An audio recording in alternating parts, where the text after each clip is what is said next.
its connectivity before the response to the debate has commenced. The presiding officer will be flexible in applying these tasks. And the member will be allowed also to commit to and finalize his or her speech, as long as the member recognises prior to the commencement of the response to the debate. And secondly, we also ask members who are debating to attend a fellow party member who will be able to take over the member's speech and read the member's speech into the record. Presiding officer will then allow the fellow party members to take over the member's speech, provided it has been arranged prior. If one else states that the member is unable to present his or her speech, or together with another party member, or a whip to take over, it will unfortunately not form part of the official record process of the proceedings. If a member does have connectivity problems, we will follow the above guidance to try and assist members. I hope members I find this in order. Members not debating are reminded at all times to mute their microphones and switch off their cameras. Also, members are requested to take care of any noise in the background that interferes with the broadcast of proceedings. Honourable members, my friend, I wish to confirm that the budget for 2024 for the Safety and Licensing Committee has been tabled in terms of which one moves. We will now proceed with the matters on the agenda in the debate on vote number 9.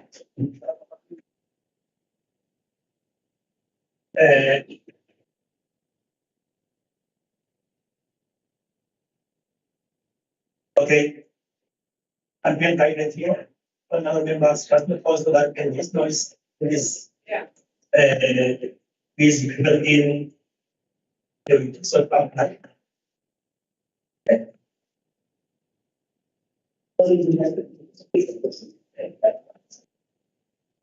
That's just wait for a minute. That's what you need.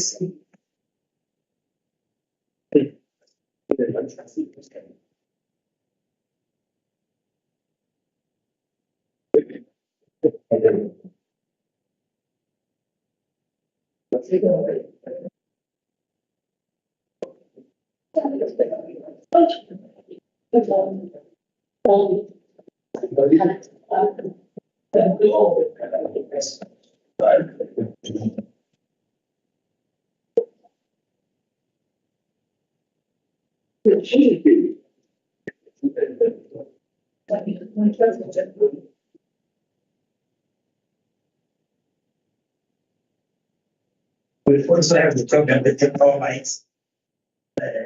Now.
Other members, can you hesitate?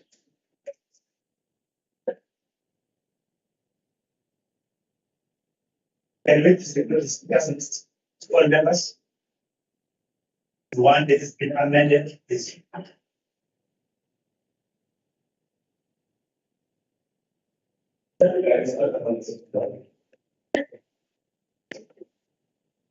but members, we start by today's page of Committe and Liaison. And also welcome our NSP's president, Honorable Sonora, Honorable Soma, and Honorable Kwame. Then we welcome also the other members present, the officials from the Department of Committe and Liaison in our today's debate. But members will start, we are today by now. We'll start our debate with the report by the heads of Committe and Liaison for 45 minutes. SP Somonga come.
General, I don't know because the members of the Justice and Crime Prevention discussed that leadership full system structures of various districts and members of the media and the citizens of KwaZulu-Natal. Mr. Chair and our members, I ask before this House to present vote 9 by a policy speech of the Committe advising our budget allocation as well as this financial year of 2024 of 250 million and 8,000. This policy speech is very important and structural make a significant inroad in our efforts to curb the high level of crime in our society. We present this budget speech under the theme of input, leaving no one behind in our journey of building a crime-free close code. All members, today marks the important and a very significant day in the history of our province and in the country as a whole. And in the larger term, our fight of liberation and self-determination from our oppressors.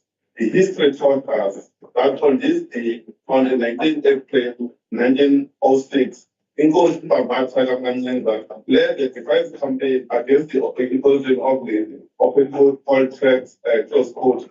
The brave and the leadership shown by Ingcugce to fight for what was just is precisely the same spirit we want to awake inside all the people of KwaZulu-Natal to unite and wage the war against all forms of criminality in our society. Second, in the recent census survey, a crime featured as number one concern as a large majority of our people, our population, regardless of race, gender, religious, and political affiliation. During the stage of the problems addressed by the Honorable Premier mentioned crime as number one enemy of our people for KwaZulu-Natal and also for this current administration. So this then, we understand the number tasks we are faced with. We have the responsibility of creating a safe and living condition for all the people of KwaZulu-Natal. We must take a decisive action and heighten our endeavor to make a significant dent against the rising crime in our society. Central to our resolve to address the level of crime in the process, a resolution taken by the previous enforcement of the Provincial Executive Council and the African National Congress manifestos, a provincial growth and development strategy, and national development plan of 2080. The defense budget is aligned to priority number 6 of the medium-term strategic framework, which is social cohesion and state communities, with the emphasis of building the united and the coherent society. A significant portion of the budget allocations towards safety promotion activities, such as community in dialogue program, mainly in address where the instability in the province, safety against crime programs, attending the issue of gender-based violence and services. And furthermore, attention is given to promoting consideration with communities and support community safety structures, such as community safety forums, community police forum in communities, as well as monitoring the evaluation of the functionality of police stations, monitoring of South African police services, specialized units, and looking into the service level complaint received against the ACPS. It's important that we give the success story in the term of the state administration. The department successfully implemented the 48 community in dialogue program. The conflict that were resolved include family against family, village against village, text professional leadership, conflict, farming community conflict, hostel, just to mention the few program. The program will successfully address conflict in areas like Umlazi, hostel, Wamash hostels, Newcastle, Richmond, and other areas. Through the inter-provincial peace initiative, peace and stability in Gauteng hostel was restored. It is important to indicate that from 2019 until December 2022, more than 60 vehicles were recovered with the assistance of the State Cross Border Authority at the Coast Bay border post between London and Mozambique. Madam Chair, but also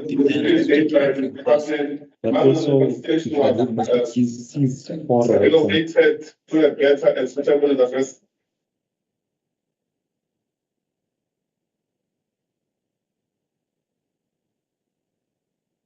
Honorable members, we've seen a remarkable improvement in all participation in Umzingati following the serious Domestic Violence Act workshops facilitated by the department. Through our intervention in the department, all participations have officially appointed the DVA coordinators to oversee the handling of domestic violence cases. Mr. Speaker, through the complaint management policy, the following categories of complaint were successfully dealt with: police negligence, lack of feedback, given to complaints, poor investigation, poor control and management of SAP and poor handling of gender-based violence cases. Here, we have two programs in the department, which is program 1, where we're allocating 123,742,000.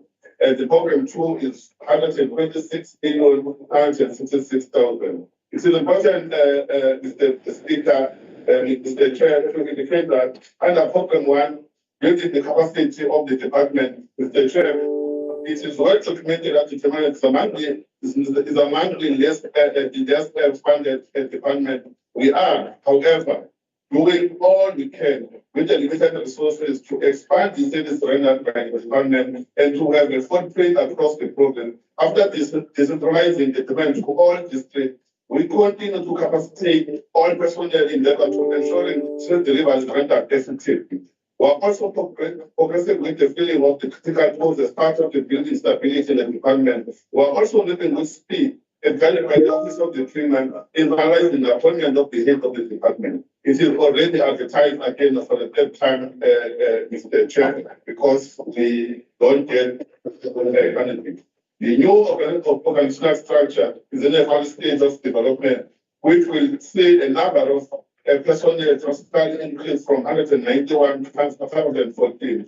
The approved organizational structure will be finalized in June 2023 to bring about the following improvement in the department, strengthening the visibility and impact on the district level in line with this development model as launched by the President of the Republic. For the district offices, the proposed structure will contribute to a reduction in operation costs, and all business processes will be planned and implemented and monitored at the district level. There is going to be improved efficiency, productivity, and service delivery impact in all resources will be managed at the district level. While the process of the new organizational structure is being finalized, workload analysis exercise is currently being conducted to identify critical sections in the domain that require urgent intervention, allocation additional human resources. This will help determine the urgent human resource need in terms of the quality and the quantity in accordance with the goals and strategies of the department and improve efficiency. The department has accommodated 24 interns who will be with the department for the next 2 years. The internship program aims to provide experiential learning to recruited and graduate practicing youth and further capacitate them with the relevant skills. It is important also to give the technological advance to improve business processes. Honorable Chair, I'm pleased to report that the integration from the physical information technology infrastructure to cloud computing has helped the department to deliver more flexibility and reliability, increasing performance and efficiency while cutting IT costs. The digital system has been introduced to increase high-speed equipment and better security from fraudulent transactions. This will make it easy to track the status of the equipment when the system is fully functional. Mr. Chair and all members, the community progress has been made in producing the electronic complaint management system, which will be introduced in July 2023.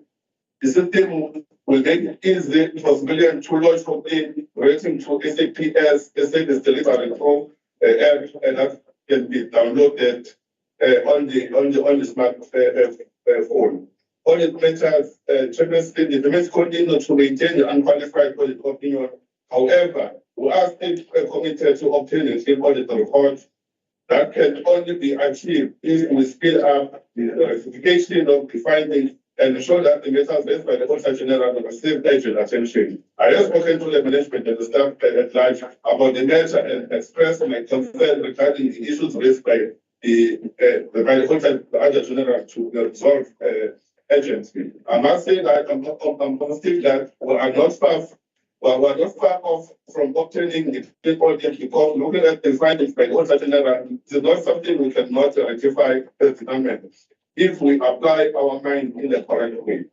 It's important, Chair, that we fight fraud and corruption. According to the National Development Plan, the vision for 2028 is zero tolerance for corruption. The department through the risk and integrity management directorate has performed a risk assessment and has put measures in place to mitigate the risk of fraud and corruption within the department. The department is strengthening its internal control informed by the risk mitigation strategy.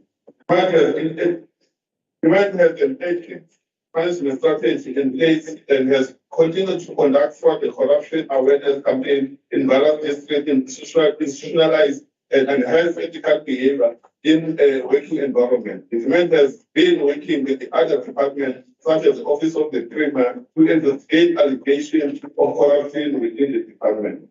The opportunity that was created for young people and vulnerable groups, the women constitute 59% of the total establishment in all employment levels in the department, while the youth employees constitute 36% of the total staff establishment. The representation of women in senior management is at 50%. Disabled people consist of 1.7% of the establishment. Various interventions are in place to attract people with disabilities to apply for vacancies in the department. 18 internship opportunities were created in the past 4 years with the aim to give graduates a more needed experience that would help them compete in the job market while creating a pool of sustainable qualified candidates that the department can recruit from the future. 25 more opportunities have been advertised and the new intern will commence in the 1st of July 2023. 29 students, mainly from the FET College, were offered opportunity for the work integrated learning to help them to gain experience that is required by their respective institution for them to graduate. For the social crime prevention program, Mr. Speaker, this program is part of the intervention by the department to reinforce the work of the police in their quest to eradicate crime in our communities. During the past 4 years, Mr. Chair, the program afforded employment opportunities to 5,142 young people and 1,479 are currently serving actively across the all districts in the province.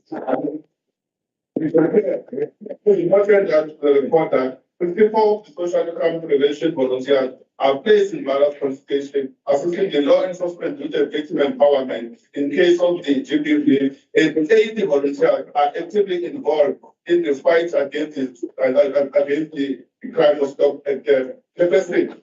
They are unemployed young people that are recruited from communities to assist the crime detection and preventing and working closely with the law enforcement. In Ingcugce and Jefferson, in Ingcugce district, for example, along the Coast Bay borderline, we placed 37 social crime prevention volunteers who are dealing with the cross-border crime. During this current financial year, we are going to recruit 80 volunteers to reach our target of safety. Between the period of 2019 to 2022, the volunteers assisted with the recovery of more than 60 stolen vehicles. These vehicles are stopped before even crossing the border, and that is how this is how committed young people are. They are living from the front in defending the vulnerable community and in Kenya with the person. We are proud ourselves as a department by the fact that some of the volunteers who joined the program, some with only a trip certificate, others with tertiary qualification, have now started greater pastors elsewhere. Some within the SPS cluster, some are my special guests here that are part of the policy speech.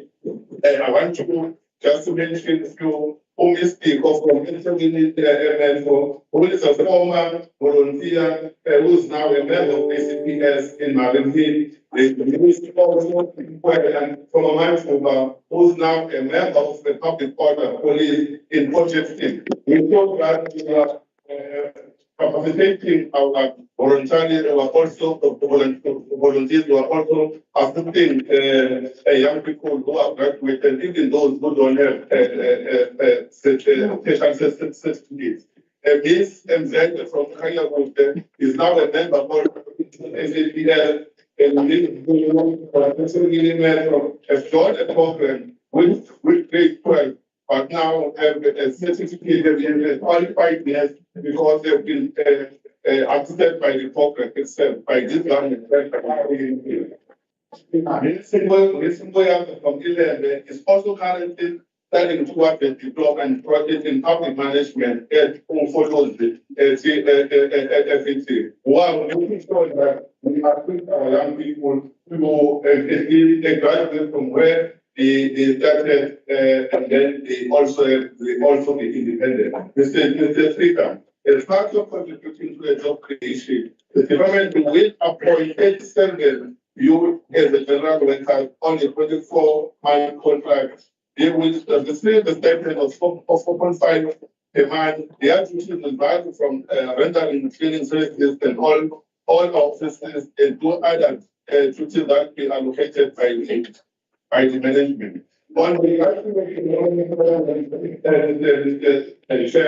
it is important that to report that in the previous financial year, we recruited 15 law graduates. These graduates were currently charged in 7 private law firms, and 8 were also allocated in the office of the state attorney. And Mr. Chairperson, we are happy to report that all the 15 law graduates are currently registered with the Law Society. It's not a trend, but they are training of the objectives of the program. We are anticipating that in the next year, at the end of the incentive training within the program, they will be confirmed as qualified attorneys. In addition to a law graduate, the demand is also recruited parents of the first child with able providing them with the work experience. This placement afford the graduate the opportunity to achieve the professional application and or experience they need, while the benefit by building an additional pool of expertise available in professionalism in the field of contributing to its work. Under program 2, Mr. Chair, to give an overview of crime, we must refuse to have our province being portrayed as the method, the rape capital of South Africa. We are going to put that into work together with all stakeholders and also the people of this province. We are alarmed that the statistics after some of the police stations took a lead in the second and the third quarter crime statistic announced by the Minister of Police, Honorable Tele, in 2022-23 financial year. Unfortunately, we continue to make the headlines in the sort of the human slaughter. But this barbaric behavior need to come to end. We are going to work very hard to ensure that we fight a crime within this province. There has been a steady increase in the last 5 years, despite the dip during the hard lockdown in April and May 2020. Umla and Inland, Bagabella, and Wamash were recorded 320 rape cases and were the 5th province in total. The latest figure of 6,506 meters is 33% increase on the previous period when the meter figure in the province was approximately 4,800 meters per annum. Meter has increased on year on year, or meter has increased year on year over the 5-year period. The present figure is the highest meter figure in the last 10 years. Mr. Chairperson, analysis conducted by the South African Police Service indicate that meter occur mainly over the weekends in the main months with alcohol and drugs continue to play a major role in the casual factors of this incident. Youth features prominently in this incident as both victims and preachers. Slightly more matters are committed with the firearm the sharp object.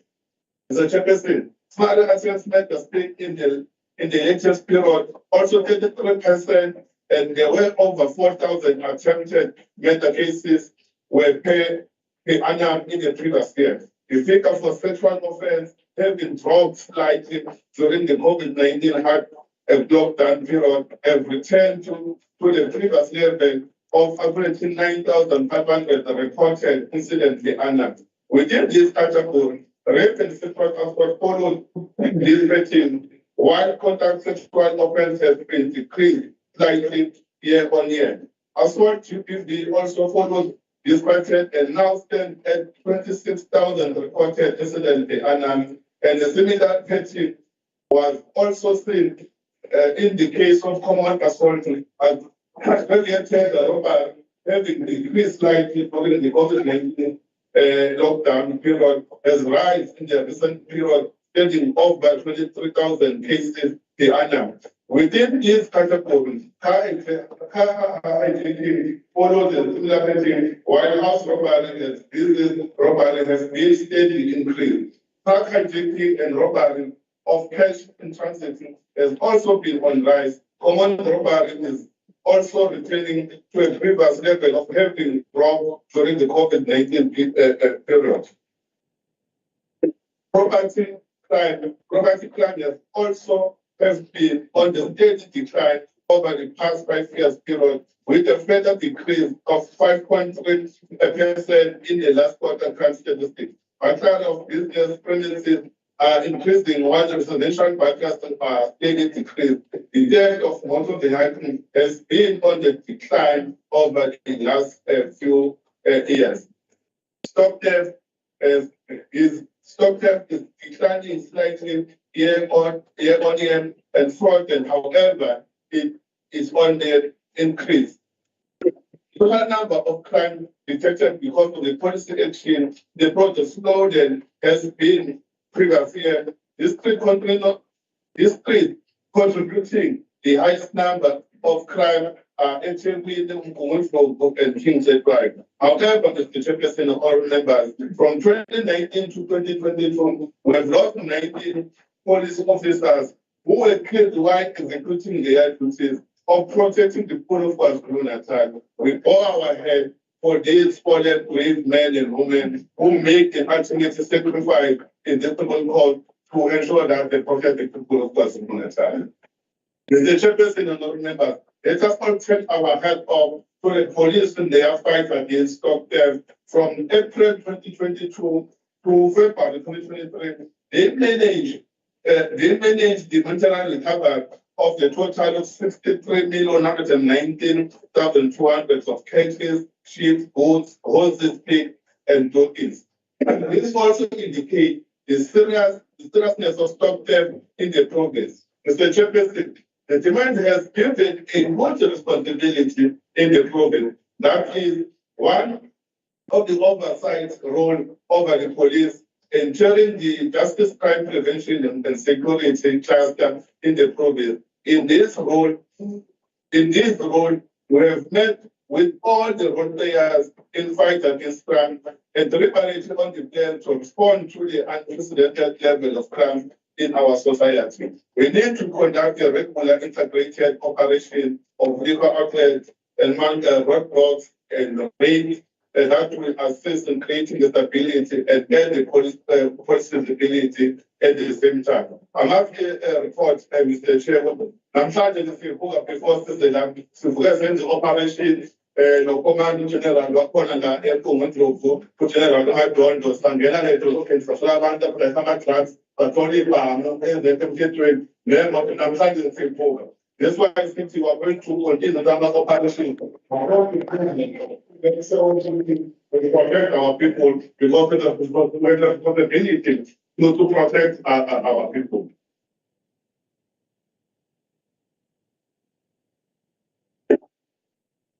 To fight against gender-based violence, it is important that we indicate that in the state of the state president, Mr. Ramaphosa, has in his past declared gender-based violence and as a second pandemic in this country has come to a term. As a second pandemic, this country has to come to a term with this top. The list of our priorities when it comes to dealing with the crime. We need to ensure that those who commit this crime are dealt with harshly to send a clear message on perpetrators. We welcome the 16% decrease in the contact sexual offenses. This is a clear indication that we are working towards changing the tide against this type of crime. The financial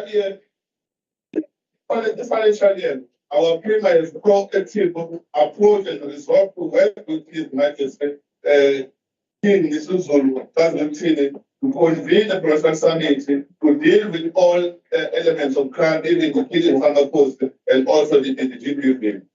Mr. Chairperson, the bank will therefore convene this summit during the November 6th month, and we want to applaud all the crime fighting initiatives undertaken by the monarchy, and we are pleased to continue working closely with the Provincial House of Traditional Leaders and voices to raise awareness and importance of protecting our women, children, and elderly and vulnerable groups within our society. Mr. Chairperson, one of the contributing factors of the rise of GBV cases is the causing and also the use of alcohol within our youth. The South African Police Services, working together with KwaZulu-Natal Liverpool and gambling and business license, have arrested 11,803 illegal liquor outlet operators and closed and charged 11,046 outlets during 2022-2023 financial year.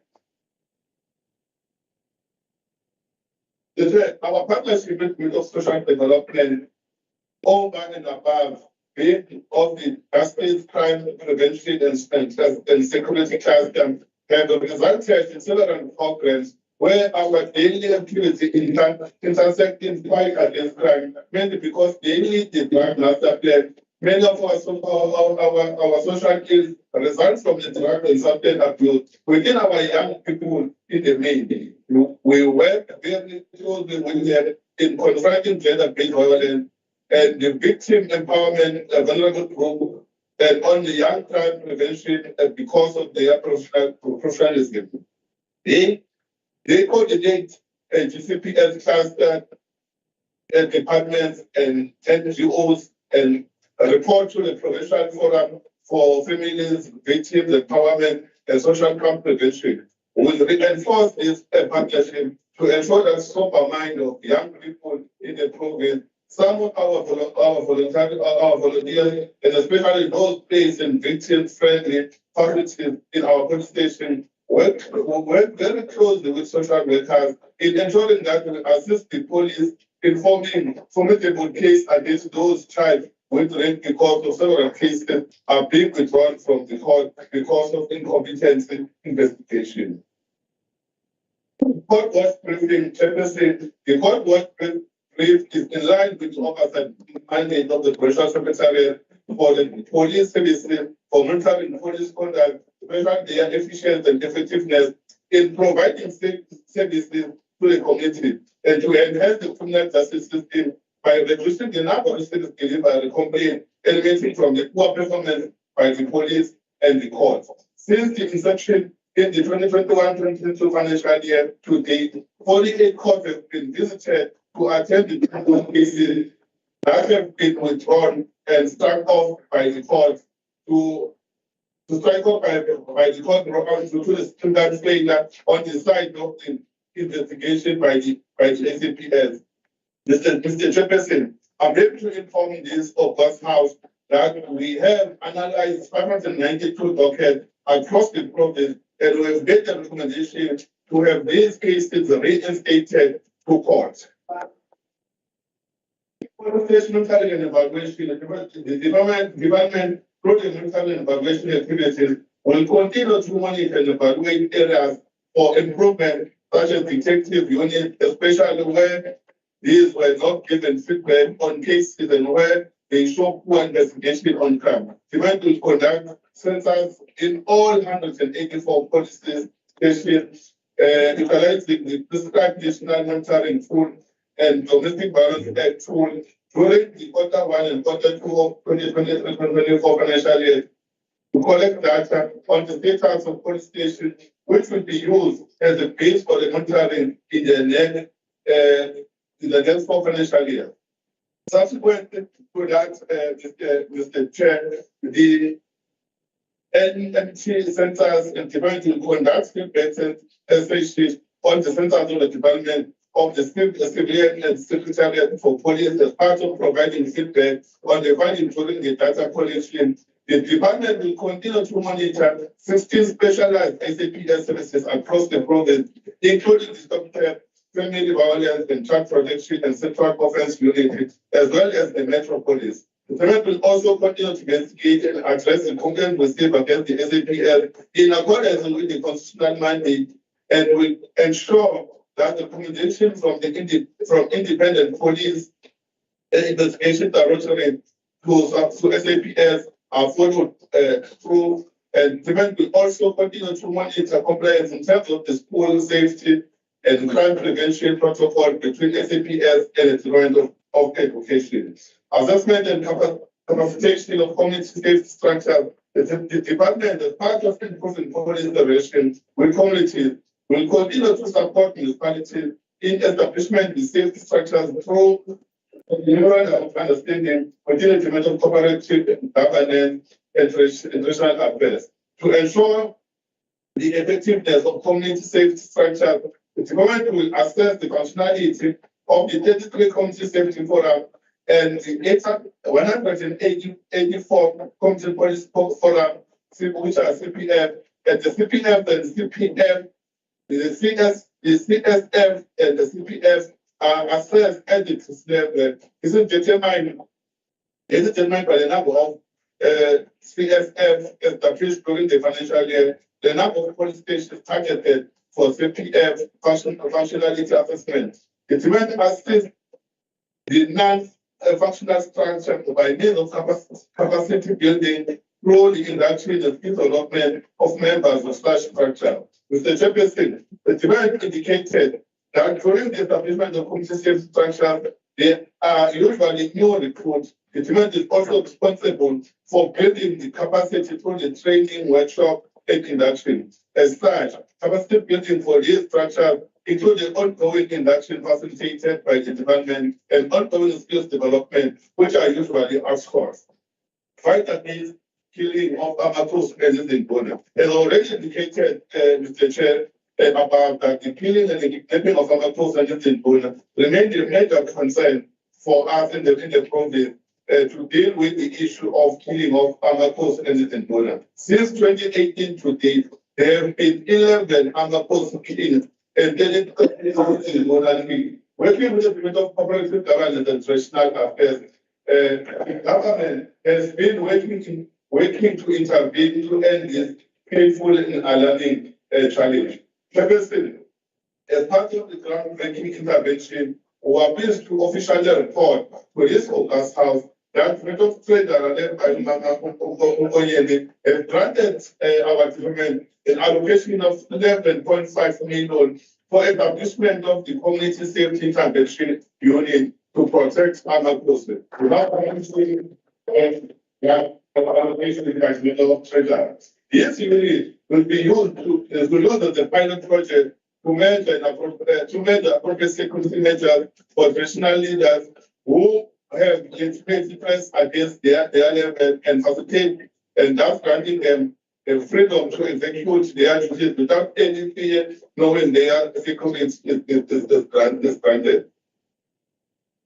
This is an indication that our government remain committed to working closely with His Majesty, the King, Mrs. Zulu, and the Provincial House, and national leaders to find a lasting solution to any act of criminality targeted at Amatos and in Ghana. Among other things, this community safety intervention unit has to be dealing with their responsibility is to conduct a security analysis relating to any incident or threat in instability.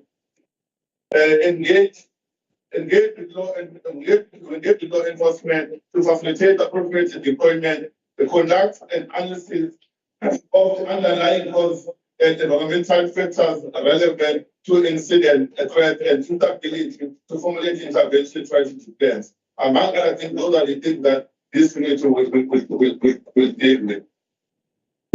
Mr. Chair, from 2021 to date, law enforcement has recovered 818 illegal firearms and 783 associated assortment and ammunition from various communities. Those operations will be rolled out those operations will be rolled out to other hotspot areas that the law enforcement have identified. One equal to the task. Other measures that we will carry out as directed by the Premier of this province. We call for all review and tightening regulation of the possession of firearms and ammunition and the limiting of number of rounds of persons who can purchase firearms within the country and given the year in KwaZulu-Natal. Dealing with decisive with unlicensed gun, spade, gun shop, guns that are in the hands of illegal firearm owners due to disease age. We also want to welcome the announcement of more boats on the ground following the passing out parade and allocation of 1,800 police officers to KwaZulu-Natal. To win the war, we need to attend this exit of criminal involvement and sophisticated network of criminals which were the corruption individual within the criminal justice system.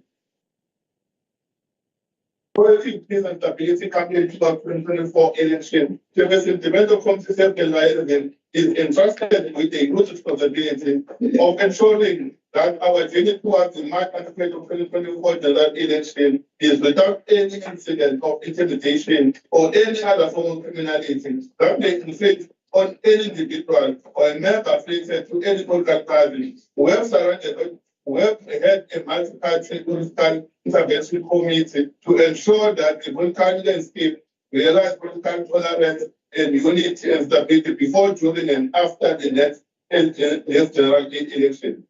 The multi-party political intervention committee will meet on the quarterly basis to ensure that there is no outstanding issues that are not attended to. In our previous meeting, we appeal to representatives from all political parties to always preach the culture of political tolerance among its members, to fight against, fight intervention program between the chairperson, craft education and creating safer community remain our apex priority of this administration. Our honorable Premier of this province, Honorable Julian, declared crime as the top priority for provincial government. To this end, the resolution was adopted by the Provincial Executive Council to convene and organize serious crime, fighting individuals and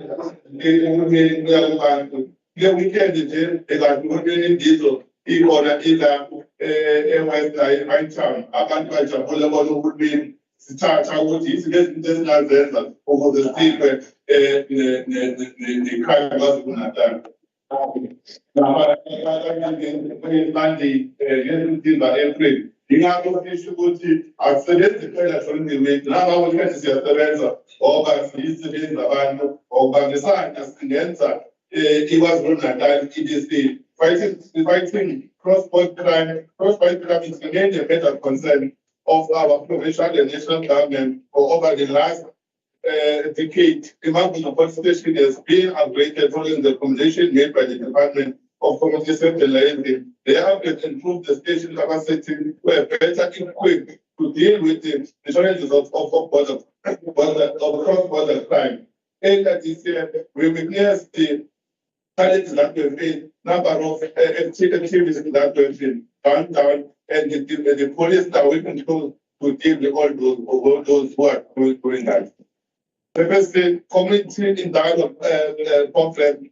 The community in dialogue program remain the vehicle for bringing about the social cohesion in many concerns of the province. In the previous election, to finalize the serious engagement that brought about the unity, the coexistence and peace between Mavuso and Zamini Tribal Authority and Ingcugce, Komolo and Rural District. Those two had been along since the far back 1983. Usually tribal and the land demarcation dispute. Moreover, conflict between the Simelane and Zamini Tribal authorities has been resolved through the community in dialogue program. There is a important remember, we issue illegal mining and community beneficiaries at both mine in Ingcugce has now been resolved through the CIDP initiative. In conclusion, Chairperson, let me take this opportunity to thank the Honorable Premier, Honorable Juvenile,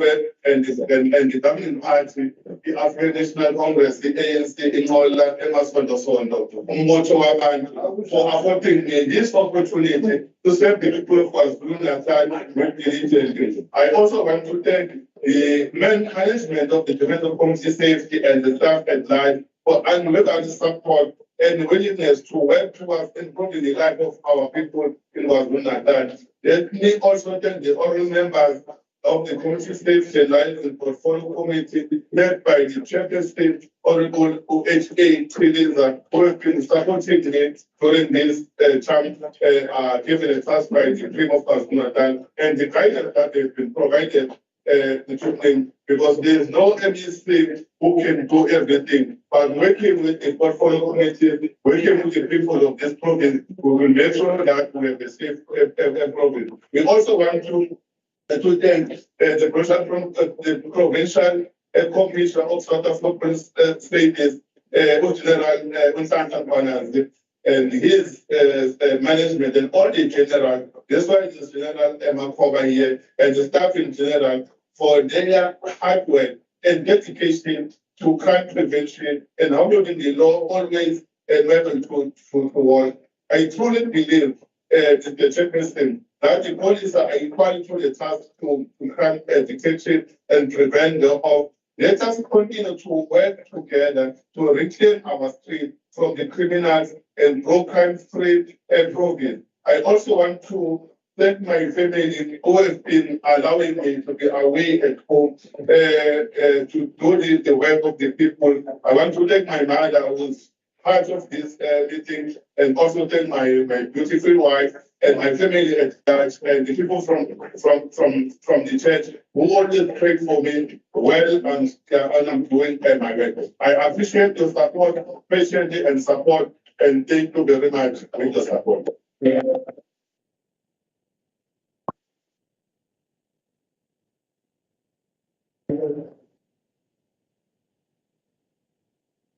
Okay. Thank you very much, MEC, for the participation of the network.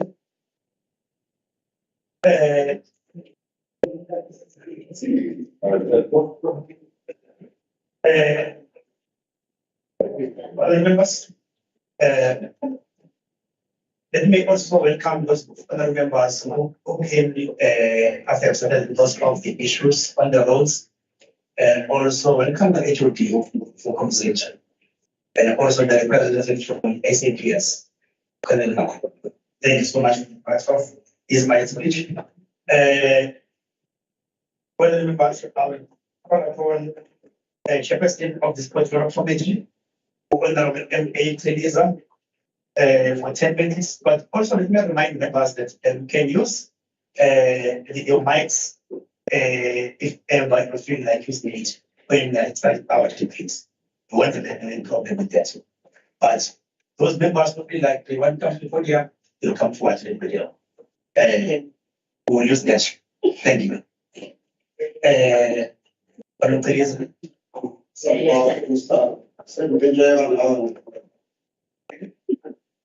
you, Chairperson.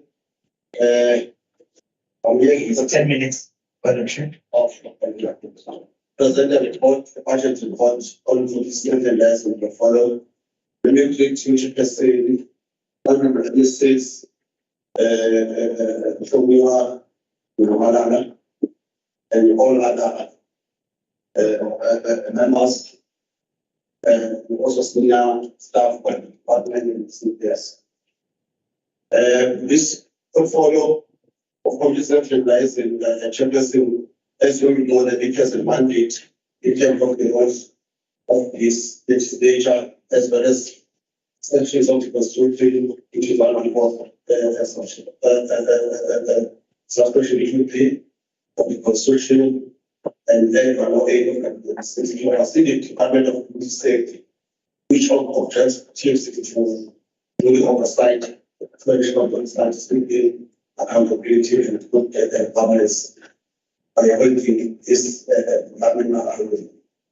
So it examines the budget vote of the department, conclusion outline for this year, financially as the projections of the medium term expenditure framework for 24-28. The budget was determined in conjunction with the annual performance plan.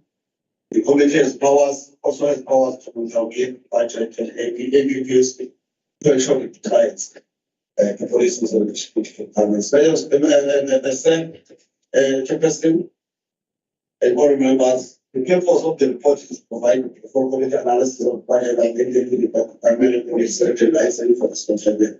In line with the committee's commitment in involving the public and stakeholders in its activities.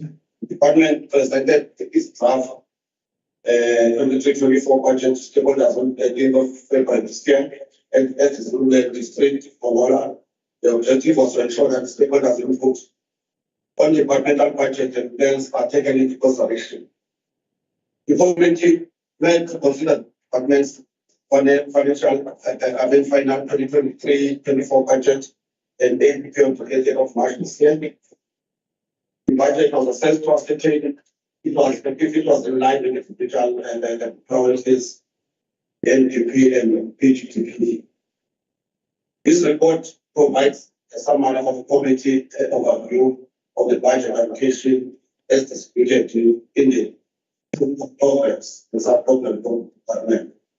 The department's budget is intended to achieve its functional and responsibilities, evaluate police service delivery and compliance with national policy and standards, assess effectiveness of visibility of policing in the province, improve South African police services, efficiency and effectiveness, oversee the establishment and functioning of community policing forums, which is CPS, and all police stations and community safety forums in all municipalities in the province. The departmental also the budget and MPPs, Chair, I'm not going to mention figures because MSC has just touched on it. It just got two programs, which is 1 and 2 as it is mentioned, and 1 is the administration, and 2 is the provision secretariat for police services. The program provides various service delivery activities, including crime awareness campaigns and interventions such as dealing with issues associated with gender-based violence, other drug abuse, and victim involvement, as well as training of community safety structures as what safety structures, community safety forums, and community policing forums. There's also compensation of employees, MSC has touched on them. Some of the departments, 2023-24 targets, is just noting that police visibility was targeted as a major event only. Then the committee recommended that the police must be visible at all times, in all places for crime intervention, not only on major events. A new target indicated by the department is to, as MSC has also alluded to it, to have a youth population in positions and also involvement, youth involvement in this financial year. Concerns of people for chairman, concerns people who have been, because I don't see the time. That's it. Okay. The Department for Discipline and Liaison continues to receive the lowest budget allocation out of the provincial departments, yet it has a high magnitude of the work that is needed. And it needs to improve together with the CPS. It's just a concern of the portfolio, the high number of matters that have been taking place in areas like Inandam, Hati, Ulas, and Mountains and Thursday. The continuous violence and abuse towards units to off-campus residents during students is a major concern. Cross-border crimes, MSC has spoken a lot about it in areas like Mountains especially. The department, as MSC has also spoken to it, the issue of recruitment. There are inconsistencies in the budget for CPFs and CSFs as these problems have a declining budget over this financial year MTF. The department is given an allocation of 11.5 million on a once-off allocation for the pilot projects under the community safety for dealing with the killing of traditional leaders. MSC okay, now I was impressed with the person that MSC has spoken a lot on this item, and we are impressed as a committee that MSC has outlined it. Throughout the years from 21 to 22, the department has been receiving declining allocation for WP grant, and the grant is continuing to decline. So the recommendations, the department must ensure that court watching briefing also MSC's touch on that one. The department must frustrate the process of implementing school safety crime prevention protocol. The capacity of community police and forums tests must be done continuously. A strategy to enhance community participation. The existing of structures initiated by community sources, police fighting crime must be formalized and be trained. The voting budget was recommended by all the portfolio committee members, with the exception of one member, Honorable has to say, who is their right. There were some apologies from some of the members, but the majority of the members adopted the budget. It is unfortunate, anyway, conclusion, that noting that rise the levels of crime and gender-based violence in the province and the country, we owe it to women and children to create an environment that enables them to feel free or safe. Mass killings of our people in areas like Spain, Monitor, and Martin. The committee is hopeful that the conclusion of the community safety interventions will help to address violence against our Muslims in Luna. The committee calls upon communities to expose and report criminals to activists. We understand the SAPS to ensure that perpetrators are brought to book and cases are closed in the shortest of time. Now, the committee wishes to thank the department for its operation during the deliberations on their final 2023-24 budget in APP. The committee will also continue to provide support to the MSC for compensation liaison, and will really thank the MSC for being hands-on in the fighting of crime in this province. We wish to encourage the potential commissioner and his team to continue in their efforts to fight crime in the province. It should also all members and the committee and support staff and portfolio for their commitment, dedication during the committee activities. Thank you, Commissioner. Thank you, Madam Member. From the board presented,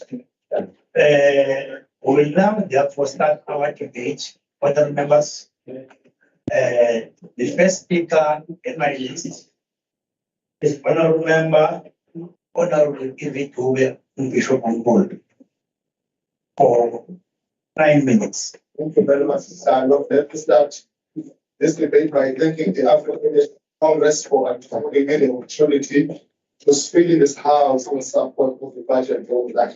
And also the MSC will support this budget as the African National Congress. Let me remind the House more the opposition that the crime has no color.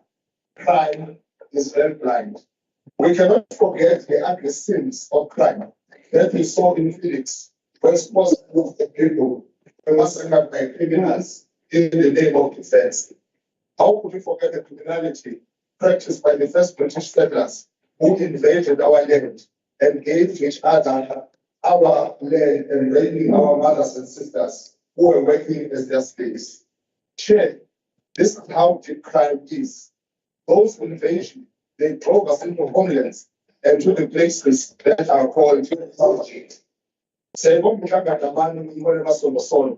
eyahlangana yakha umndeni nomhlahlandlela wokukhula nokulisana nomgebengu olwabizwa nge-freedom of expression. Ubugebengu sibheke njengento eyisihlanga esisha okubukeka sengathi sedlula uhulumeni wa-ANC. Ngizama nje ukucacisa ukuthi silwa nempi endala eyade yaqala kodwa futhi sizoyinqoba. It is very true that as the Minister of Police has always emphasized that our wish is to see a crime-free society where young women would walk in the streets without fear of being mugged or raped. The budget presented today clearly tells us that we have a mammoth task as a department to make sure that we fight the crime and we bring our province particularly to a crime-free zone.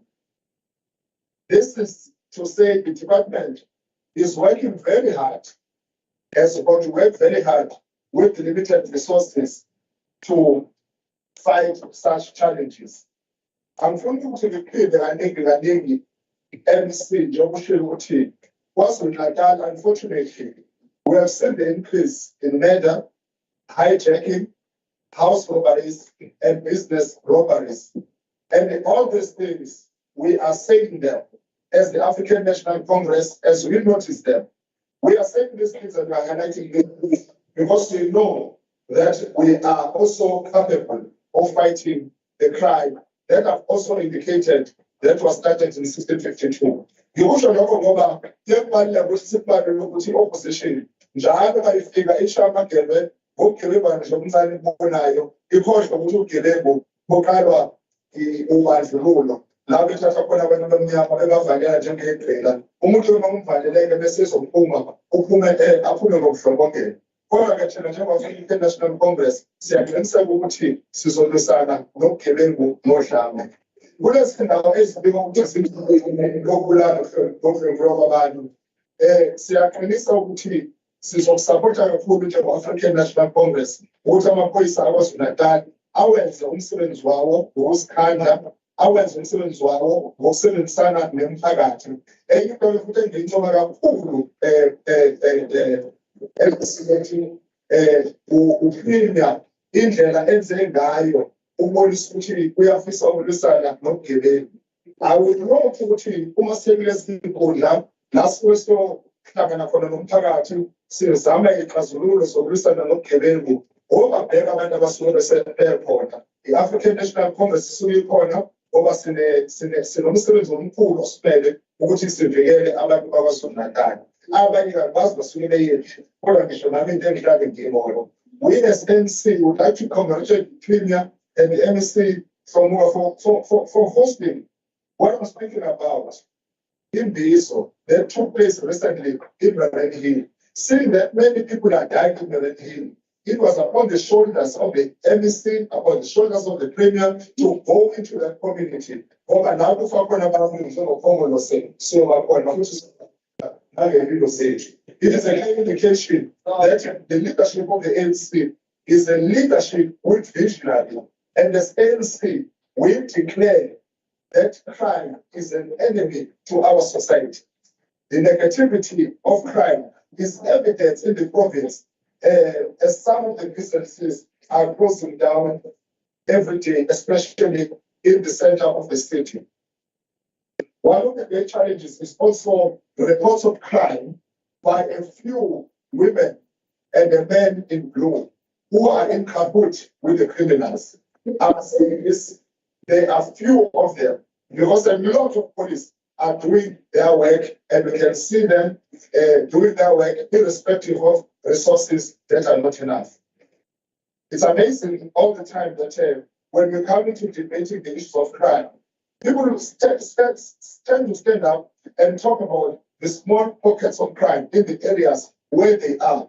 And that is the tendency that you get from the opposition, particularly the Laven Party. Because when I was ubugebengu kufanele benzeke kuphela ubugebengu kuphela uma ngabe bhekwe isibizi yabo bese bakhiphe ngey'nkulu baba nama-security azobagada bakhulu benzeka ngaphandle ngenxa yokuthi bona bayabaphushela abantu ebugebengwini ngendlela abasondele bebaphethe ngayo. Ubugebengu bekufikela ngokusobala ukuthi awusoze baba yinkinga kahulumeni. Wonke umuntu waKwaZulu-Natal, wonke umuntu othanda uKwaZulu-Natal, wonke umuntu othanda ama-voters, njengoba sizakubona nje iwathela ngo-2024, wonke umuntu kufanele akhuphule amasokisi ayokulwisana nobugebengu. Angafiki emphakathini akhulume ngenhlangano ebusayo kwekhongolose ezama usuku zonke ukulwisana nobugebengu. Iy'nhlelo ezibekiwe la zicace bha. There's always a challenge, MPC, that I have noticed. Immediately when you put up a program of action, or when you MPC begging money ezosebenza ukuthi let's ukuthi show us how we are going to do it. And then I can't understand ukuthi ngoba bahlala khona emakomithini, why should they be shown separately how we are going to do these things? Because they need to work together. And we always say that in unity, God commands a blessing. How do they experience a blessing if they are working on the other side and fighting against the people, which is ANC that is fighting against crime? Bringing community closer in the fight against crime, bringing the community closer.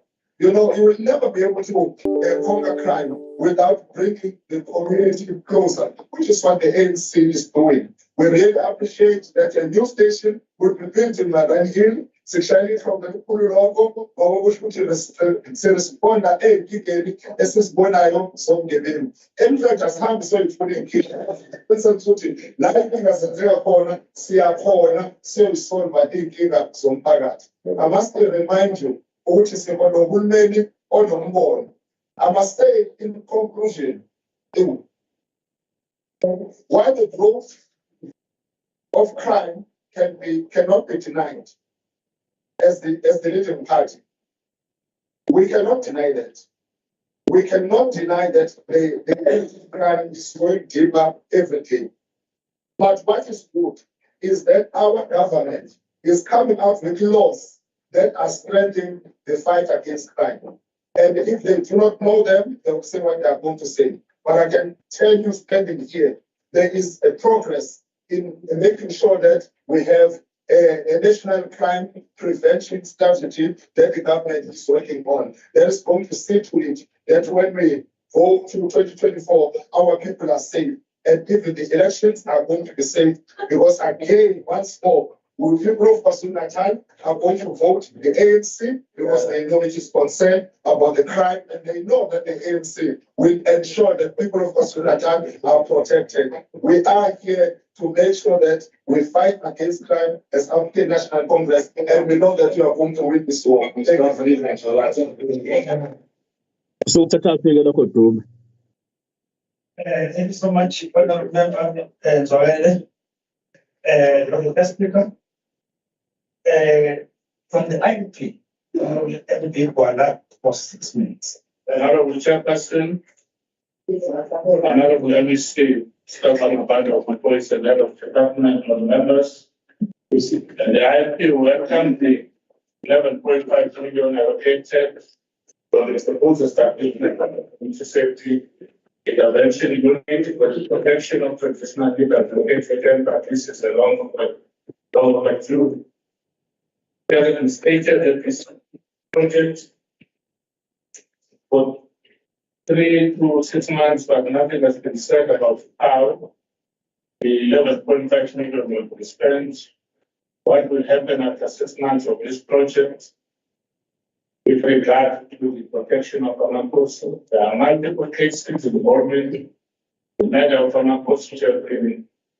They have been waiting for years to be resolved as since 2018 the date there in 11 Amakoso killed and very 3 of us in Zona killed as well. During the swearing in of office bearers, the massive silence of Praetorian security guards and vehicle stands at the ready. By then, the government failed to provide protection to Amakoso. We appreciate that question of the cost of the anti-protection for Amapos, including implementation, which includes training of personnel in the place. However, can one put a price on the lives and safety of Amapos? The killing of Amapos is not a police matter only, but it also involves relatives, criminals, traditional leadership, structures, and the government of the day, which is ready to coordinate plans to stop this kind of killing of Amapos and civil. The fact that there are modes in the government who are not honest and building.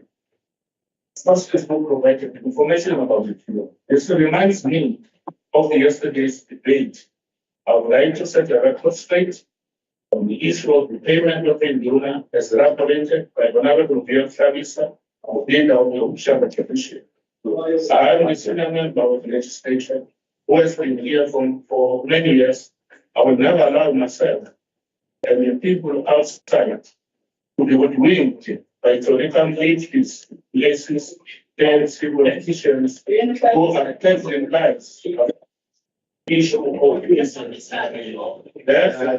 It is politics true. The evidence is evident. The president lies.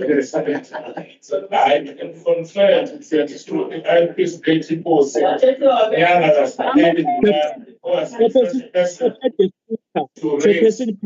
Speaker. The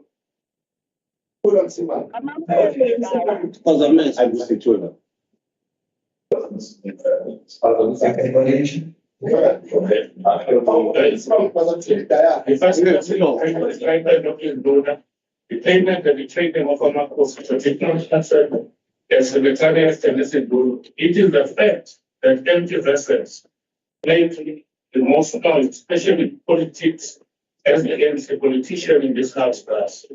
Why did the ANC post that have lava and ANC spend places coordinating Osinawa Mubadi when he was responding to the 2001-2002 budget speech on traditional affairs? Go and read Hansard Volume 5 of 2001. The problem is that you don't read. ANC politicians are holding their salaries for good. This is totally outrageous. The native Osinawa Mubadi did not behave like a political investor by calling it a stipend because he knew of the debt consequences if he called it a salary. As it stands, it means that he will have now entered into a performance contract with the government. The ancestors was let it go, and they have put them between the rock and the hard place. This is nothing between about the strategy to get rid of genuine traditional leadership and replace it with fake leadership. Further, we are concerned about mass killings that are happening in KZN in areas such as Boma, Shumba, Nkandla, and Eshogo, as mentioned by the MSC, just to mention this. This issue requires urgent attention from relevant authorities to have a clear understanding of the threat of the killings, the locations, hotspots, and to look at causes. Due to the high unemployment rate, the notion of state assassins cannot be ruled out as disparate people on different measures to give money to feed their families. The IFA demands action from the KZN MSC for community stabilizing. The team must act swiftly and stop this plan in KZN budget. The IFA resolved to accept the budget as presented with the hope that more will be done to ensure that it will fulfill its intended purposes. The share that the Department of Committe got of 250.6 million rand is not adequate, although there is a slightly increase compared to the 2022-2023 budget, which was 236.9 million rand. That's what we would.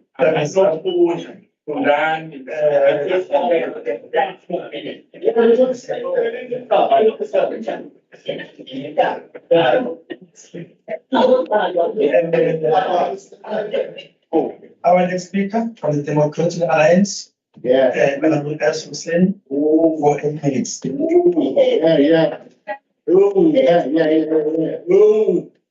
Chairperson, I stand before this House today to raise on behalf of the Democratic Alliance a matter of grave concern that has been plaguing our province for far too long.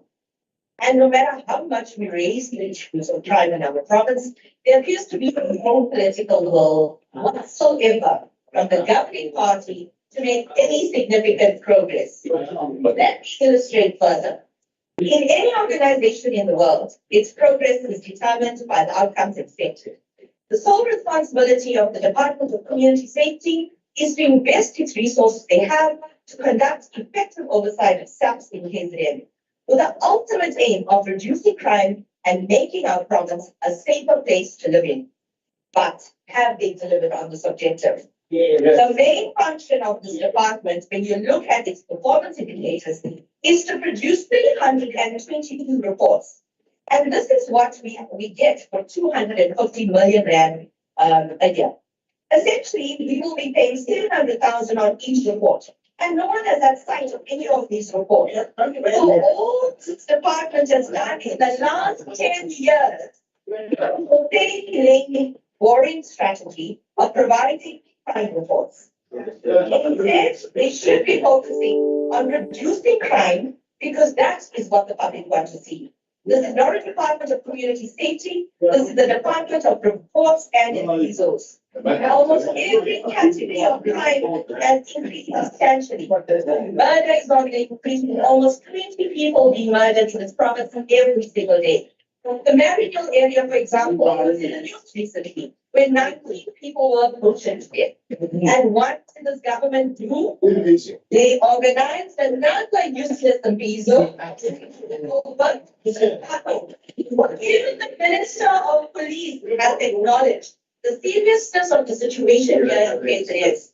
This is why we described our province as the go-to place to shot or hide killers.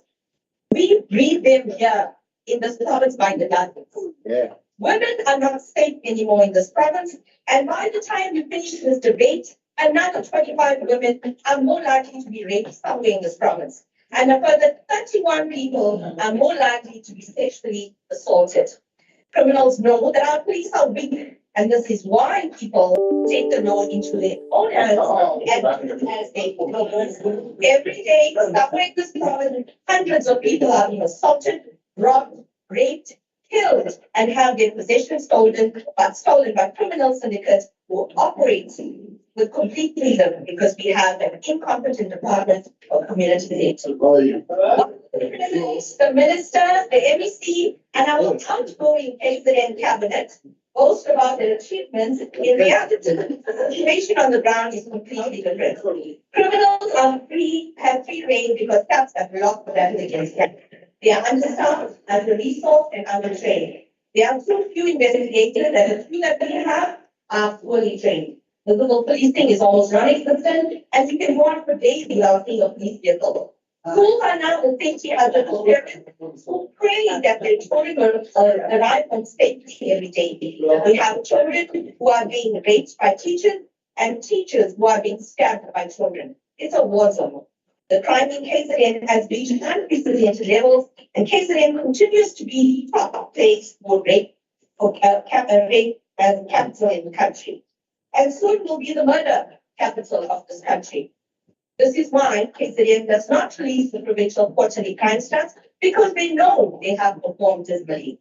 Almost every single year, the number of crimes simply increased in this province, and yet the outgoing Premier in a speech has the nerve to claim that we will never surrender our province to criminals. I'm afraid it's too late. Our province has already lost the war on crime, and there's no hope whatsoever that the situation will change until this government is removed in 2024.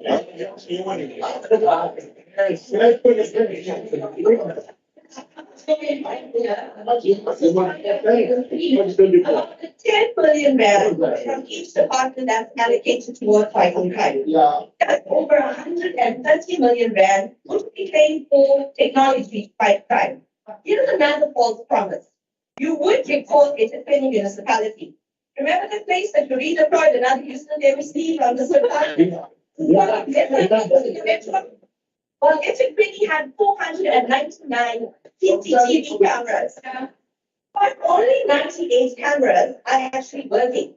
So if they couldn't get the basic side of the infrastructure that's already set up, I think the ANC is going to do with over 130 million rand. That is not properly planned. What do you think the ANC is going to do with that? Correct. That money is paid for the 2024 election campaign. For more diesel and more handouts and not for private funding. So, all this is happening. The focus of the hardcopy of the government is more resources and more community handouts with no leadership that is consistent in this department. We have less than 18,000 officers in this province, with almost every station operating with a shortage of staff. Police work under pathetic conditions. The DS consistently raised this issue for many years, yet there has been no attempt to ensure that they resolve and ensure that the KZN has strong, highly trained, focused police force. On every occasion and every opportunity I've had, I've highlighted cases of people in our province to illustrate by example how the efforts are yielding no results. When I raised this issue, I do so with the hope that this will force the department to change their strategies. Just this week, I received a report from a young woman in Phoenix whose 3 children were being sexually molested by a close family member. It has been more than a month since she has reported the matter to the Sexual Offences Unit at the Phoenix Police Station. She even provided them with a 5-year-old's child's story answer, but they refused to take the evidence. For more than a month now, there's been absolutely no progress made, and the perpetrator has not been arrested. The mother is now homeless and she's afraid to take the children back home, and she's begging the police to literally help her, but they have no care in the world. But this is not an abnormal situation in KZN. This is the lived experience of women and children in this province. So how has the 2 billion rand over the last 10 years contributed to this level of service for the people of this province to receive from SAPS? And the previous plan of, in the meantime, to install panic buttons. For what purpose? It is an absolute absurd thing that I've ever heard in my life. Police stations don't even have functioning telephone lines, and SAPS don't even have enough officers to respond. How about fixing that? If the police cannot react when you go to their door, do you really think they're going to react to a panic button? Yes. The only ones that should be panicking is the ANC. Yes. Because your time is the people of this province are lining up your fake promises. That is why you keep losing by-elections after by-elections.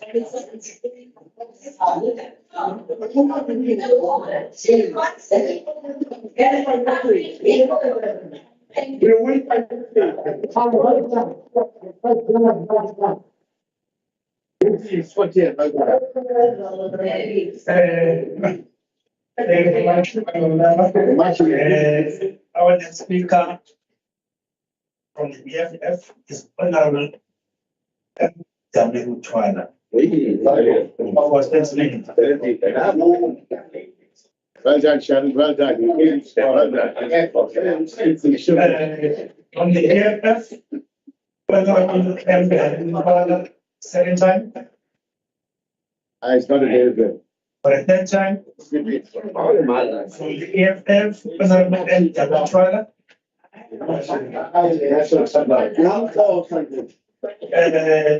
On the line of the second for CM Shina for 2 minutes.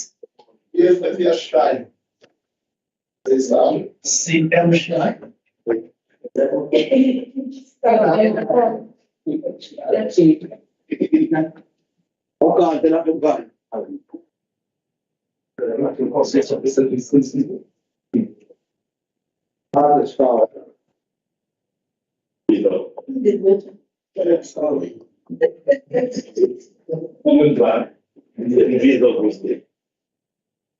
Honorable Chairperson, honorable members, the people of KwaZulu-Natal, Committe Safety and Liaison received the smallest portion of provincial budget at 0.2% of 50.6 million. The department is underfunded despite the province having the highest crime rate, indicating the need for more police officers and police stations.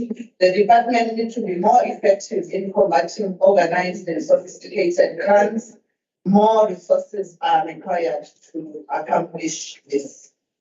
Honorable Chair, the Department Social Sector EPWP incentive grant allocation significantly declined from 7.891 million in 2020-2021 to 4.161 in 2021-2022 due to the incentive nature of the grant in this 2023-2024 budget.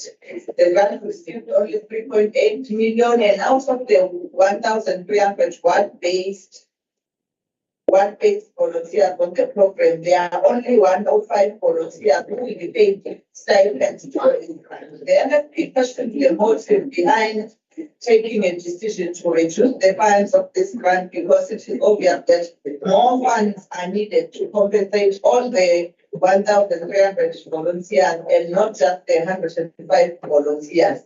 Then please note that there was an increase in the department's budget by 2.374 million over the MTF for the carry through of the 3% cost of living wage adjustment. However, we are disappointed that the equitable share budget cuts led to a negative growth in 2024-2025 due to the one-off funding allocated as well as conditional grants only allocated.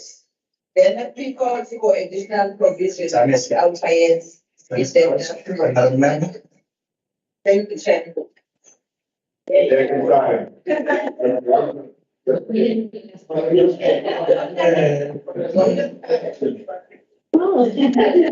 The next speaker from the ANC is Honorable Ben Dombela for 9 minutes. This one. Thank you, Honorable Chair. Honorable members, MS's president. You know,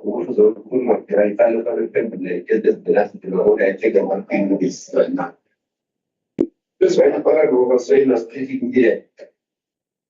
One thing we must understand that any reform might be useless to you, but not those communities that are affected by private crime in any cases.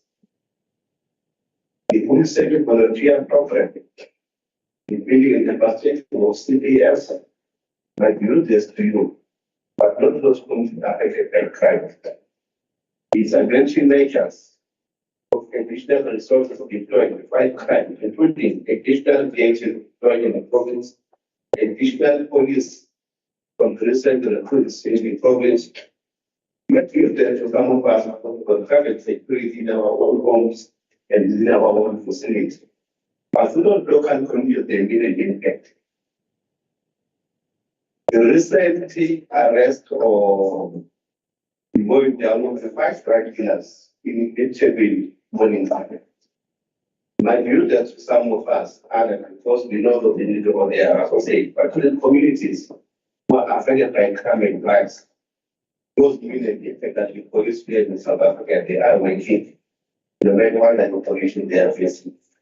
We don't care, separate the government and doing issues and the stagnant debate or one of the making of issue of race. Never join other men of care work for a common issue. The way you had to put in the family, but only a little better. The money of life. It is true that the NBC has said and said that the last of these characteristics are not making a nice picture of our problems. There is in the last 3 months of the last year, many people have been made up in the province, many of them by firearms. The murder rates have reached the level of approaching beyond our capacity. These are the realities we can't run away from. Then also that kind in most areas, in kind, finish conviction that the targets of our has written in last quarter. There is a method of patients right now, we bring that level in the province. That was in that type of amongst the top 6 We find the kill that somebody is doing and I was listening there, your woman, who are happy, Malala, and who last. And in all of these current instances, the majority of the tokens that have been opened, they relate to matter. And most of them in this problem. Then managing as a problem with the matter that firearms. In the country, that managing is attempted measures. Mostly in our location that mentioned them before your lands in and like Burma, this layer, Marana, and many others. These are the realities we are facing. These are the realities we say that we face them. They are not only a responsibility to give, also as a society, but all our play. Because some of the kind of people of the rage they happen within our own communities. They happen within our own families. Some of the cases of murder in our family sites. People killing people in their own family, in their households. Those are the crimes which are sometimes beyond the control of the police. They still the societal, they still the societal challenges. Which we must come up with, how are we dealing with those societal challenges? Because at the end of the day, there is very much impact policing can do in dealing with those crimes. They require us as society to take our ownership of the development of missing and us coming up with solutions to society. We have a clear time in dealing with province more than in other provinces. We have a construction mafia. There is now almost institutionalized in building either products or one.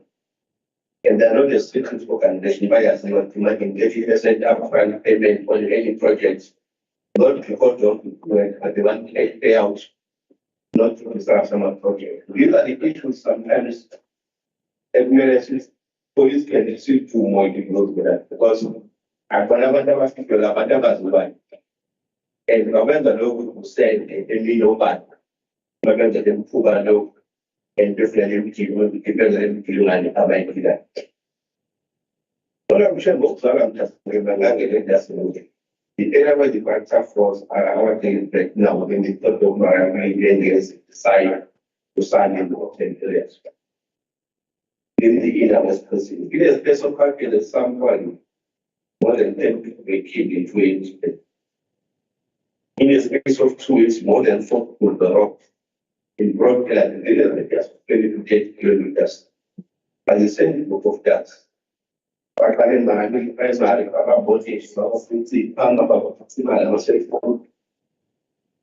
went to the desk before the Nazareth primary. Within the space of 280, Nazareth primary, Norandi primary, Isbaraz primary, Fufaro primary. All those teachers.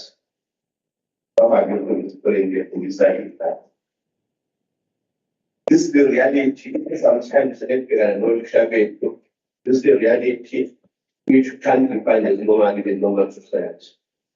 But in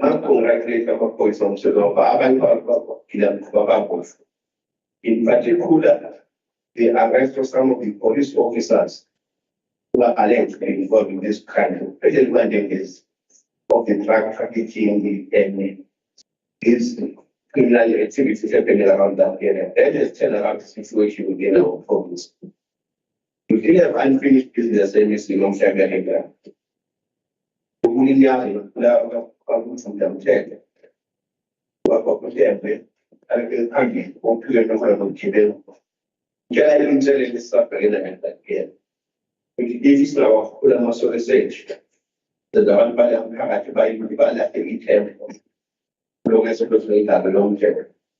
What will not be all of their accounts proper for us to acknowledge proof of that by some of the law enforcement agents.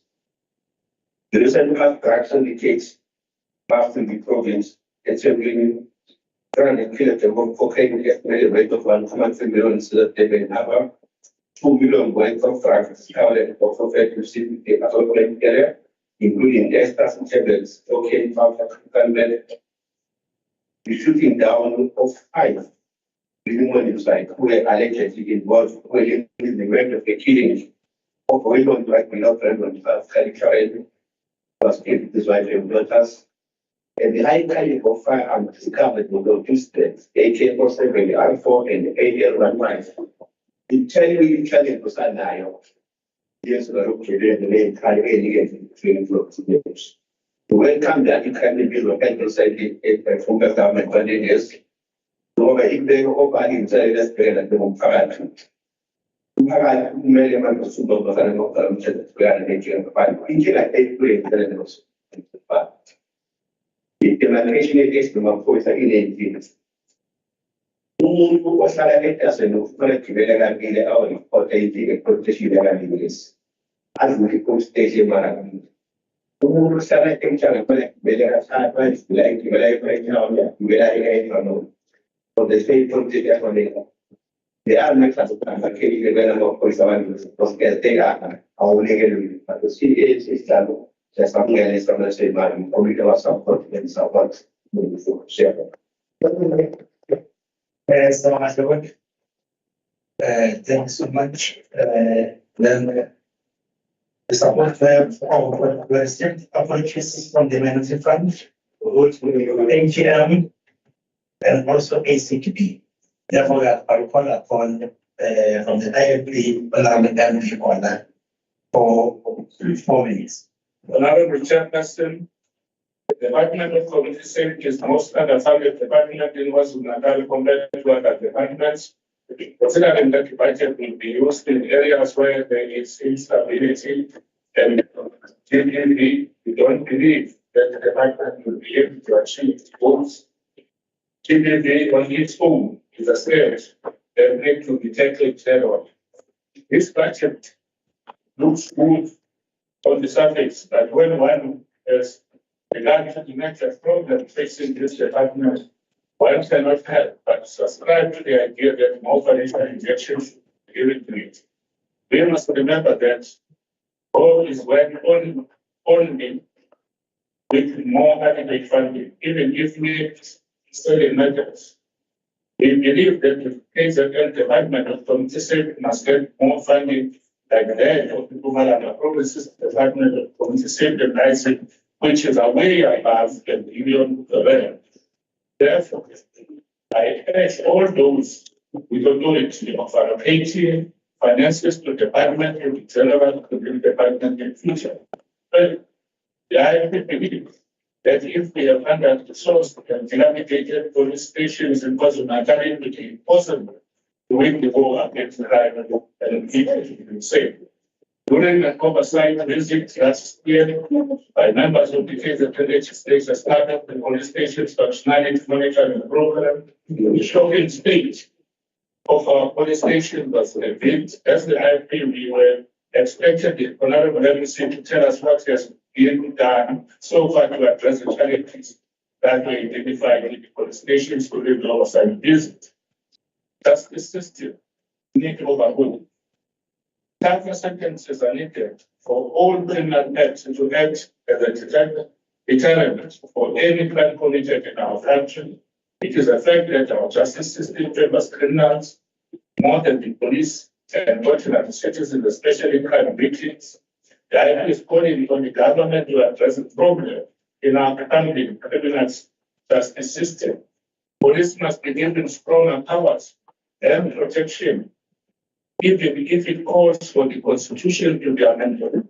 We have heard of police being accused of being incompetent in executing their duties, in particular in the arrest of criminals. I can only notice that police are doing their work when they arrest people.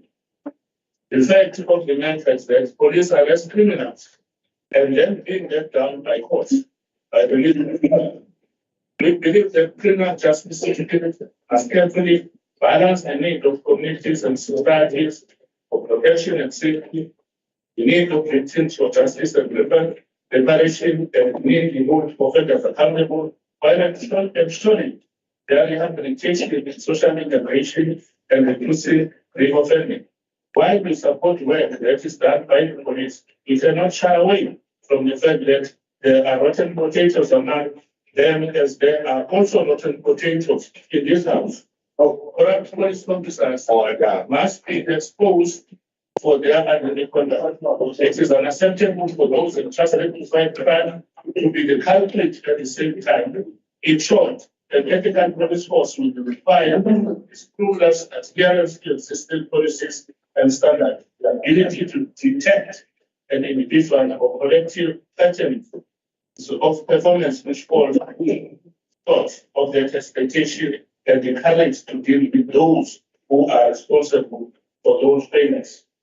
I believe that we shall all work toward eradicating crime to ensure that our province is free from ruthless criminals and play the active role in fighting crime and reporting criminal activities to the relevant authorities. Thank you, Honourable Member. Thank you, Honourable Member. Time is up. Our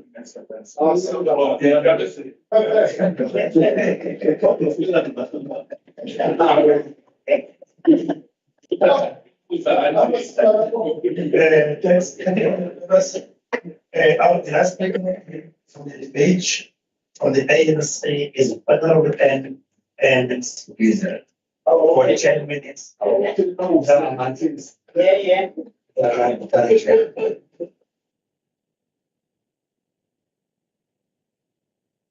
Thank you, Honourable Chairperson. Honourable members, the ministry is present, the church is present, and the guests of the speaker. The Honourable Chairperson, like a must go stage. It's always difficult for you to come here to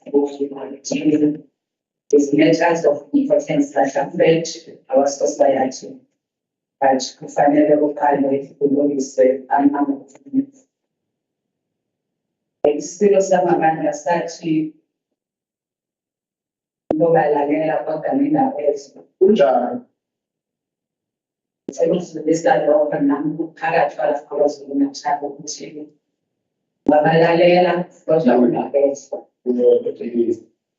Mura Kurma Karat, Pescado, Kume, Rashama was the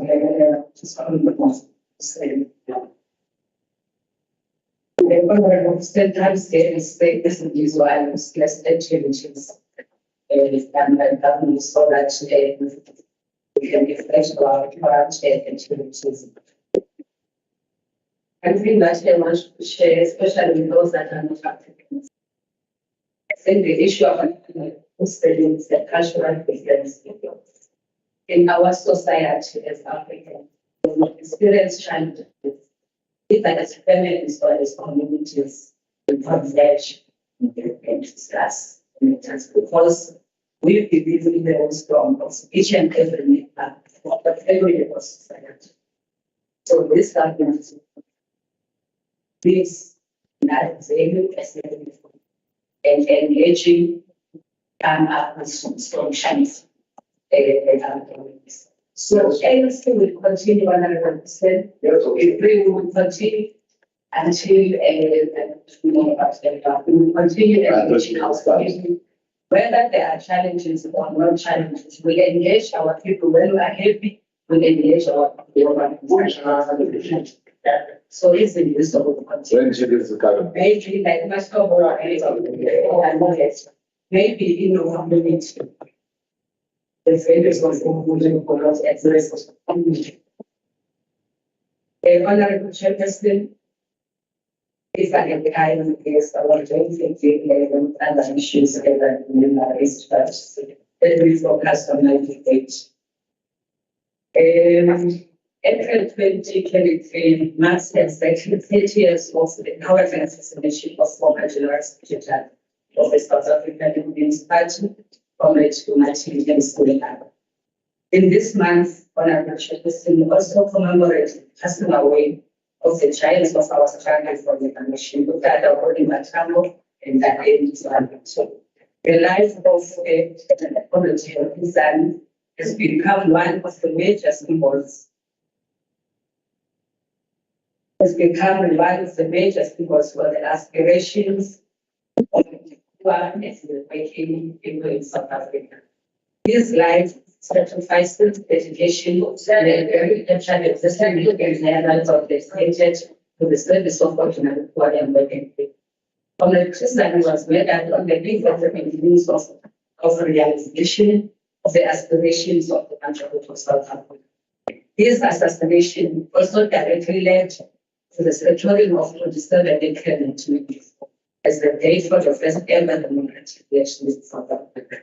So, honorable members and general members of the community, as we continue engaging in commemorative activities, let us all try to emulate at least one of his values for the betterment of our society. Honorable Chairperson and members, allow me at this point, before I forget, to take this opportunity to extend warm congratulations to HOD, who has been appointed by the Executive Authority recently. We look forward to working with you in our efforts as a people of KwaZulu-Natal in realizing the goals of the National Development Plan Vision 2030. Honorable Chairperson, at the beginning of this term, the ANC committed itself through the 2019 manifesto to do these three things. And they are mentioning only these three things because they relate to my age. We committed ourselves as an African National Congress to strengthen community policing forums and community security departments. We've also committed ourselves to increase police visibility in communities by increasing the number of women and men to be uniformed. We've committed ourselves, honorable members, to scale up support for Vela centers and other survivor empowerment centers. Honorable Chairperson, in response to these commitments, the ANC government has over the years since the beginning of this term increased the number of police officers from 967 to 19,386 in 2020. Although this is a good progress, honorable MEC, a lot more needs to be done to ensure that our police officers are well trained to investigate cases, so that all the cases that are reported to the police officers will get positive outcomes at the end, unlike what is happening in some areas of our province currently. Honorable MEC, we applaud the work done by the officials of the department and all the stakeholders that are part of this program in monitoring the stations, all the 184 stations that we have here in KwaZulu. I hope that the recommendations that are developed after this visits or this monitoring process will be considered by the Executive Authority and other authorities relevant in the implementation of those recommendations, so that we improve in areas where there are challenges. The second point that I want to report honorable Chairperson is on strengthening of community policing forums. Members could also study all the stakeholders to offer us, including honorable Spain, that in all police stations in KwaZulu-Natal, we have a functioning CPS. There might be challenges here and there, and these challenges are going to be addressed by the amendment of the South African Constitution. Because that amendment bill proposes to strengthen the functioning of CPFs and also provide adequate resources for CPFs to perform their duties. So the ANC is working towards meeting its commitments that it made at the beginning of the scaling up of the centers in KwaZulu-Natal currently, we have 82 centers in a number of hospitals. We have one that has been established as Elder, Welezane, Oshepstin, Finisheli, Mahatma Gandhi, Khan, and Stemba also becomes. Honorable NSC, it's a strong organ. Sikukushoyo ukuthi sesihambe safika sicela kodwa ukuthi kule nkinga yokho emadolobheni nasemalokishini okuwukuthi singene nasezindaweni zasemakhaya ukusetshenziswa kwezidakamizwa. Intsha yakithi ingene eshintshe kwezidakamizwa. Abantu abahlala kufanele ngabe yibo that are protecting our children and young people are causing our young our youth with these drugs. So siyacela ukuthi usebenze i-department uzame ukunyuka ukubisana nalesi sihlava siphele ngoba ukwenza lokho their generation of young people that is affected will be a lost generation. And lokho kusho ukufa kwalesizwe and kuyoba ukuthi sithamela amangcwaba alezingokhelela ezifana ezalwela ukuthi mina nawo mhlanje siphele ngokusaphila yabona.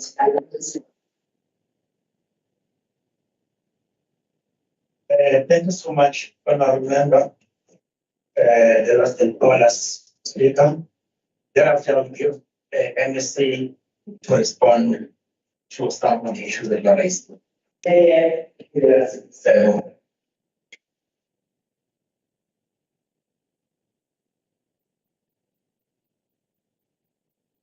Thank you again, Chairman. Yes, I appreciate the input made by colleagues. We take it as the policies that we embrace our way of working. As I indicated that we need to work together to fight crime.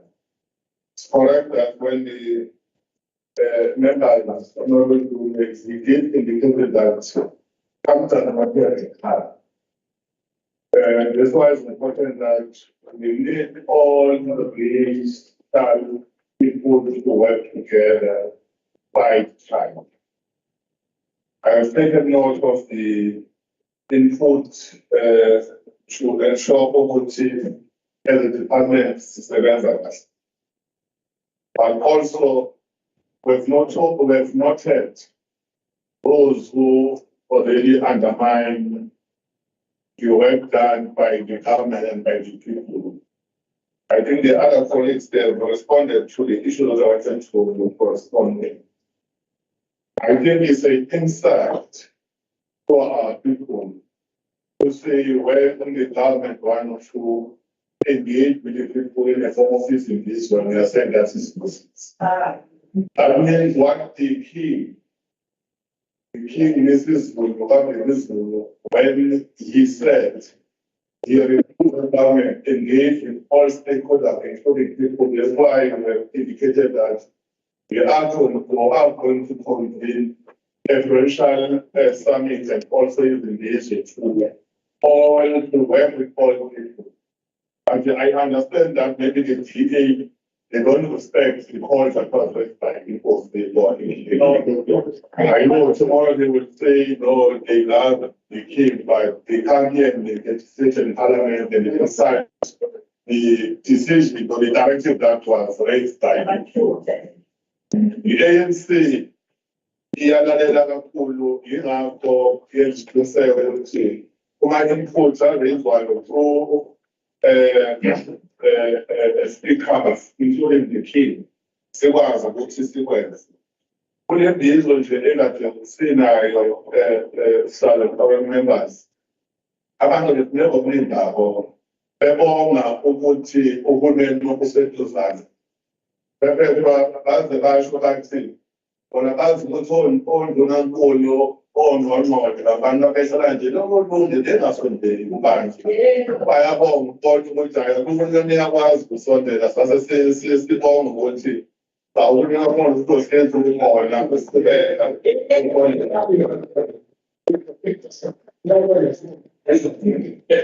siyafisa ukusho ukuthi sisebenza kahle nama-structures ama-community which is It's a committee, posting forum or APF. That's why we really invited them. They are part of this debate. There's one incident where almost always would see civil standard in the time. In our couples are with two honorable, those days are only from to any is the as I ever common this is when Sana and Taga team of Wisana and the crime.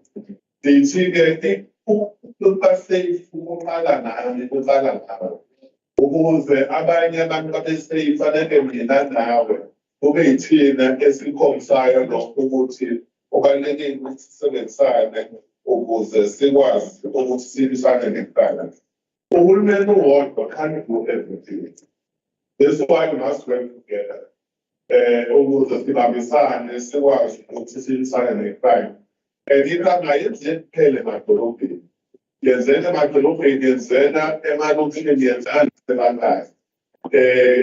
I think ushilo uhulumeni ukuthi kuyicrime wona ukuthi kube khona abelungu abasebenzisa aba-abuser abantu bakithi emaplazini. Yingakho part of umsebenzi wethu isana nokuhlunyezwa kwabantu bakithi nabantu besifazane, and part of invite speech. I understand how are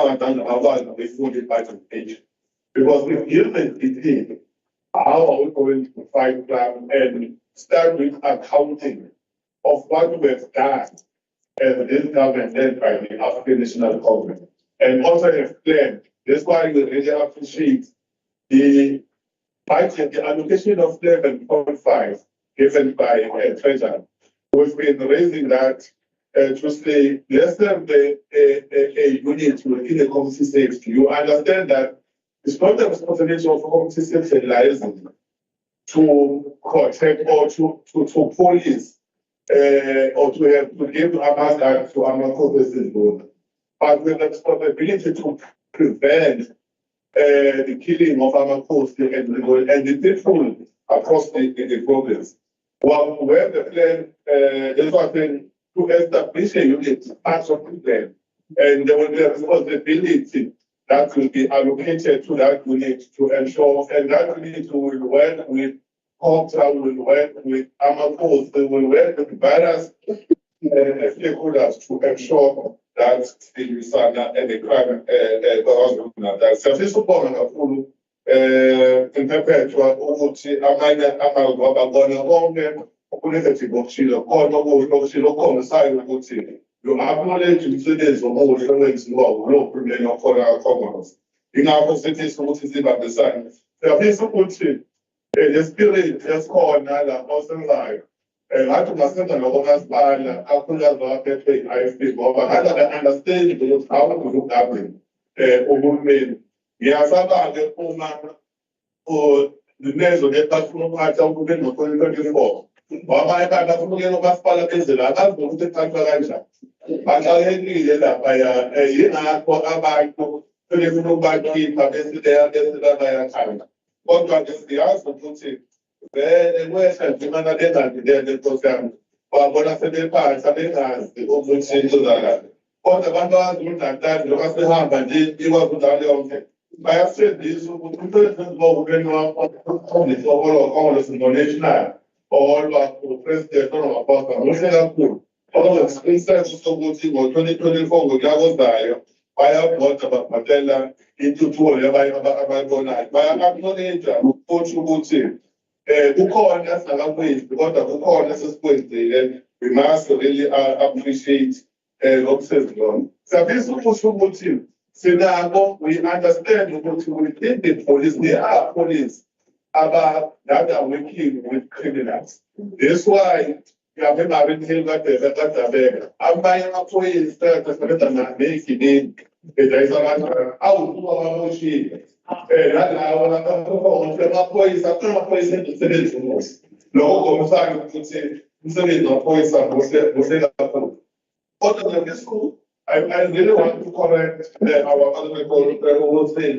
Together is number one in the go and check the States. The last everything. Employee at Western Cape is number one on America. So that means Western Cape is dead by the they are failing to also manage crime. So that is the one to rate. We decided to just go and rate and do a proper research so that when you speak to our people, you give them correct factual information.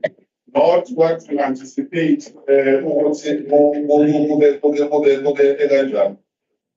as now is Stalo. Abaningi engathi ngikhuluma bebonga and sisiza ukuthi what are the other things ekufanele esize i-issue I think it should be working with social development or working with culture to deal with the issues of LGBT, but also in the second and then the owner. Then get the interpreter of company we understand the whole thing. It's all about to get this Islam. My God, I think but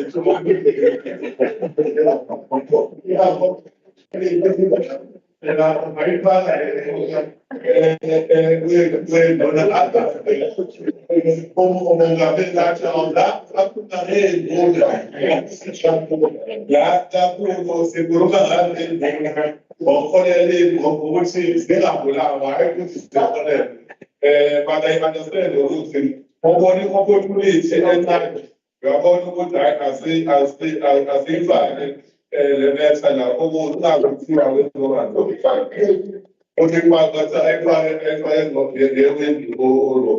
It is not, I think, I have considered the thing one not informed by election. We have to remind you that it is the one. If I didn't see the one person by the police, that my listening was one my delays. And we understand it takes sometimes because he has his way, and then have no contest. It's a contest that I guess in about this and one voting against and mobile next morning as well from the governors. I go on that I don't pay the all our whoever. So this what that's I agree that the last exposed police officers that are doing criminal activities in the province. I must say, some of the people, as Ramaphosa have indicated, when Kunama visits Singapore station, there are accommodations that are made. We've taken some points of accommodation. Part of those accommodation, you know that Singapore is if you have a report, actually I'm going to get the motto is the motto is the if recommend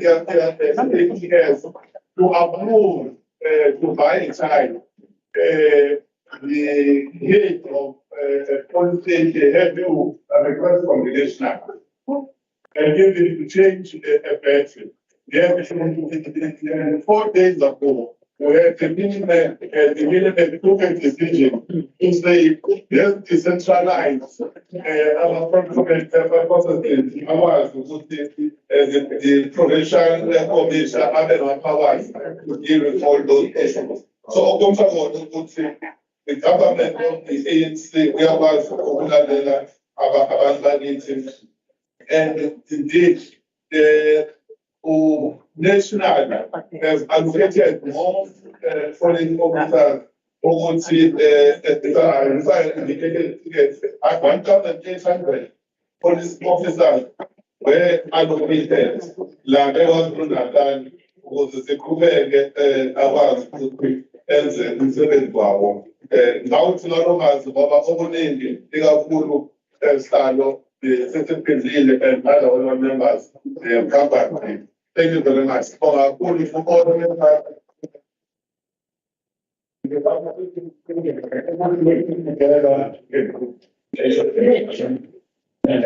you so much, Mr. The responses.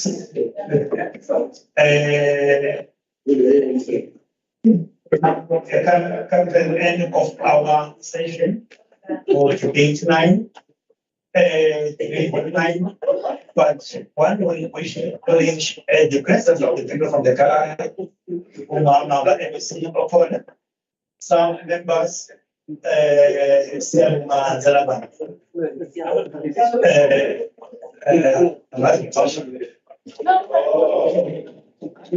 So other media members present. Thank you so much. Will therefore be starting another coach image. So no any release and such.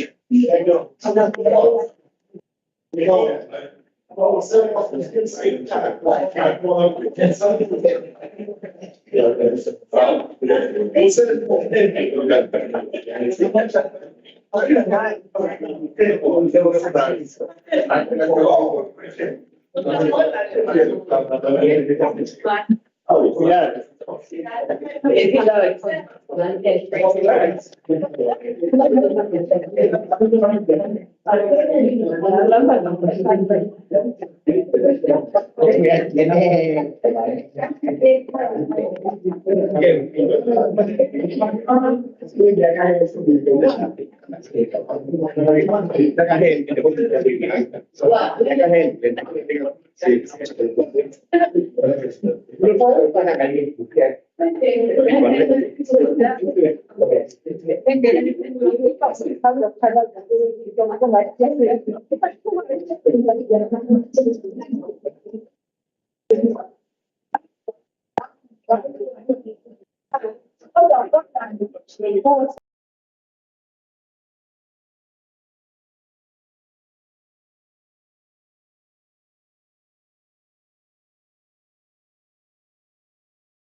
International disciplines.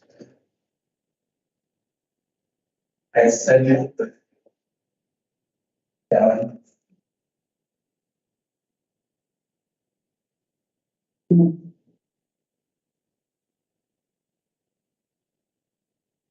Okay, let's start with the numbers. Lead with 8 minutes. All the numbers. We are now beginning our next stage, which is social development, environmental development, outline, continuing. What I can remind members, those on visual, is that you will follow the roads. If they are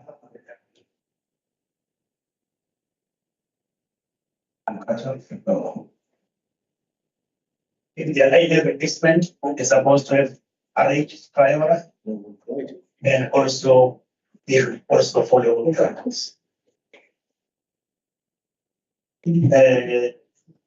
I will take this opportunity, other members, follow up on our MSc for social development. 45 minutes. Yeah. Sorry, President. Yeah. Thank you.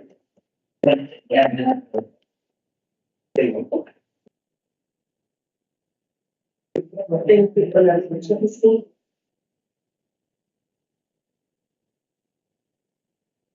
the Honorable Chair. Greetings to the Speaker, Honorable Voice, and Deputy Speaker. Greetings to the Premier of KwaZulu-Natal, Honorable Nosa Kude. Greetings to the Honorable Members of the Executive Council, the Honorable MC for Finance, Honorable Nkonyeni, to the Honorable Zuma, MC for Agriculture. Greetings to the members of the National Legislature, led, of course, by the chairperson of the Portfolio Committee, Honorable Swat Kawela. Greetings to everyone present, especially the honorable guests. Greetings to members who are connected virtually.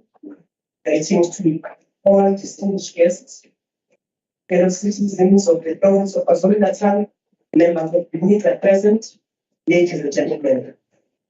It is with a great sense of determination and commitment that I stand before this House today to table the budget 2023-2024 on behalf of the KwaZulu-Natal and in social development. The budget preparation process for 2023-2024 NTEF was challenging due to the economic climate, which is indicative of continuous budget constraints ascribed to the capital effects of the fiscal consolidation and wage freeze cuts. The 2023-2024 budget allocation shows low growth of 33.3 billion compared to the 2022-2023 adjusted budget. It should be noted that this is not a real growth as the operational budget continued to shrink.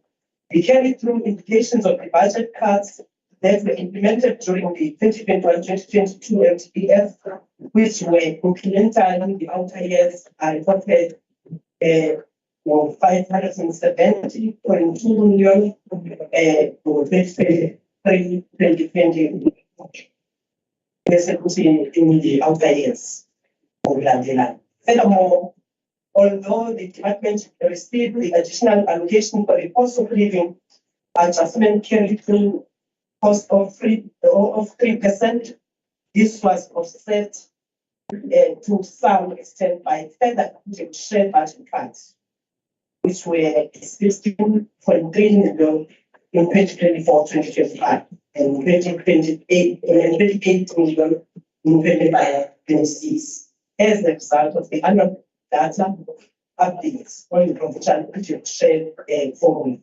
This is indicative of the serious challenges that the department is going to face over the 2023-2024 MTEF. And it's nice because the Honorable Nkonyeni is here as the NSC for Finance, and this will be attentively what I'm saying. Although rigorously reprioritization was undertaken to address areas where there are pressures, these budget cuts affected mostly the operational budget that includes compensation of employees. And that's a very common issue, which are the decreases by 72.4 million. The compensation of employees for 2023-2024. And goods and services, which decreases by 58.2 million, compared to the projected expenditure outcome for 2022-2023. These are the financial pressures which are anticipated in the year. However, prudent financial management practices will be implemented to avoid unauthorized expenditure. As per the Provincial Executive Council resolution, the department should provide 10 billion towards job creation. The department has reprioritized funds within the equitable share allocation to supplement the social sector PWP incentive grant for provinces for the appointment of community caregivers among citizens. The department has a dedicated budget for crime prevention and support under Program 4 for restorative services. The budget allocation has increased from 150 to 159.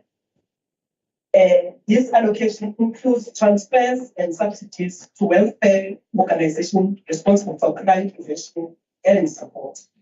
Honorable Chairperson, we experienced these budget cuts at the time when the citizens of KwaZulu-Natal are trying to recover from 3 disasters that gripped the province in just over 2 years, namely the COVID-19, as it is known, the violent protests in July, and the devastating floods in April.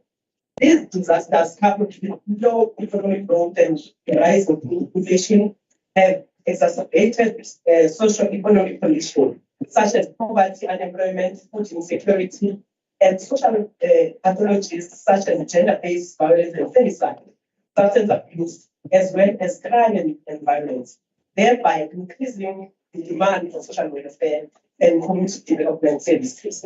This is compounded by the constant increase in the population of KwaZulu-Natal, which is estimated at 11.6 million. As the KZN population and demand for social development continues to increase, the department and the country at large necessarily face fiscal constraints. Despite the increase in demand for services and the shrinking budget, we will continue to provide social development services to the citizens of KwaZulu-Natal, guided by the relevant pieces of legislation. Key amongst these is the white paper on social welfare services and the white paper on families, the Children's Amendment Act of 17 of 2022, and the Older Persons Act, among others. The delivery of social development services is still guided by various international, continental, national, and provincial planning frameworks. These include the Sustainable Development Goals, SDGs, the African Continent Agenda 2063, the National Development Plan, and Provincial Growth and Development Strategy. The NDP places social protection at the center of the fight against poverty, unemployment, and inequality.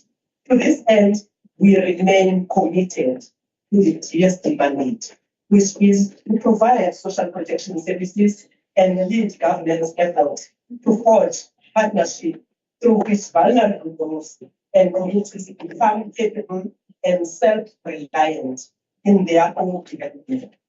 As we present this budget, we honor the struggling icon, Ubaba Urayo, who contributed to the freedom of our country. In honor of this bravery and resilience, the department will launch a compendium of social behavior change programs at Kwampanaz traditional area. Izothathwa isiwekhona Kwampanaz to respond to the social ills of and gender-based violence, substance abuse, and crime and violence against women. These programs will be rolled out in all wards within Ingcugce local municipality or Ingcugce and seek to reduce risky behaviors and in young people, building self-esteem and help them to protect each other and be able to invest in their future. The program will be launched in June 2023 by the MC for Social Development as the legacy program in honor of Baba Finance. It will be maintained in many years to come. Through this program, the people of Ingcugce will be able to claim the freedom that Baba Finance fought for, and this bravery we saw him awarded the Order of Merit. No man will abuse women and children in this program. We'll see men standing up against gender-based violence, and we want to see men saying, not in our name. We present this budget speech taking a cue from the State of the Province address, SOPA, presented by the Honorable Premier early this year. We themed this financial aid budget speech leaving no one behind as we build a better, prosperous, and resilient KwaZulu-Natal. This is a call to action for everyone in the province to work together to create a better future for all citizens, particularly those who have been marginalized and disadvantaged in the past. We were in this August house when we presented 2022-2023 budget, which was taken, and from the onset, we were clear that with all the different challenges we face, including budget cuts, we intended to leave no one behind. It was a commitment that when we write, we want to ensure that we address the needs and concerns of all members of the society, regardless of their background and circumstances. It remains the primary cornerstone for the department to ensure that no one is left behind as we rise to deal with social development, social cohesion, and social transformation. Honorable President, our plan is to deal with daily atrocities committed against women in our society face a significant challenge due to budget cuts, but the appalling cases of domestic violence have become more prevalent, violent, and prominent since the outbreak of COVID-19. As you will also recall, there's been 2 years of our COVID-19. Considering the high rate of crimes against women and children, this government will improve among interventions in dealing with the cases of domestic violence and rape. We also need to have more social workers to deal with the social needs. We have made a commitment as far as welfare is concerned, because we want to ensure development. This means that everyone in KwaZulu-Natal should have access to the resources, services, and opportunities they need to thrive and succeed. However, the plans are going to succeed. We all know that the department is the heartbeat of government of KwaZulu-Natal. Remember, we become the first department to come to any situation, and we become the last department to leave any situation. Despite the difficulties we face, we approach this budget with a sense of optimism and a firm belief that through strategic planning, innovative thinking, and collaborative approach, we can continue to make progress towards our goals. Our department remains committed to address the socio-economic challenges facing our communities, particularly those who are most vulnerable. We are determined to build a more inclusive, just, and equitable society where all citizens have access to the resources and opportunities they need to thrive. Honorable Chairperson, one wants to urge all citizens of this province to work together, think creatively, and remain focused on our shared vision of a better tomorrow for all as we continue in all ways to better our communities.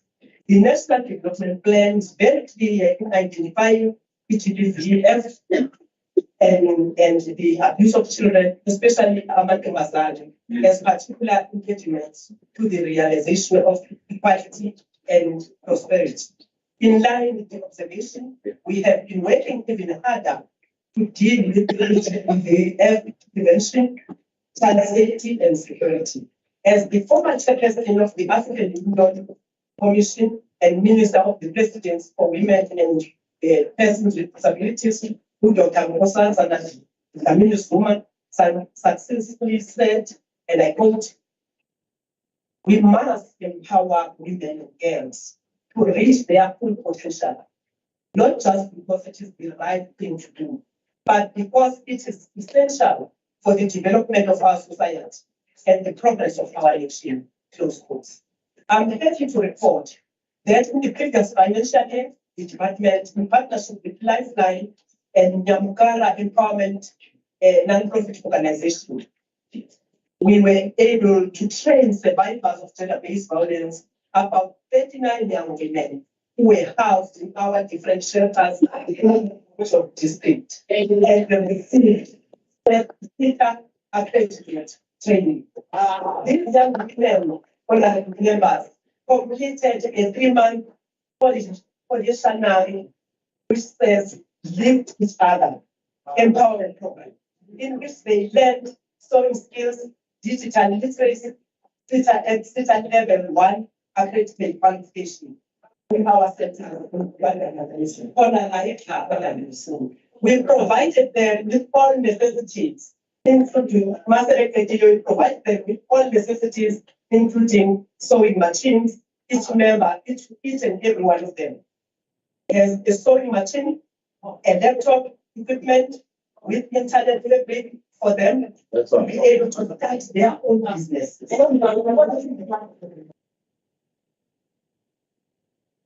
And all the interventions where we take women and youth to our institution for training members, we ensure that once they have been provided with their training, we then after their much needed skills, because someone is trained on a level of skills, they leave the training centers with accredited certificates, different tools of trade. We are proud to report that some of our youth who completed the training on youth academies and started their own businesses, while others secured employment. We have even been able to produce a chair who attracted the interest of a big company like MSC Cruises. Having been trained in our welfare youth development center,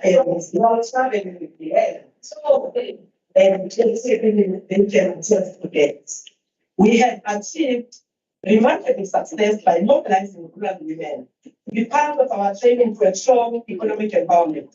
We will enable this group to reach the next stage of economic empowerment through the formation of large producer enterprises or collectives, with each having several thousand members and managed professionals. As part of our development approach, we will be helping with the provision of raw materials for better design, quality, branding, and marketing of their products. Through supporting policies, they will be enabled to scale up with operations to serve the large consumer market, as has been the case with Ingcugce NGO in Tanzania. We are talking about what is here when I remember. About who can touch. This women organization in Tanzania has been able to purchase more machines in line with the product, and they also produce school uniforms and other fashion garments that are being showcased during Italy, July.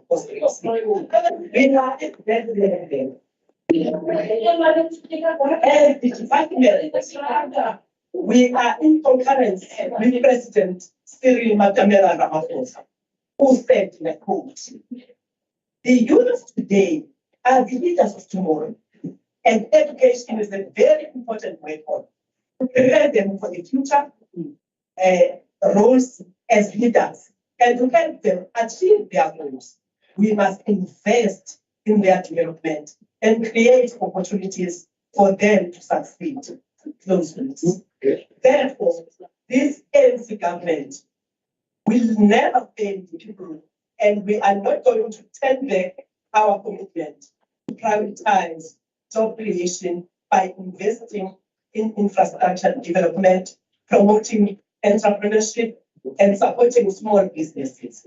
Our approach as the department to poverty and unemployment has been multifaceted, addressing the underlying structural issues, which also providing immediate relief to those in need. We are taking cue from the Honorable Premier, our Premier, the one and the only Mrs. Ingcugce, who during her State of the Province address emphasized the importance of social development and the need for government to prioritize development programs to support vulnerable communities. She stated that the ANC government remains steadfast in its commitment to addressing poverty, inequality, and underdevelopment through various social development programs that we have implemented, of course. Honorable Chairperson, we want to assure the people of this province that the programs that the department will implement while facing financial constraints will be in line with government plans to better the lives of the citizens of KwaZulu-Natal. With vote 13, 2023-2024, we intend leaving no one behind as we continue to navigate our journey to ensure that survivors of gender-based violence stand on their feet. Disabled persons are able to successfully set up and manage their own businesses. Women are properly developed and empowered so that they do not have to tolerate abusive relationships in order to survive. And the youth is able to create jobs for themselves. Our journey to better the lives of our people needs us to stop politicking, bickering, and focus on the energies to uplift our communities from the chains of poverty. That is our primary goal with the non-profit organizations. Others are in this house, and non-government organizations that perform our statutory obligations. The department partners with NGOs and NGOs get financial support as to perform these responsibilities. The program one is too administrative, but I want to start by social welfare services, which is program 2. The allocation is 817.2 million. This deals with social welfare services, which consists of care and support services to older persons and support services to persons infected and affected by HIV and AIDS, and as well as the relief to social relief of threats. Honorable members, a transformed developmental social welfare system is one of the intended outcomes of the state's administration.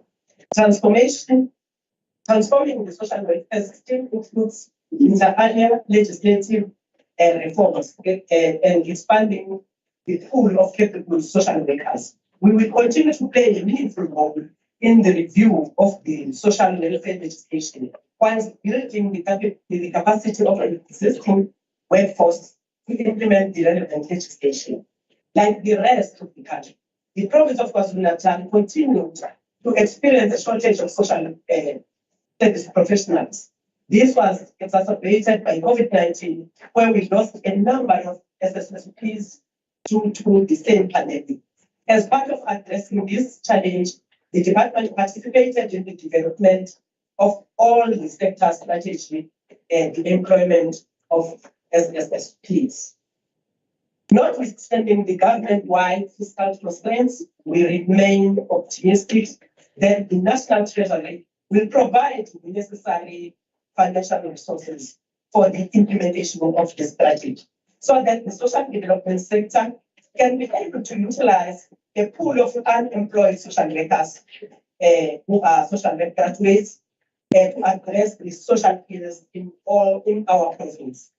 In the meantime, the department will utilize its limited budget allocation to appoint SSPs to replace some of those we lost during COVID-19 pandemic. We want to assure you of that. Under the same directorate, there is services to older persons, which is allocated 191,763 million.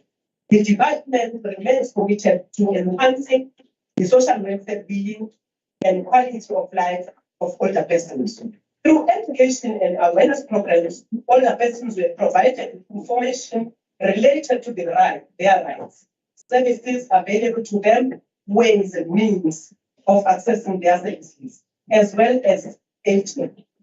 Just over 2,700 older persons received care and support services in 39 residential facilities, while more than 15,300 received services in 359 community-based services. The department will continue on a track to provide residential community-based care services to older persons. Special focus will be on constructing a residential facility that will accommodate and I hope the honorable member who MC Zuma will be interested on this one. The department will continue to provide residential community-based care services to older persons. Special focus will be on constructing a residential facility that will accommodate 100 people within the recently converted KwaZulu-Natal residential facility. Assessments have been completed for the construction of the new residential facility at Committe as well. And interventions aimed at preventing and addressing elderly abuse will be sustained. Under the same directorate, there's services to persons with disabilities. I'm glad because there are people with disabilities around us. The department remains committed to this, which has been allocated 273.7 million. The department remains committed to the vision of a free and just society, inclusive of all persons with disabilities and equal citizens, as exposed in the white paper and persons with disabilities 2015. In giving effect towards the realization of the vision, just over 1,000 persons with disability received care and support services in 20 residential facilities in the province. More than 24,000 persons with disabilities participated in protective workshops to promote economic empowerment and independent living.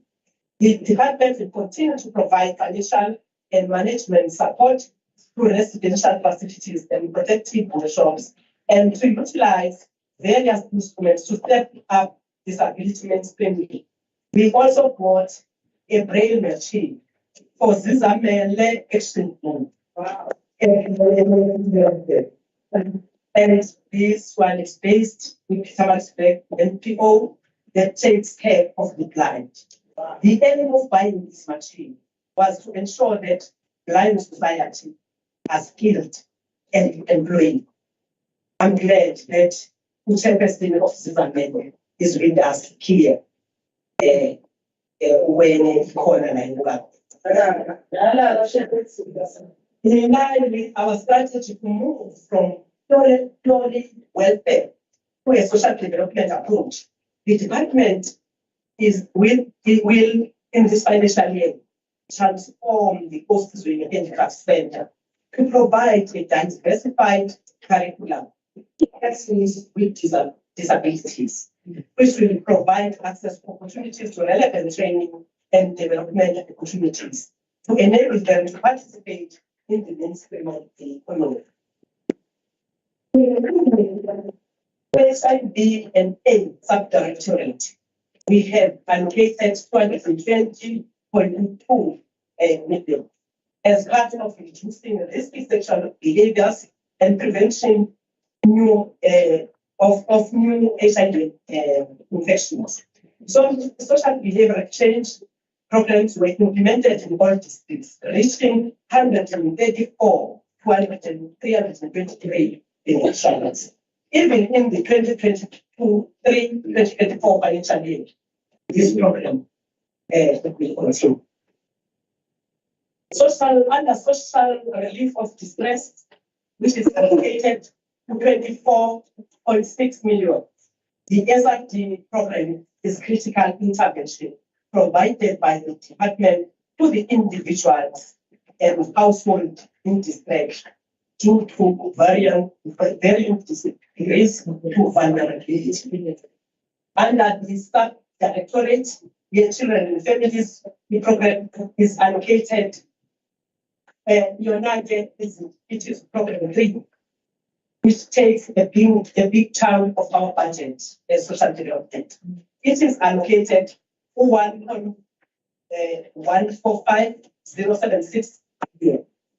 The Children and Families Program consists of care and support services to families, child care and protection services, personal care services, care and support services in child and care centers. In child and care centers as we care and services to families has been allocated to 23.6 million. Honorable Chair, we firmly believe in the words of business, and I want to open quotes on this one. The family, he said, the family is the basic and universal institution. Upon it depends the survival of every society. And I use quotes. Various initiatives were implemented to build strong and cohesive families. Today, our boys are 7 honorable members. About 250 of young boys. They went down working. They stayed out in practical times. Nothing is over. These assemblies served as the build-up session for the Provincial Boys Assembly, which was held during the Men's Month in July. Net Boys Assembly program is now about 3,170 boys. Nesumando Star program na footy yoba. Men championing change and rock leadership programs were implemented, and 7,399 men were mobilized to address domestic violence. At least there are men who want to lead these programs, and we appreciate. In child care and protection services, it is allocated 392,772 million. The Charter of National Nations and Societies often measured against the measures in place to protect children. In collaboration with the relevant stakeholders, the department continued to render a number of child care and protection services in line with the legislative instruments.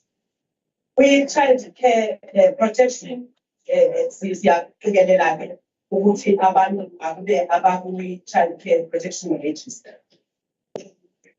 Baba khona abantu abasondela ukuhlangana nabantwana abangekho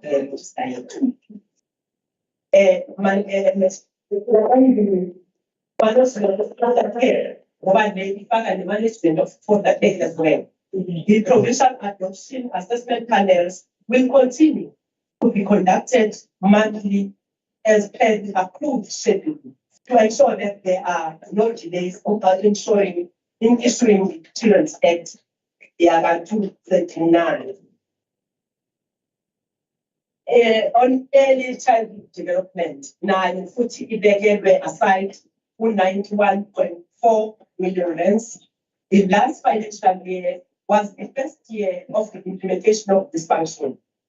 The function shift to PCD just but this gave effect to the pronouncement by His Excellency the President in this 2019 disorder. That one has been implemented.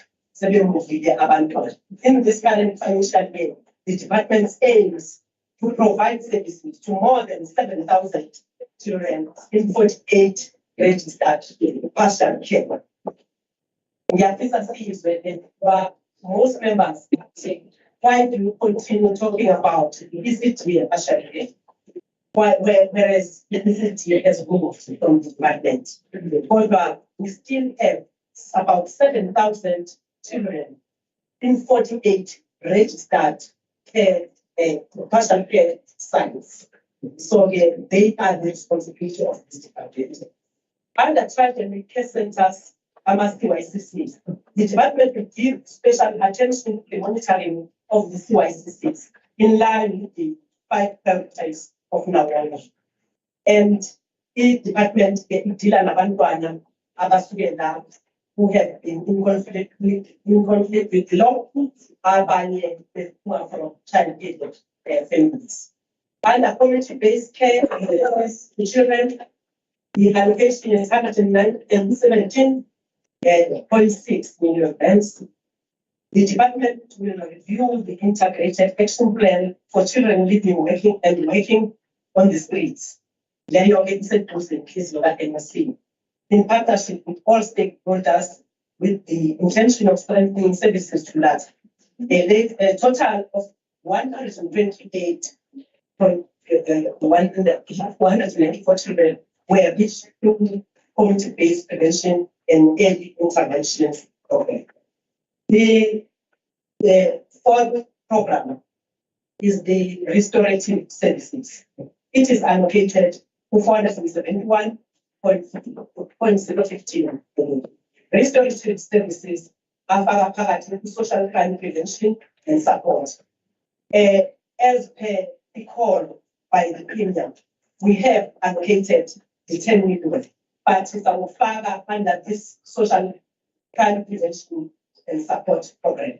Because TINA as social development, we do implement the kind of the social crime prevention and support. The department will continue to implement social crime prevention programs targeting more than 300,000 beneficiaries, whilst ensuring that more than 1,500 children go the law complete irrigation programs. Under this directory, there's a sub-program which is victim empowerment program. It is allocated 118.787 million. In the fight against the following scourge of violence against women and children, the department continues to implement the provincial strategy. The high-risk areas of Inanda, Umsumbe, Chairperson of the Portfolio Committee, Umsunduzi, and Longo received special attention in the departmental efforts. Psychosocial support services to victims of gender-based violence were rendered through 35 centers, 82 Zelake centers, 104 centers, and 14 crisis care centers, and 21 shelters.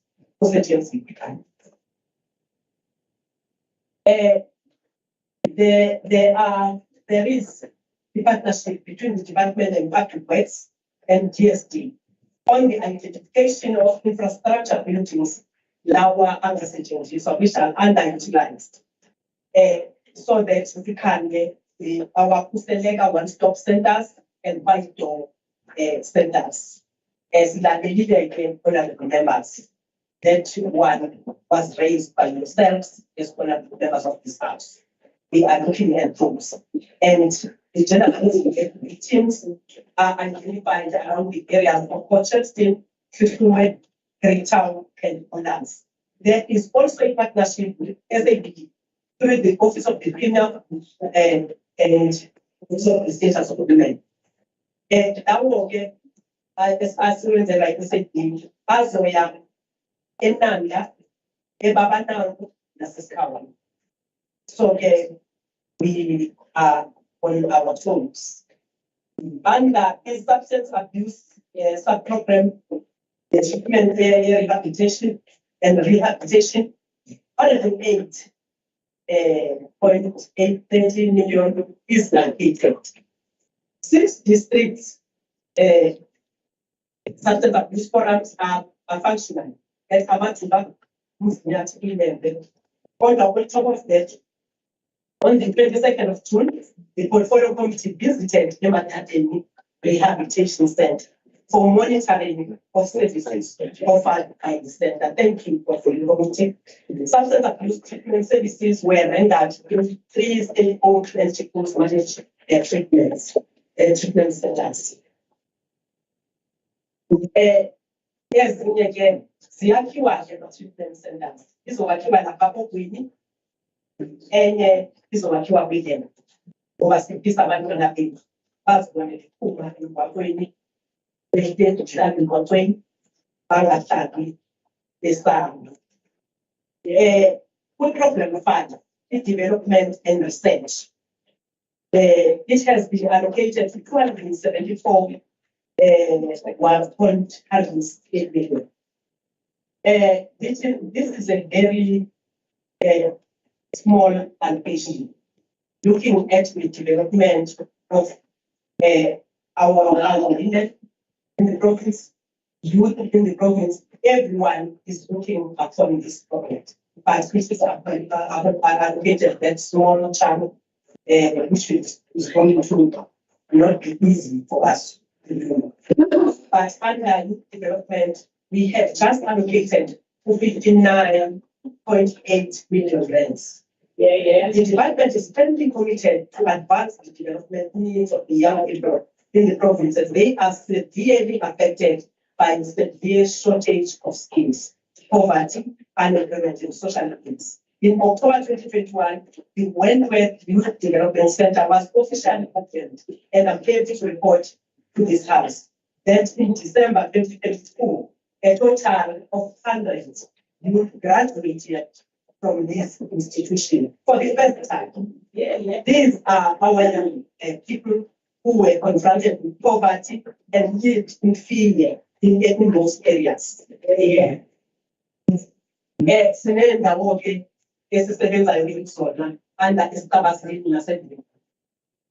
are hundreds of young youths from Zululand district. This Zululand is very remote from Shamte, Sababuti. We don't reach areas of Zululand. They were supported, these 100 youth were supported by the department so as to obtain their driver's licenses. This will enhance their chances of finding. Also, 60 youths recruited from Kutugela districts, and they are currently doing national schemes. And we are continuing monitoring. In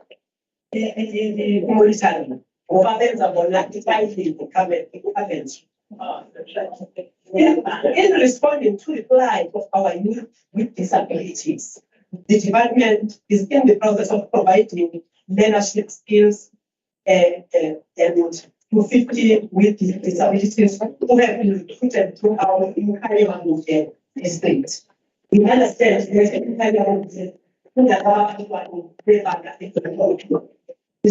want to prove that Nagoban have trainings. We want to prove that Nagoban are equal to the task and can be of more importance with people in need as South Africa. In Zululand, the construction of the Technical Skills Development Center is underway, and it's important as you. So that's what we do with this budget, and continuously. Yes, we are open. At the moment, it is allocated to 14 million, which is 5 less. the department has revived most of the women flagship projects, and in all of them, women are now generating income on the many different projects that they are involved in. A total of 18 million will be spent on the refurbishment and upgrades. People should know this.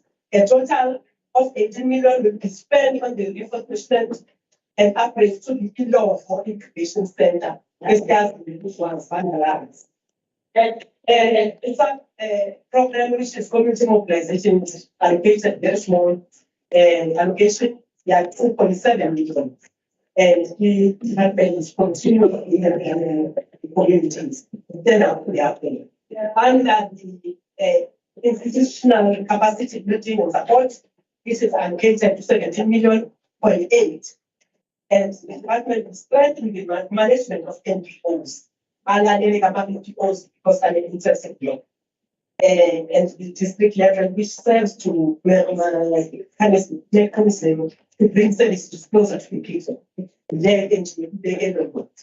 Under poverty and investment sustainable livelihood, which is allocated to 20.7 million. This program is a catalyst in ensuring the implementation of sustainable livelihood for the poor, vulnerable, and create resilience and less independence on the state.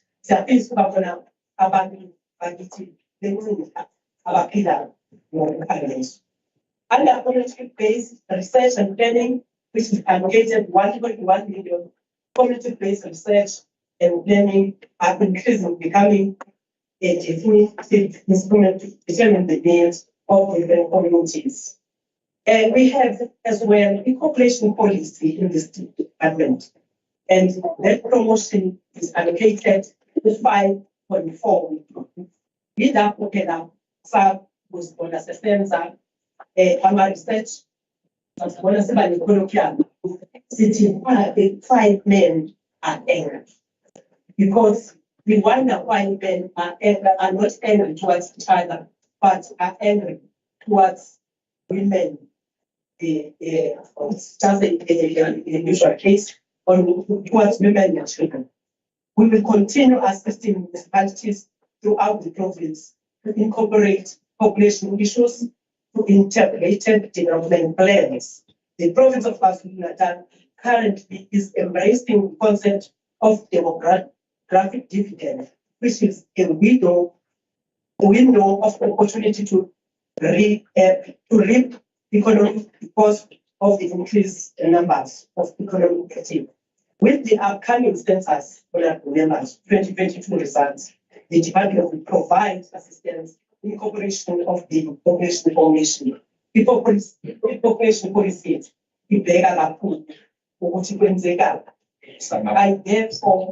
I therefore want to put in front of this house, Toga's house, the budget of 3.2 billion 255. In conclusion, notwithstanding the challenges we face as government 2023, this budget provides hope and confidence to those who need the department's intervention due to the social ills, high unemployment rates, crime, national-based violence. And Honorable Chair, we are adamant that the department has touched many lives in KwaZulu-Natal in this beautiful province of ours. And I have no doubt, Chair, that our commitment to leave no one behind will yield a positive result. Equally, I would like to express my heartfelt gratitude to each and every one of you, members, especially the executive council members led by the Honorable Premier of KwaZulu-Natal for your support, the unwavering support. I would like to thank the honorable members of the legislature for your unwavering support and guidance, including all communities in this legislature, especially the portfolio committee, our social development, which is led by the very capable honorable structure government. I would like to thank the members that we in portfolio committee, our finance, which shapes us and give us guidance. NOSCOPA as well. They are supporting us in whatever we are doing. Thank you so much, members.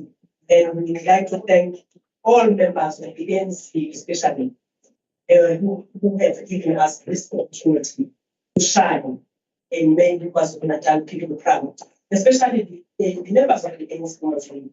I don't want to forget them.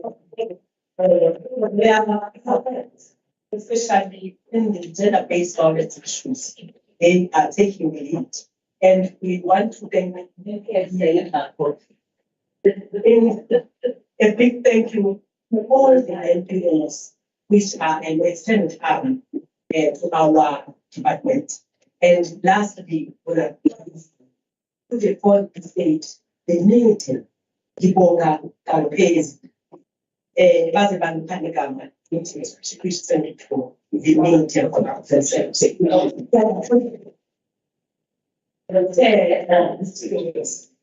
our department. There are good stories in tears. Let me tell you.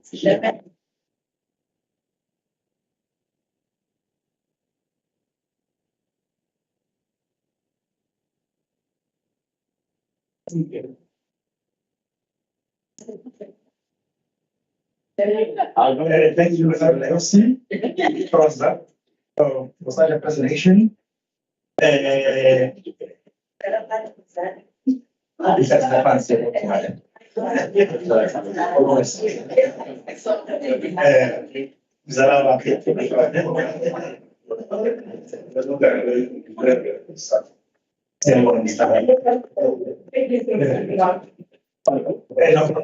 for joining us. Embassy, you can see that with 3 minutes, there are 3 minutes to be taken from your response. But one to welcome, you welcome also acknowledge our embassies election join us. Honorable members also, I see them will just join also. And also let me acknowledge the senior management team that is recommending the embassy, led by PTG, Mr. McDonald, and other senior managers present. Thank you so much. Therefore, now we will start our report from the chairperson of the portfolio committee. Portfolio committee from the ANC. And for 10 minutes. What I see is a challenge. Thank you, Chairperson. Let me wish everyone present in the House, our honorable MPs that are here, members of the House, of the legislature, and officials of the Department of Social Development under the leadership of the Education team, Ms.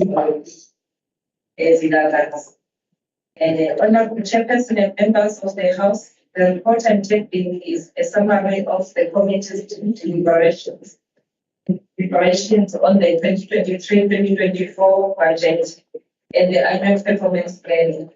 The Department of Social Development presented its draft budget and APP for the 2023-2024 financial year to the Portfolio Committee in numerous meetings. The meeting to consider the final budget was held on Friday, the 31st March 2023.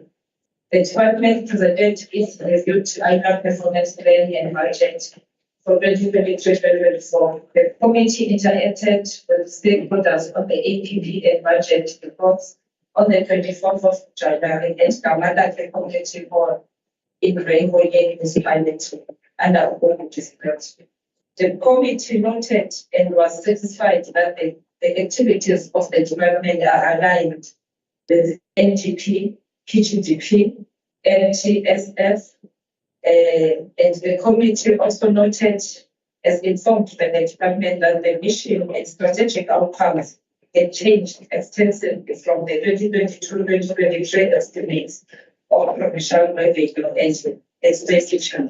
However, the department has this aligned in the updated information of the 2023-2024 APP going forward. The 2023-2024 budget for social development. The portfolio committee was informed that the KwaZulu-Natal Department of Social Development has been allocated 3.26 billion for this financial year. The department's budget is projected to go from 3.26 billion to 3.52 billion over the 2023-2024 MTF period. The budget will cater for the department's 5 main programs within the The financial year 2023-2024 will be a year that will further test the resolve of the department. As the committee, we learned that the department is continuing to face financial pressures due to the carry-through effects of the budget cuts. The main areas anticipated to experience pressures over the 2023-2024 MTF are compensation of employees and goods and services. Almost 50% of 2023-2024 budget will be used for compensation of employees. The department will utilize these funds towards the provision of social work practitioners to meet the norms and standards as set out in the integrated service delivery model. The committee engagement. The committee noted the following. The committee was concerned by the potential risk of weaker internal controls within the department. The weaker internal controls are due to the lack of the risk exists because operational costs remain vacant due to the limited available budget. This is a red flag that must be addressed if the department is to avoid unwanted, irregular factors and wasteful expenditure. The portfolio committee noted and was pleased with the addition of 27.8 million to the budget in 2023-2024. The committee understands that the additional funds will be allocated against the compensation of employees across all programs. Amongst other concerns raised were the following. The yearly budget analysis showed low growth compared to the projected 2022-2023 outcome. The operational budget is indicative of the budget shortfall to accommodate conventional obligations such as catering services in the department, facilities, and security services. The budget for COE is reducing while the vacancy rate is not reducing. The unaffordability of youth and vacant posts continues in 2023-2024 due to the budget for shortfalls. The vacant critical post in the department is a great concern. The department has assured the portfolio committee that 63 positions of the 434 existing have been advertised and are in the process of being filled. The committee is aware that the department will conduct interviews on smaller number of posts in comparison to existing ones, all due to funding and availability. The committee will monitor closely the filling of these posts. The department works closely with the NPOs and delays in the late payment of NPOs, and at times non-payment is a great concern for the portfolio committee. The department assured the portfolio committee that outstanding payments to NPOs were all processed. The committee suggested reprioritizing the strategy on the payments to the NPOs. Therefore, in this financial year, the committee will keep the department on its toes to ensure payments are made in time. The portfolio committee will monitor the performance of the department's progress with keen interest. The committee emphasized to the department that they implement all the finance portfolio committee's resolutions. Also, they must fully utilize the EPWP incentives grant. The government has given all departments 2 million for TDM. Therefore, the department must make sure that it uses the whole amount, at least 50% of these funds, adoption of the budget. After the committee noted the above concerns, the portfolio committee supported the 2023-2024 budget on the 26th of March 2023-2024 as follows. Honorable Bata Pale, ANC supported Honorable LD Mubane, ANC supported Honorable G. Mutali, EFF supported Honorable M. Jembe, DA supported Honorable P. Governor, FP supported Honorable N. Adam Majola, ANC supported Honorable Tako Radfansi, MS supported Honorable HS Zaminis, supported Honorable GN Sakmani Vega supported. In conclusion, Chairperson, Honorable Chairperson, the portfolio committee supports the 2023-2024 budget of the Department of Social Development. On behalf of the portfolio committee, I would like to take this opportunity to thank the NEC who always avails herself in all portfolio committee meetings. Honorable M.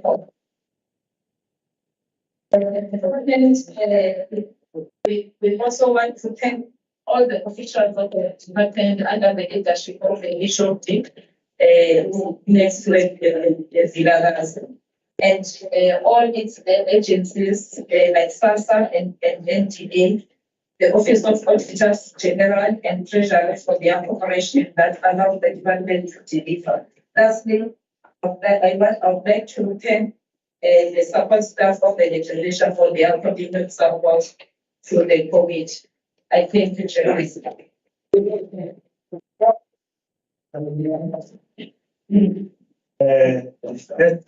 Member of Speaker, who will start the debate from the ANC is Honorable PH Mbata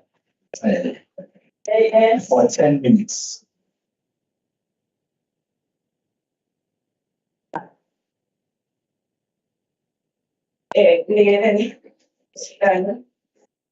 Members of the Executive Council, portfolio committee of social development, officials in our social development, officials of legislation, distinguished guests, ladies and gentlemen,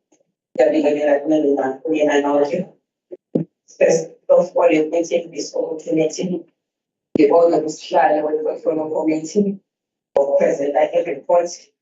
A portfolio committee and the committee of thank you very much, Honorable Chairperson, the Department of Social Development Vision to enhance the quality of life through an integrated system of services is in line with that of the African National Congress promised to the people of our beautiful country of a better life for all. Through the groundwork done by the DSP as well as the portfolio committee overseeing it in preparation for the new year, the ANC is pleased with its budget in allocation for the 2024 financial year.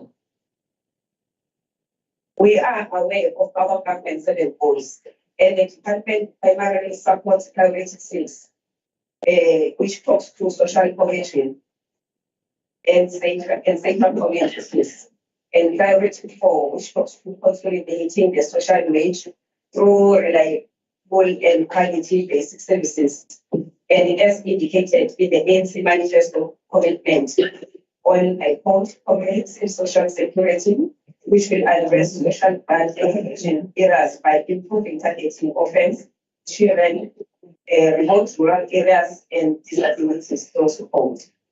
We as the ANC-led government are now in a period of implementation, which will propel KwaZulu-Natal towards overcoming the triple difficulties of unemployment, inequality, and poverty more quickly. The department will continue to offer community development and social welfare services during the 2023-2024 MTEF budget, including, among other things, the creation of sustainable networks, the provision of social welfare services to older people and people with disabilities, as well as the provision of village and relief to struggling people and households through the distribution of social relief parcels. In 2023, the department improved and expanded their services to older persons, and more than 2,700 received support in 89 residential facilities, while 1,584 received in 589 community-based care centers. Such services will be sustained, including prevention programs to prevent elderly abuse.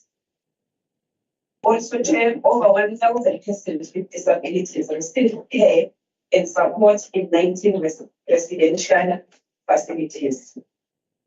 And with 2,280 received services in 58 protective workshops and 14 organizations implemented community-based rehabilitation programs. The African National Congress notes that 58,297 people received social relief of distress benefits in 2022-2023 as a result of the 2022 flood disaster. 120 shelters were provided, housing 8,100 people. Additionally, the department sent out social workers to offer social support services and coordinated 75 organizations to help victims through humanitarian support. Njengoba le uMinister uNgqongqoshe omkhulu ngesikhathi ememezela ngebudget yakhe ka-2023 ukhombisa ukuthi uhulumeni oholayo uhulumeni wabantu owaveza ukuthi i-grant yabantu abadala yabakhubazekile uzenyusa ngemali engango-R90 kusukela ngomhlaka 1 April 2023 aqhubeke afake u-R10 ngomhlaka 1 October 2023. Lokho-ke sekusho ukuthi abantu abadala nabakhubazekile sebethola imali engango-R2,090 overdraft. I-child support grant yona ikhuphukile isuka ku-480 iya ku-510 nayo kusukela ngawo umhlaka 1 October 2023. Foster care increased from 1,070 rand izoyona ku-1,180 ngayo ku-October. Uhulumeni-ke kakhongolose uhulumeni onakekelayo owaziyo ukuthi impilo zabantu fanele zibe ngcono. Uhulumeni obandlululo asikaze sikuzwe lokhu. Thina nje abazali bethu babokhona u-300 imbawu njengey'ntathu. Kodwa uhulumeni kakhongolose ukwazi ukukholela abantu abadala imali engango-R2,090. Nomkhulu naye imali ekhona ekhaya uhola yona leyo futhi. Kusho ukuthi wakhona umkhulu ogogo ekhaya bano-4,000 nemali kuya 5,000. Hhayi into enkulu engakasenzeki. Siyasesekela-ke kakhulu esabelo zimali ekutheni njengezwe noma isifundazwe sesimeni esinzima ngokwezimali ngenxa yezizathu eziningi ezifana ney'khukhula zakamuva zango-April 2022 okuhlanganisa ney'ndleko eziphakeme zokuphila uhulumeni wethu azikhona. Siwumnyango sizozama ukubuyisela isimo esimweni siwukholo sizozama ukubuyisela isimo esimweni esijwayelekile noma ukuqinisekisa ukuthi abantu bathola izinsiza eziyisisekelo ezizosiqhubezela embomweni kakhongolose othi bonke abantu impilo zabo kufanele ukuthi zibe ngcono. Chairperson, this service is to demonstrate how important the department is. In the 2023-24 financial year, the department will guarantee access to care and support services at 41 state-funded facilities, including one like KwaBadala on H4, benefiting 2,589 and 14,589 585 senior citizens. Among others, one is also delighted that 16 organizations will be implementing community-based rehabilitation programs. And that's 969 persons with disabilities will receive care in 19 residential facilities. 2,269 will receive assistance in protective workshop. Honorable members, the Department of Social Development in KwaZulu-Natal, in partnership with the CETA and the NYDA, are training 50 youth with disabilities recruited from Ingcugce district. The youth is being trained at Ingcugce Development Center. These young people will be assisted with placement on jobs as well as they are currently being developed as entrepreneurs by the NYDA. The program will take 12 months to complete, ensuring that on completion, they are able to join the job and entrepreneurial market equipped with skills. Again, the department handed over an industrial water pump to non-training women's lab in women's lab in Songin area, the rural part of Irreguala district during that town. This intervention by the department has helped the women's lab to increase their productivity and will assist to generate more income. Youth from the minority community of Wentworth, Love, and the surrounding areas has been supported through the Wentworth Youth Development Center that was visited by members of the Social Development Portfolio Committee during an oversight visit in 2024. Out of 100 young people who graduated in December 2022, 70% of them are from the minority communities. This emphasizes the ANC government commitment to eradicate poverty as well as to principles of non-racialism. Once more, it is worth noting that the SRD's delivery mechanism will receive special attention in the 2023-24 fiscal year. And the department will keep looking to NGOs for assistance. Additionally, the department will place 3,130 children in foster care and bring the total children with 18 foster care orders to 46,109 and reunite deceased foster kids with their families. However, it's rather alarming that despite the daily rise in demand for social services, the department continue to experience significant budget cuts and declining donor support, especially for program brain, children and families, which will lose 6.2 million. Chairperson, the ANC supports the budget.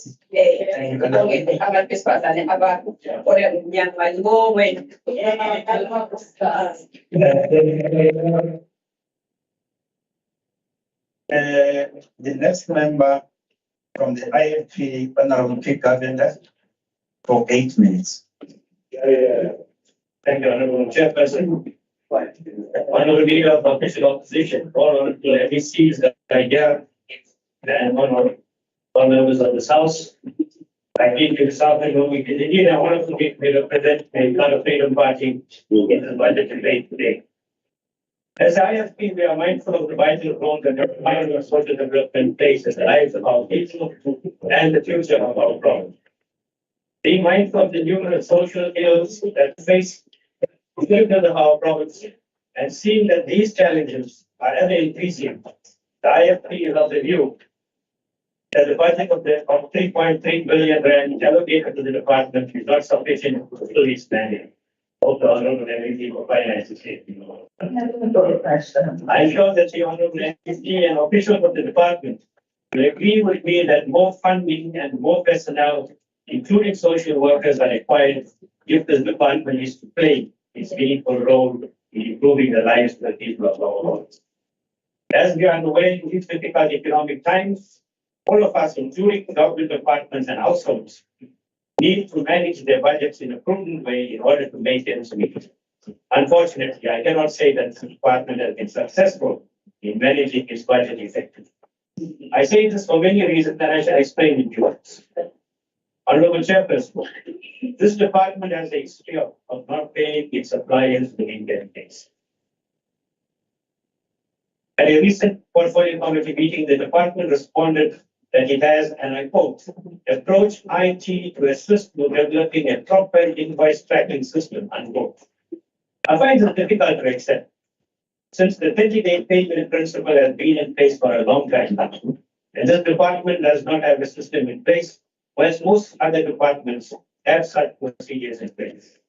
On a number of occasions, I've questioned why the incumbent in the CFO position has been acting for a long time, but I've not received a suitable explanation, and I hope that this position will be filled with a suitably qualified and honest individual like the present incumbent. When we look at the social relief of distress allocation in Program 2, we find that the target for 2023-2024 has been reduced by almost 10,000 beneficiaries because of budget constraints. Then in Program 5, we see that the number of households accessing food has been reduced by 28,007, also due to reduction in the SRD plan. This is of serious concern to the IFP, since a large sector of the KZN community will be without any form of relief in terms of having the basics to get by. City Press and various other media outlets have reported that government's attempts to feed the poor and vulnerable through the provision of food parcels are being hampered by opportunists, mainly local councillors, who allegedly divert the aid to the poor and to the supporters, and in some instances, even sell it. This is unacceptable, and we therefore would like to encourage the department to replace the food parcels with food vouchers that are redeemable at supermarkets closest to the needy families. While on the issue of grants, I am deeply ashamed that many grant recipients are experiencing great difficulties in accessing their grant payments, and SASA really needs to get its house in order so as to ensure that payments are on time, so as not to inconvenience our people, especially our senior citizens and those who are disabled. We have a strong view that the 350 Rand grant is not enough for a household to buy a loaf of bread every day in a month, let alone anything else. We need to see that the basic income grant becomes a reality as soon as possible. The ever-increasing living costs will drive our citizens to a point of desperation, and the outcome of which will be true devastating. Honorable Chairperson, a long time ago, we were told that the department will be transitioning from social welfare to social development. Today, this has not happened. And in the SWOT analysis of the department's APP, we were informed that there is, and I quote, slow progress in moving from social welfare to social development, partly due to under-resourcing in Program 5. This program deals with development and research, and has a budget of over 274 billion Rand, which is an increase of 0.8%. When we were interrogating the APP, we were informed, and I quote, focus will be on developing a strategy for accelerating the transition of social welfare to social development, unquote.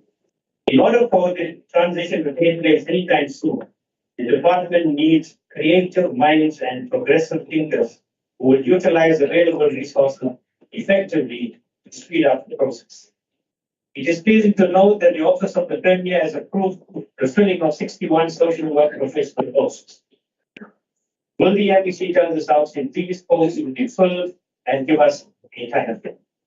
In addition, the department has been allocated 28.8 million Rand via the EPWP incentive grant, and according to the Finance MEC budget speech, this fund is for job creation, and I'm hopeful that this grant will be used for the purpose. For that purpose, it is not be used for the department's running costs, such as security contracts. Honorable Chairperson, with the cuts in compensation of employees' budget, the department will be faced with a staff shortage due to non-filling of posts, and this will certainly have a negative impact on service delivery. I hope that there is a 2.5% cut in the COE budget, but at the same time, there is an increase of 50 million Rand in the goods and services budget. The question that the MEC needs to answer is, how does the department plan to spend the increased allocation on goods and services without having a staff complement of social workers on the ground to carry out the work. I am aware that there are qualified social workers, many of whom receive budgets and received bursaries from the department with the promise of being employed after qualifying, but they are still sitting at home without a job. Again, I want to urge senior officials in this department to look at the spending pressure and see how best the 28.8 million EPWP incentive grant can be used to create jobs that will assist our citizens. Chairperson, I will always acknowledge, and the IFP will acknowledge when it comes to good work being done. And in this regard, we want to recognize the hard work and the ethic of the NBC. But NBC, I want to say that some of your officials are letting you down, and we pointed this out even in our committee meetings. I will expand on that a little bit more and I'm giving more time later.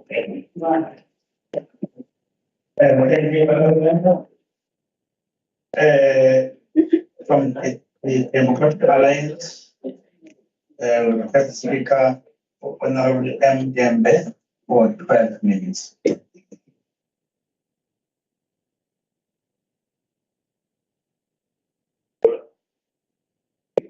Honorable Speaker and Chairperson and Honorable ABC's President, Honorable Umama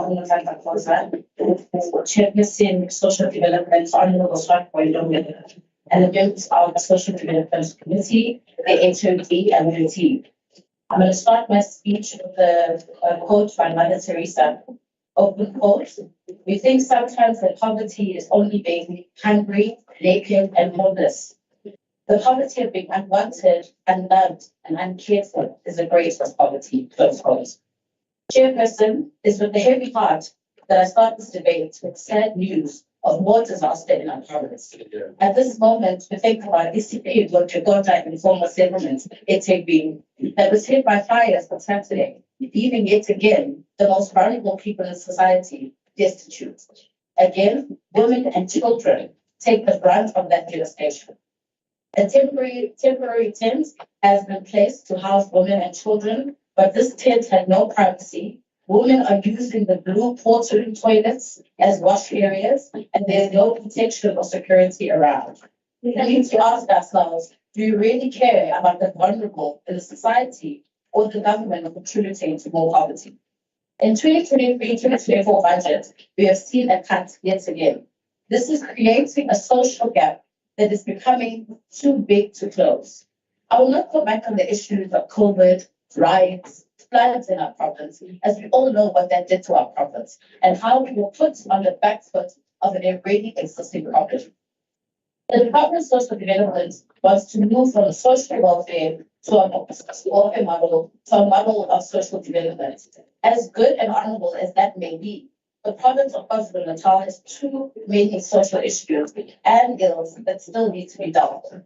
If the basics like food security, gender-based violence is still at an all-time high, based on Maslow's hierarchy of needs, you cannot let the people move forward. There's an increased demand in child support grants and old age grants, and we're seeing how SASSA is struggling to keep up with this demand. As we speak, SASSA is struggling to renew funds for people. How do we expect to move away from welfare?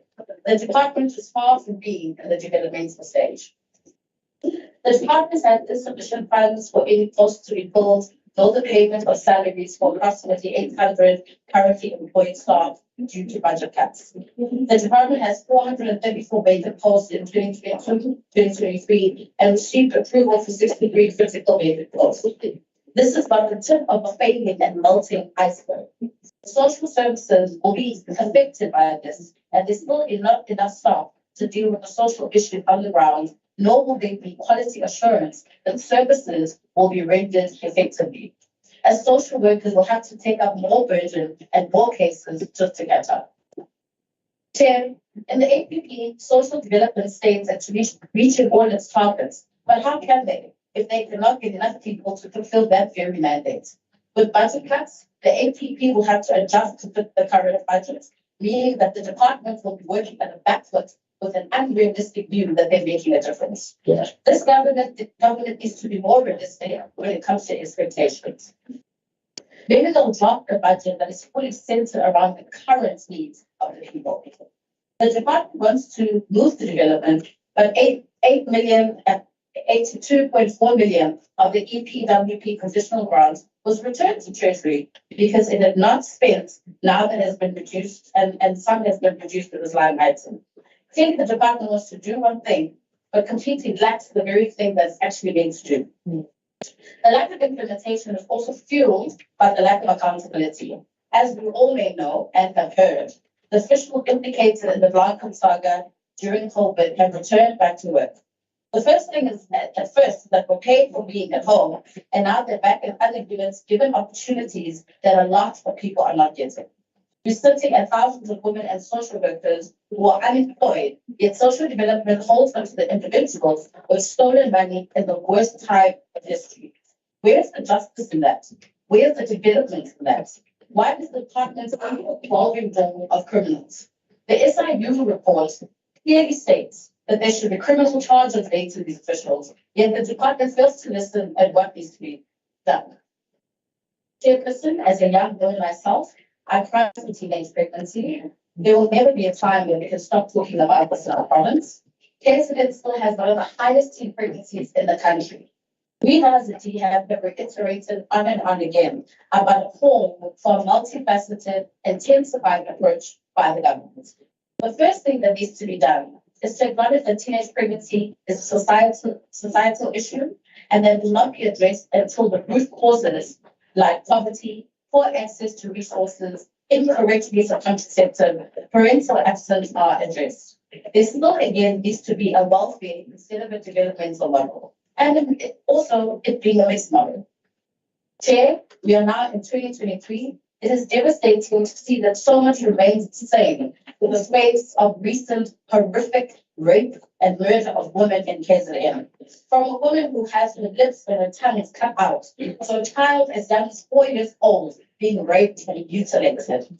KZN remains the province with the highest number of DPP cases, and so much needs to be done to work this around. This requires on-the-ground action across all spheres of government. The DA believes that the dire needs for formation of a formal task team comprising of private and public sector to deal with the scourge against the society's most vulnerable. The task needs to fight to the core and implement tangible interventions and not just empty rhetoric. There needs to be more proactive measures that the NEC Umama or no type of cause that needs to take action without delay. To care means to action, and it's high time the government shows it really cares. Chairperson, NPOs are suffering. Since last year November, there's been erratic payment of subsidies from social development. Unfortunately, most NPOs rely heavily on subsidies to pay salaries and to buy food. Not all the NPOs can rely on external funding, and many donors have pulled out because of COVID pressures. Staff has not been able to go to work at some points, and NPOs struggle to put food on the table during this time, and this compounded in already existing problems when it comes to NPOs. There needs to be a solution placed with consultation with NPO stakeholders on this problem, and payments needs to be addressed on a more permanent basis. The problem is the gap is becoming too big to eat, and the fear is that the closure of NPOs will be a serious social issue. We cannot forget that NPOs play a critical and integral partner to social development, and they need to be protected at all costs. Chairperson, I'd like to thank the tireless efforts of our social workers who deal with psychosocial issues that are unimaginable on the ground. They do this with violent threats from criminal activities on their vehicles, and the department cut equipment budget of 5.36 million as a plan to cut out procurement of departmental vehicles. As a result of the increase of hijackings of the department's vehicles, the staff has been asked to use their personal vehicles. The problem is that crime remains an element. Now you want to put personal vehicles of social workers, which will be in the danger of hijacking, putting more strain on social workers as the insurance will therefore skyrocket. There should be another way to deal with this than putting it straight back on the social workers' hands.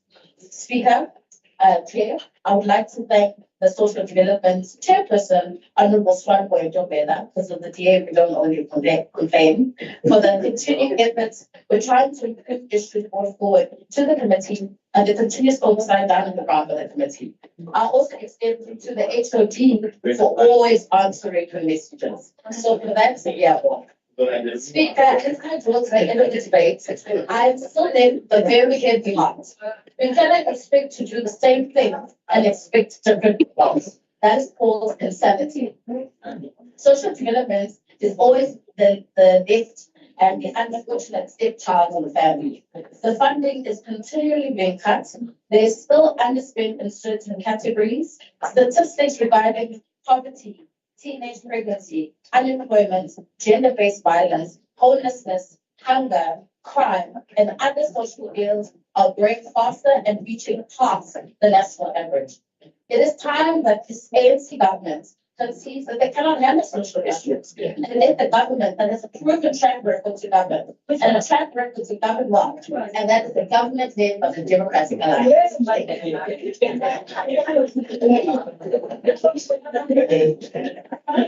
Thank you,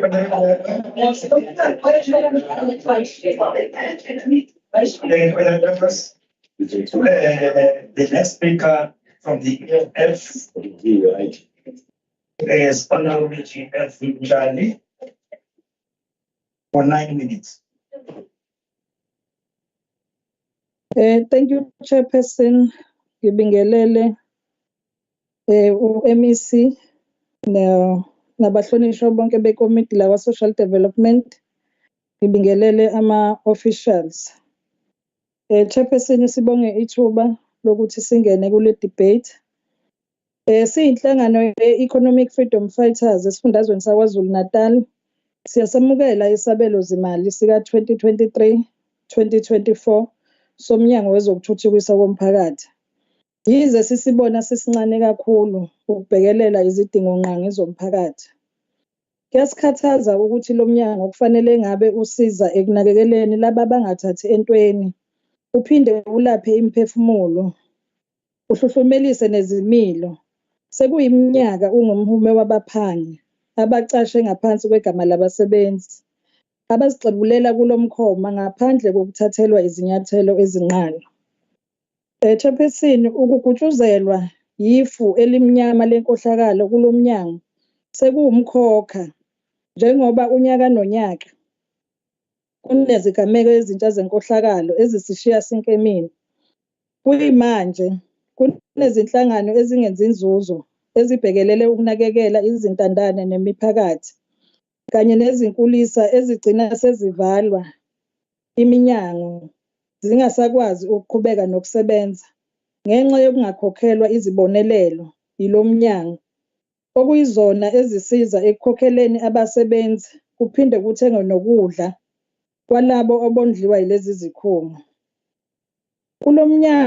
Lo mnyango ukhombise ukuhluleka ngamalengiso ekubhekeleleni labo abahlwempu njengoba kufakazelise nombiko ka-Audit General wanyakene lapha athole lo mnyango ecaleni lokwehlisa ngomlenze imali ekufanele ngabe ikhokhelwa lezi zikhungo, kepha igcine isingena ezikhwameni zabathile.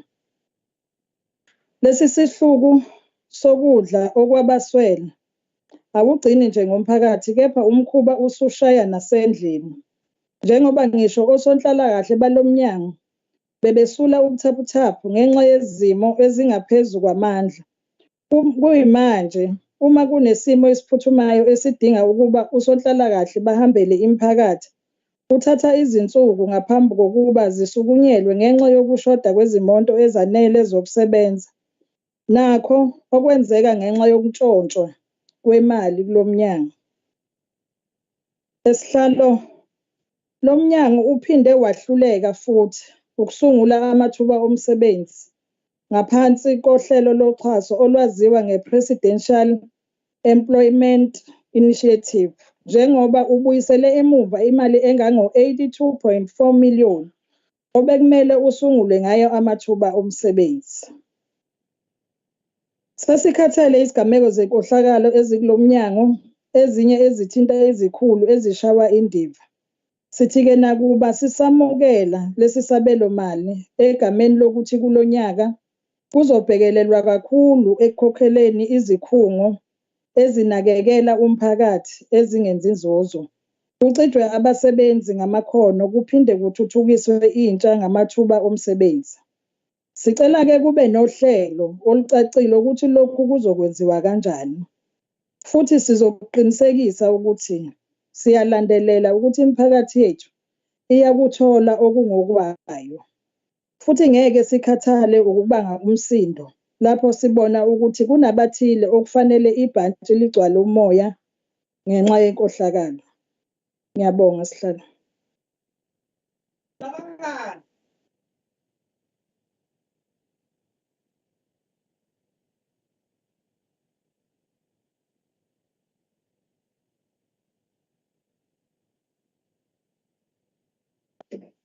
The next speaker from the ANC is Honorable HS Dlamini, 9 minutes. Thank you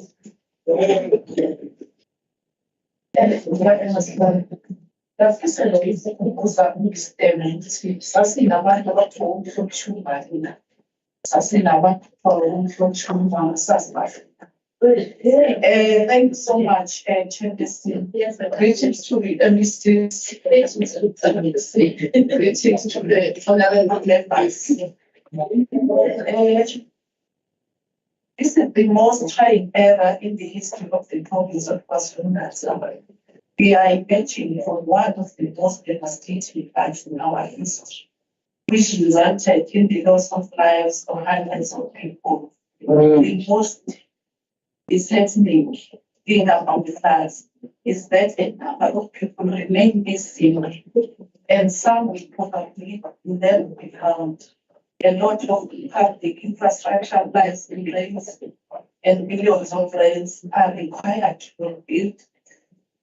Moments like this require all of us to join hands and form partnership to provide relief to those who have been left destitute by the disaster. This is not the time to try to optimize the issue, but government, the private sector, and civil society should all work together for the benefit of the people. It is at this moment that we show appreciation to our government for its effort in providing shelter for the displaced while conducting rescue missions to ensure that the remains of those missing are recovered. We are also equally grateful to non-profit organizations which have come forward to work with government and communities to ensure that those affected by floods are taken care of. The private sector has also extended helping hands to the needy, while even trade unions have been very active in mobilizing the need. The recent disaster told us that as a nation and province, we need each other in order to survive. The Department of Social Development is a crucial during such moments as it is one of those that are required to provide food, psychosocial support to the victims. It is against the background that one appears to this house that the budget allocated for social of distress be revisited and be seen in order to ensure that the department is able to respond to these challenges. It must be remembered that the disaster comes soon after the arrival of the COVID-19 pandemic, which resulted in a number of people losing their lives and yet rely on SRT. It is therefore logical that the same budget can be expected to accommodate new challenges that have been brought about by the floods disaster. Poverty can never be eradicated if we do not give attention to SRT as it gives dignity to the people. As former President Nelson Mandela once said, in this new century, millions of people in the West, poorest countries remain imprisoned, enslaved, and in chains. They are trapped in the prison of poverty. It is time to set them free. Close quote.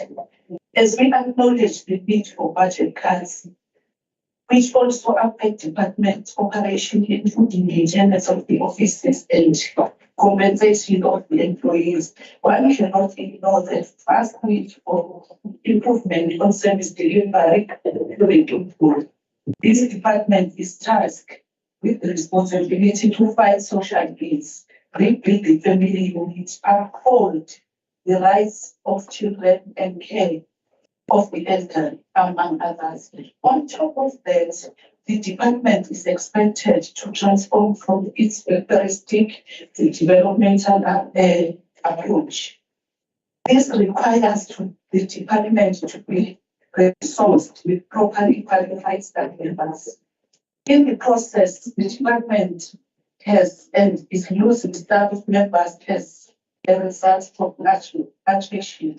This matter needs to be seriously looked at as it's crippling the department's ability to function, thus depriving people a better life and setting back the development of our communities. This is one of the departments whose budget needs to be prioritized in this community.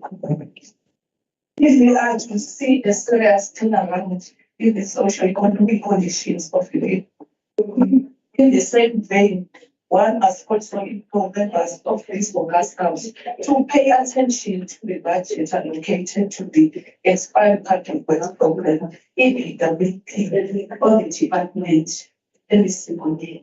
As the grant has been reduced from 42.5 million in 2022, 37.6 million.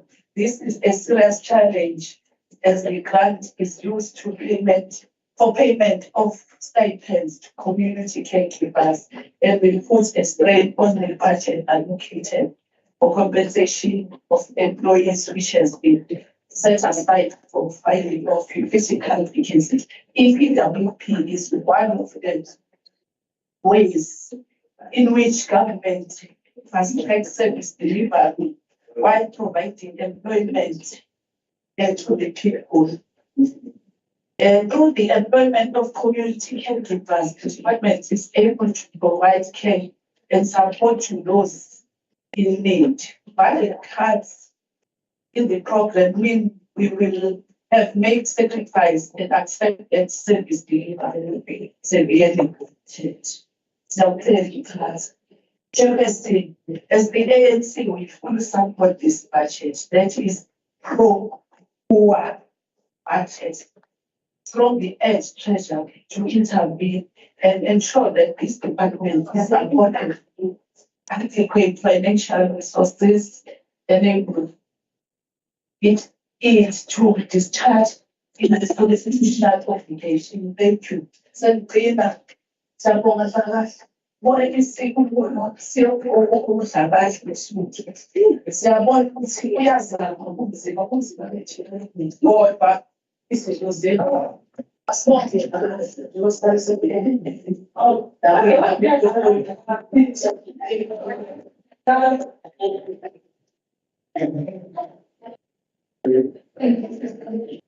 Thank you so much, Madam Member. I hope every single unit has just heard the voice of making, and it was shaking. I can see that actually grateful for this budget. No, thank you so much. For the members, I think we'll get Honorable CM Shina for 3 minutes from the NFP.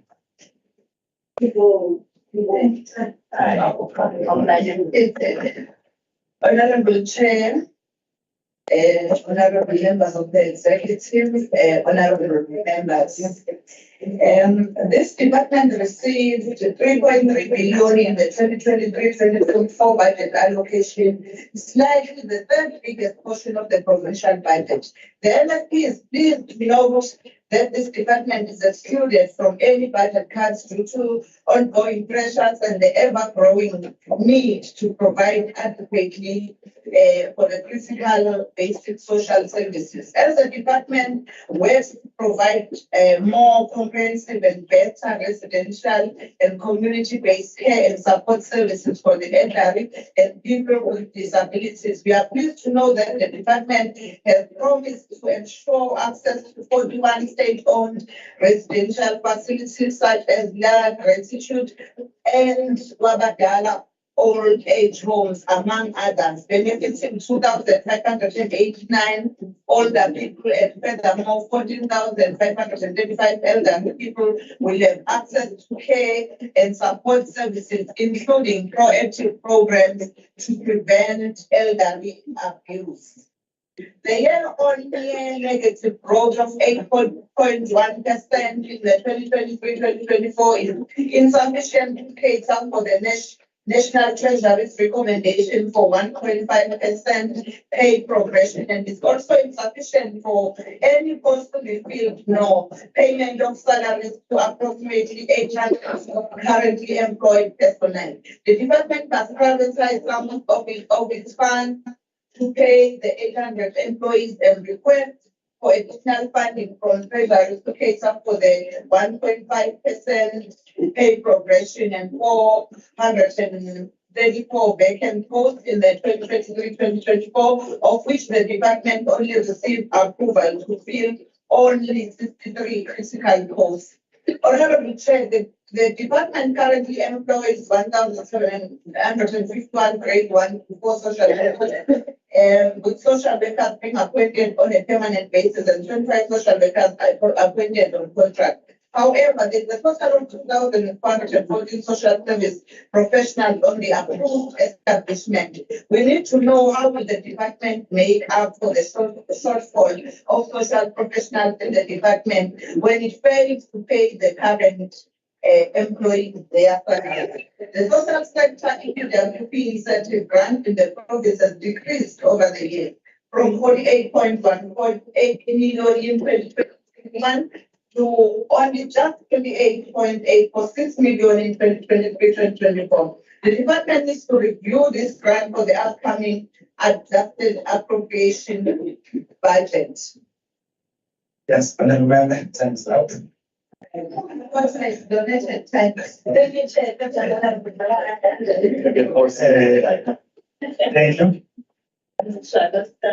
Honorable members, we have an appropriation from the Minister Fund, Honorable Funds. So we'll proceed to the ANC Speaker, Honorable LQ, for 9 minutes. Speaker, Honorable Krishna, I honor to be standing in the House representing the People's Liberation Movement. The Department of Social Development has been at the forefront delivering quality services to our people and has remained one of the mainstream of quite powerful for when they say they want a better life. DSD looks to move forward with the progress it has made. The African National Congress will house the department budget allocation for the financial year of 2023-2024. The Committe Father's program to the African National Action Policy, the department will not incorporate the Ingo Father for the potential the longer episode, the department is one other time is going to the sales. Selalu implement kerja dalam musim dalam indima ebadling sehingga bagi kamu syarat na circumstances na sabtu bicara kasihan tidak perlu rasa muslim. Usul seperti itu bukan kalau usul bisa terjadi esi jadi berperan Lapho abasebenzi bangakuphela aqinisekise ukuthi ukwenza ngcono okudetha kwezidingo abantu kuyafezeka. Ngoba kwasho bahlonishwa umongameli wethu uma abasebenza ethula isitatimende sabajalimali eyi-7 awuphela iminyaka eyi-180 ngoba khona abanenhlangano enakekela abantu. Kwathi uma ubheka isikhathi somnotho esibhedlela sasesibhedlela sizithola sebemfunweni lapho kufanele siqinise ukusebenzisa imali futhi sigxile ekusebenzi kwamgweba kunyaka.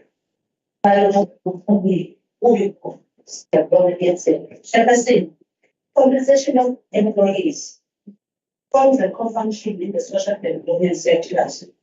Where the budget of the compensation of the COEs is reducing, while the vacancy rate is not reduced. The unavailability of food and vehicles is continuing. In 2023-2024, due to the budget shortfall, all impacts of 72.4 million. Yes, I was going to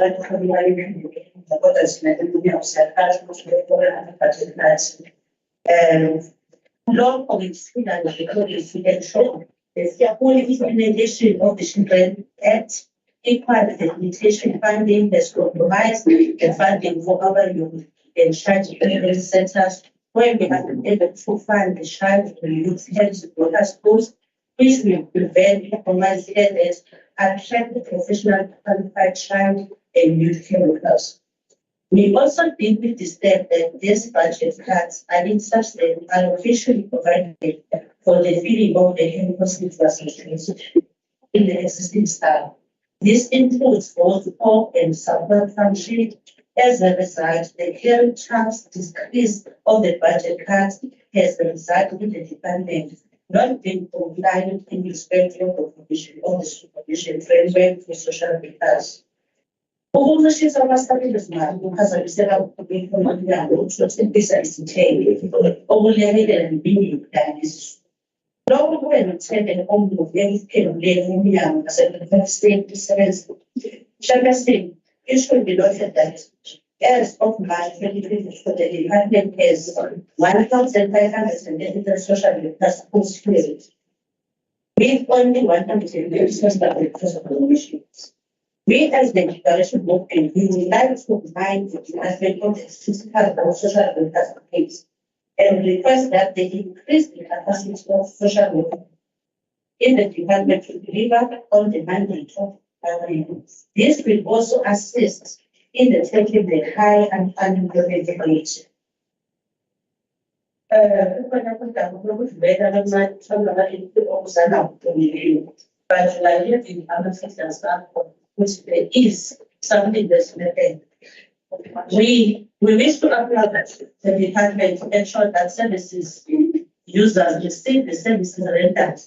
The NPOs do not only afford. We appreciate that out of 1,007, our 1,063 have been paid in the current cycle with extension on 7 other outstanding personnel. In the same way, the ANC commends the department for the upliftment of suspension.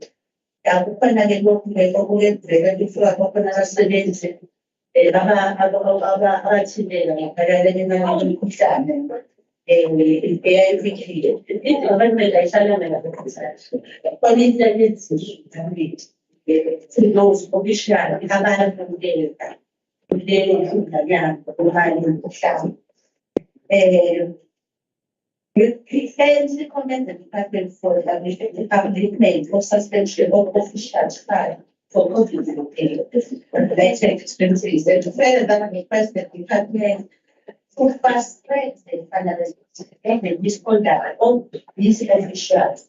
We also hear in the mind that others have been finalized. Section 4.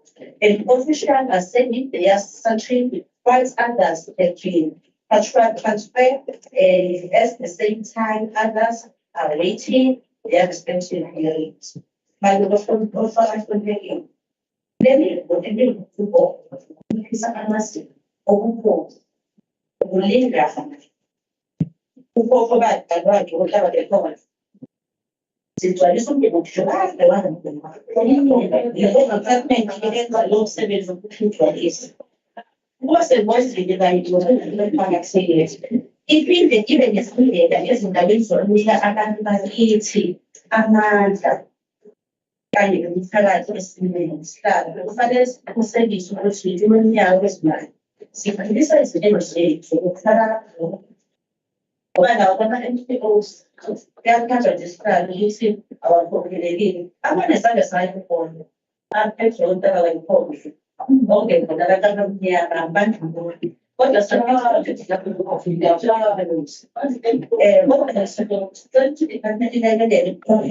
sebenza nalona okukhona imithombo ethile ezimpilo ezithile i-humans zaya ngoba sibona usihlalo siyakwazi ukuthi sihambe siyofika la siyacela ukuthi nama-NGO udaba lwezikhalo zibhaliswe bakhokelele semthethweni sempesa sihlalo siyinhlangano eyaphumelelizwe for-19 sibe manje siyasesekwa isabelo sezimali sendoda umnyango wezokuthuthukiswa komphakathi siyabonga.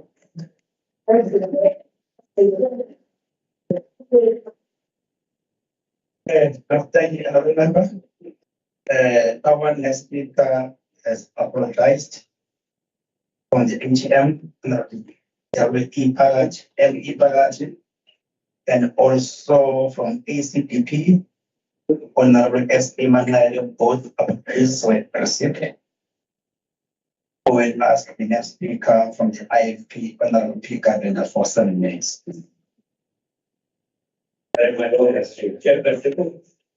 As I was saying when I was giving the podium earlier, Honorable MEC being led down by some of the officials.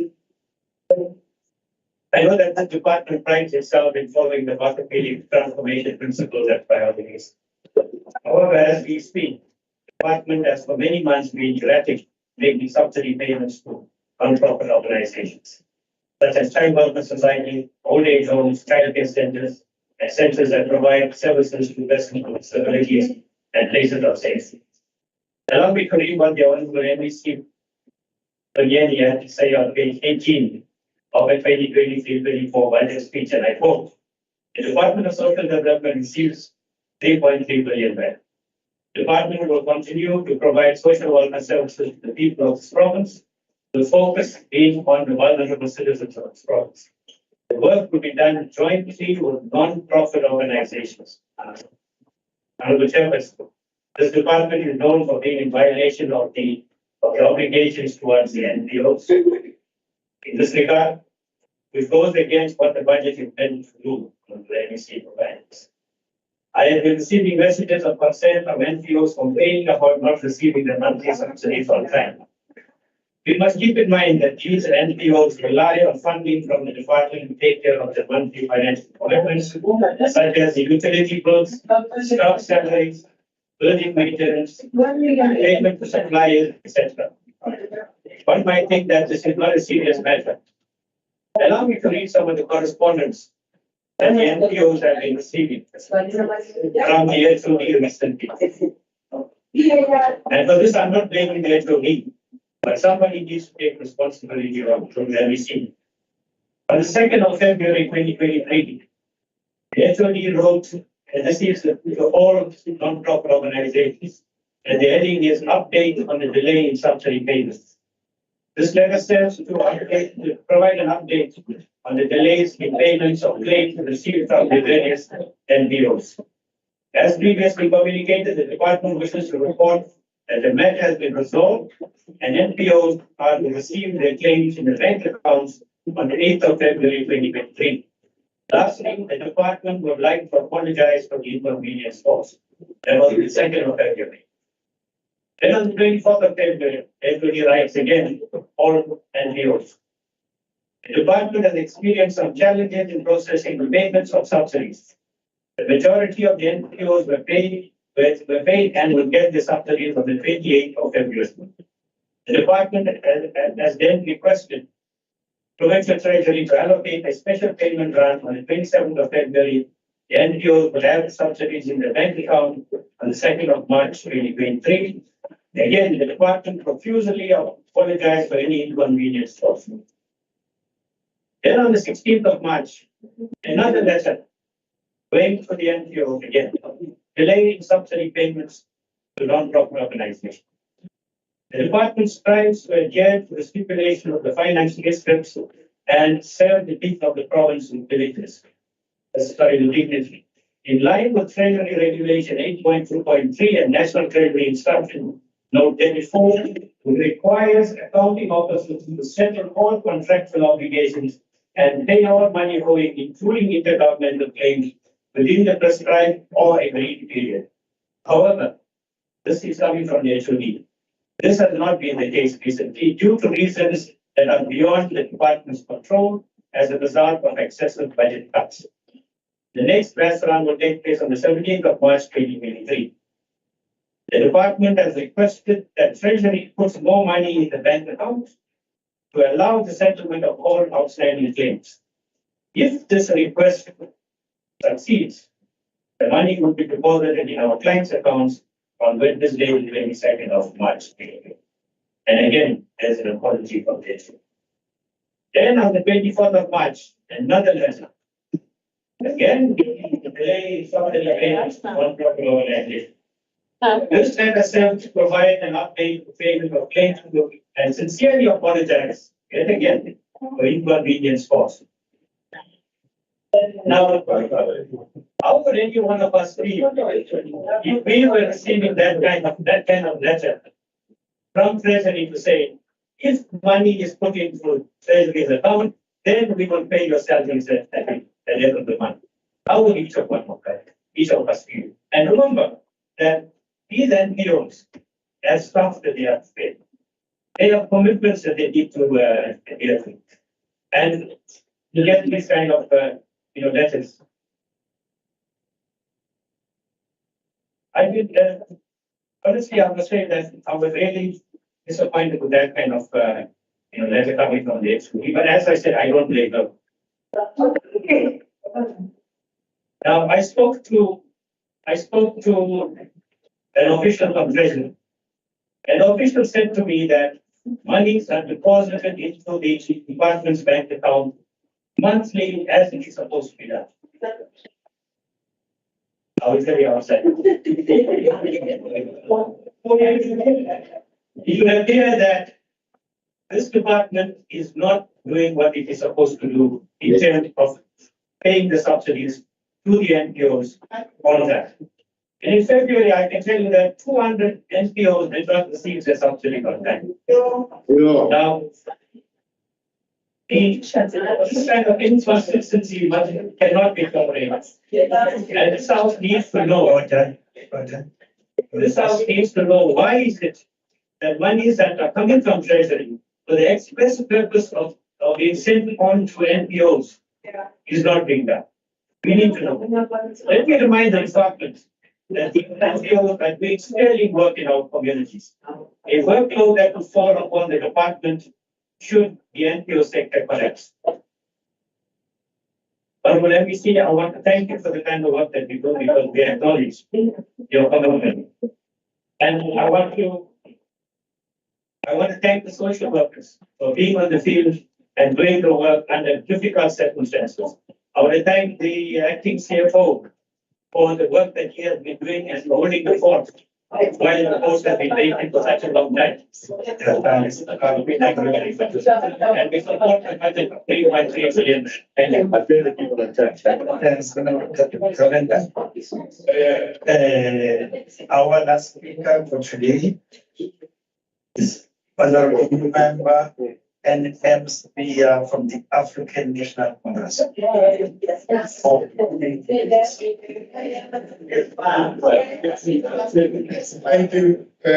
Thank you very much, Chairperson. Let me greet the NCC, Honorable Koza, and the members of the executive who are part of this debate. The members of the legislature, all of them. Ferguson, it's one of the most disappointing days where you sit back expecting that you are going to debate issues, but also have solutions when you begin this. We only find that those who are debating, in particular from the other side, the obsession is only about criticizing, and the criticism are not constructive. They are just criticisms that are just thrown at the department or at the government of the day, just for the sake of understanding and analysis.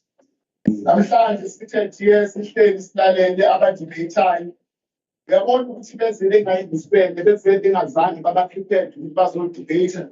Kodwa bazokwenza kuphela ukuthi ngoba banikwe ithuba lokuthi bakhulume kunabantu. Okuyibona abangakwenza kangcono ukuthi bagxeke bengadluli ngokwakho, kodwa bagxeke kuphela ngoba akukho bangeza nakho, akukho abaphethe, akukho kwama-solutions abanakho. Lo hulumeni okhona iwona kuphela onama-solutions nokwazi izinto zenzeka.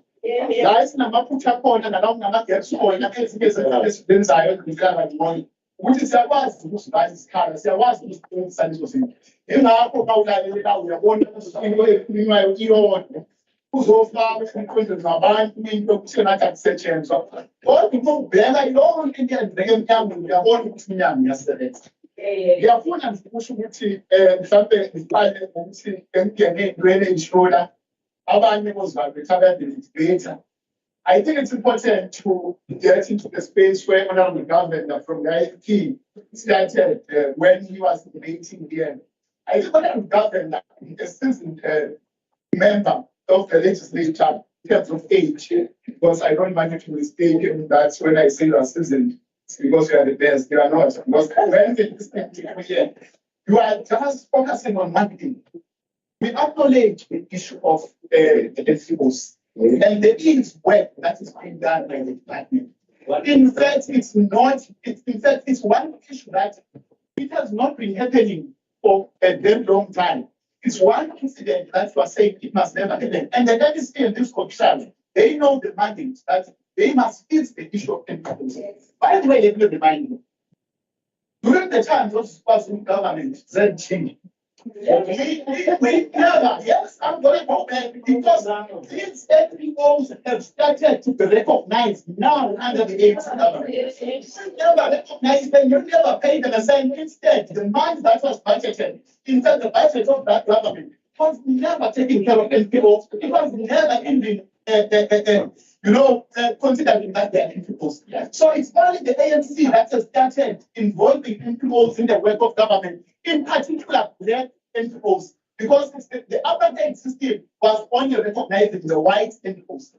But this government has managed to centralize and unify everyone and make sure that there is synergy. All NGOs are recognized, all NGOs are getting the same status. We know that when it comes to you, you will expect that things will just happen by immunity. We don't have immunity, but we have managed to bring everyone, not working with everyone. If you read what was said by the NEC and in Soga, where we said we're taking everyone with us, we're working with everyone. That's why even where we are having challenges, we also acknowledge that we've got challenges. This is the government that has made sure that a number of NGOs are part of the system. A number of NGOs are working. It's only now that they are not disciplined. Don't make it as if for the past 10 years they were not paying. One discipline. It's because you are now, you've got nothing that you can say except the issue of payment of NGOs. If we're taking your property, we're going to start pulling other things that we're done. I know they're ending right now because I'm exposing you that we are trying to. I know that NGOs are listening all the time. To do is just to make sure that you are trying to see the person of representing them. But no, in the portfolio commission, you don't raise these things. You just keep quiet. Keep quiet all the time. You just want to run them. But let's move forward and expose you because we know how it happens.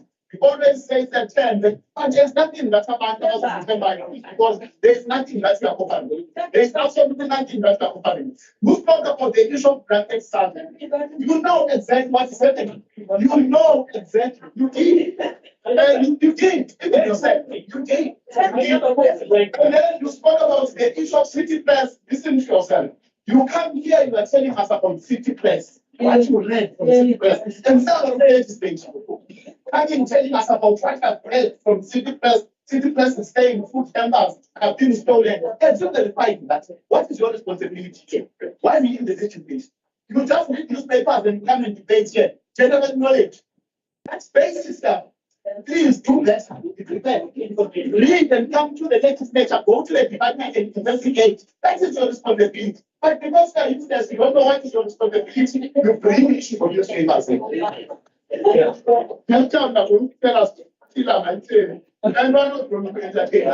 do better. We're appealing that is number of things.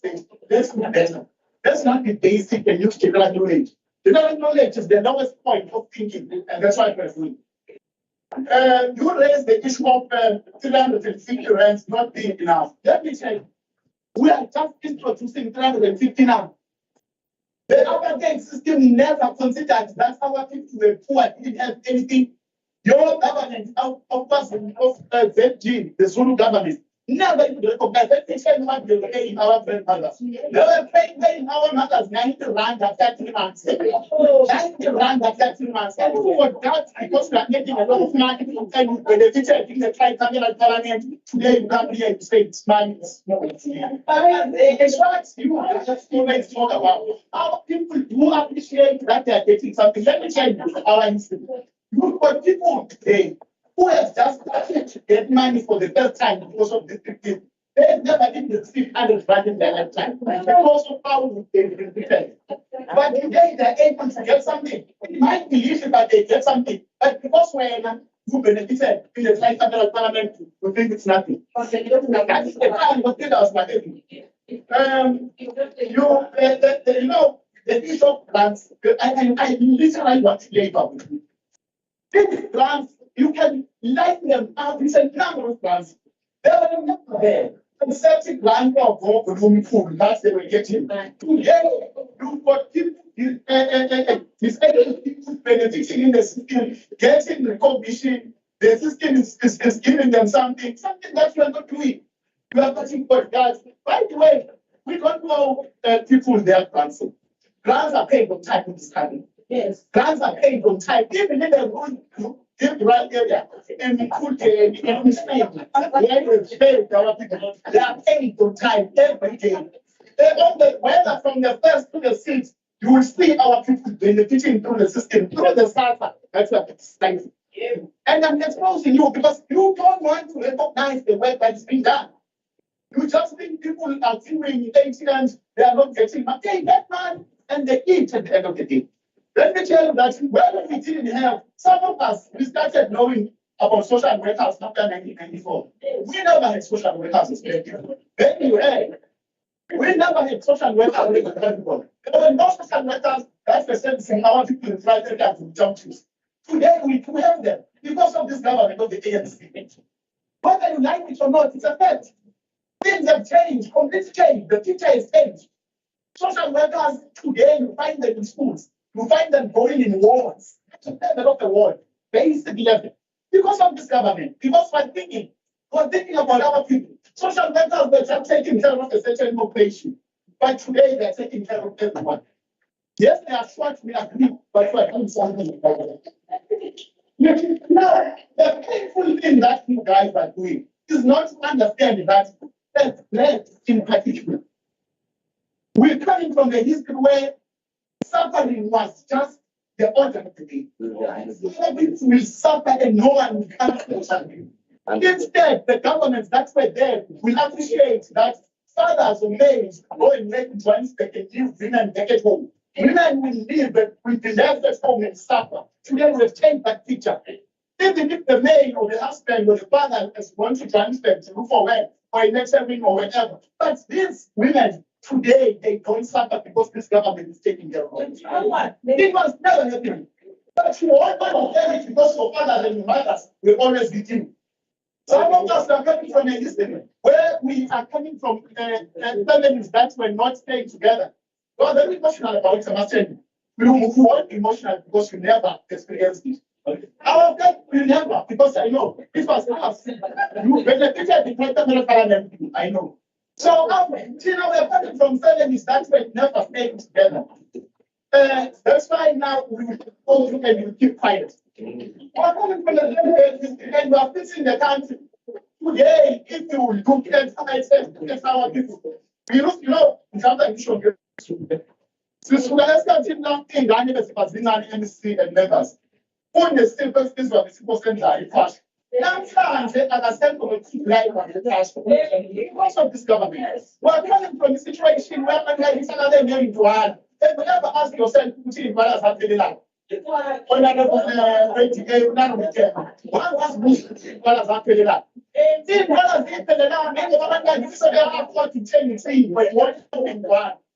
Because I have to check and say, but because of this answer that is taken. I want to back it is whoever and your pride because they put in back. But today they are backing, they are accepting and saying, well, not for long. Because of this government that is able to give them something. You're like, okay. I'm just telling you the facts and the realities because you guys are theorizing. You never experienced this. And you think about it like dying. There's nothing you say. There's nothing you say. You are living nicely. You benefited the appetite system with your parents. That's why we are here today. And you've got nothing to offer. You've got, you guys in particular. You become dead now in shadow.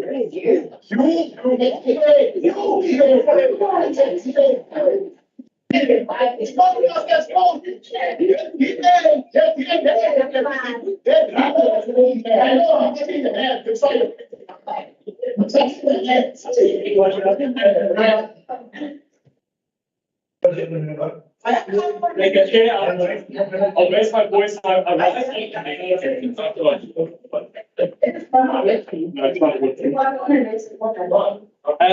on point 70, on a point of order, members to address the presiding officer. You're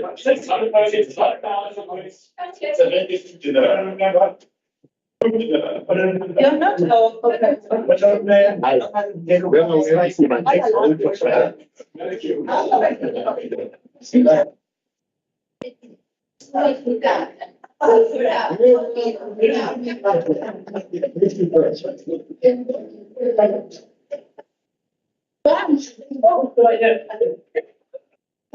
I'm not scared of exercise. I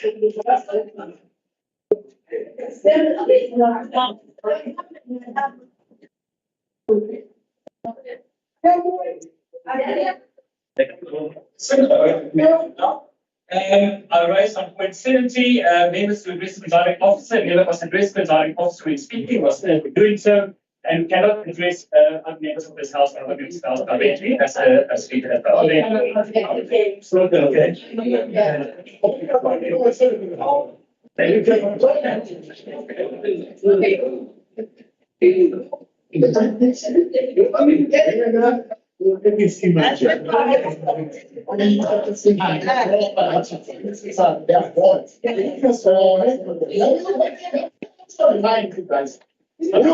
Some of us, the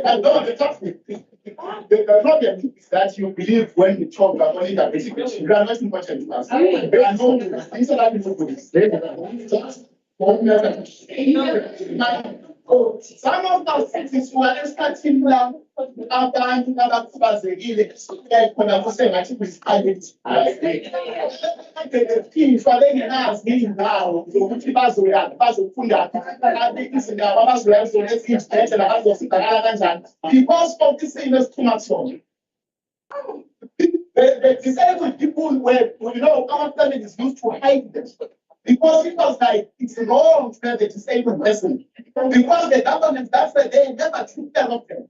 But today, you see them everywhere. There are institutions that are taking care of them because of this government. And you are saying nothing is being done. The worst thing that you do is that you always paint a picture of corruption all the time because it was nothing to offer.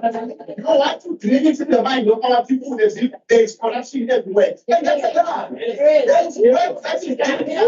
Our people are appreciating, by the way, let me tell you the corruption rate. There are some people who are living, some, underline that, who are having NPOs.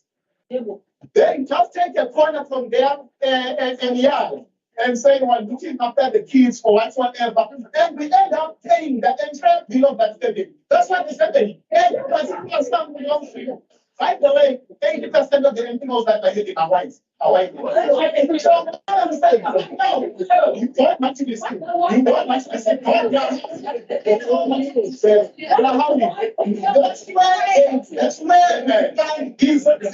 That's where we find what is happening. That of 10%. That's why you find it happening. You will find that for paying the entire bill, and then they'll start matching and you, the DA institution. So we must address you as the DA. So I'm saying it's important that we acknowledge the work that has been done over the years. The NPOs will be paid anything. We know that the work is being done to pay the NPO, and we know that the officials in your department understand what it means not to pay the NPOs. So I want also to play and also play with the portfolio committee. Plus, I think it would be important to make sure that that portfolio come up before the money is gone. But if I like you said, there's a lot of fun, mama, Abraham about this and Guri. Who lay in Ghana, sometimes the AIDS is not making these days and then I think, let's put your mama to the street of the dice of morning. There are things putting portfolio committee, each decisions. You're watching seconds, the good which I'm saying on 8 dollars. I want to visit and play about the people. There are not found anything. Isisebenza kumthatha abantu abanye bamazwe angaphandle abadwelela when isikhona engabuyeli bayifithi. But thank you very much, MC and the department, the ANC.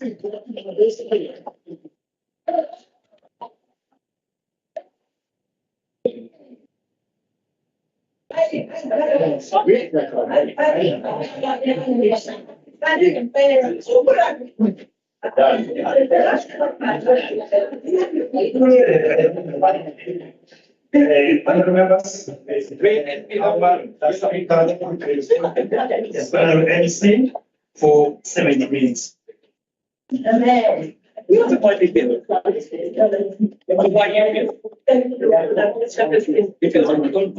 like to thank all the members who have just attended their capacities. I would like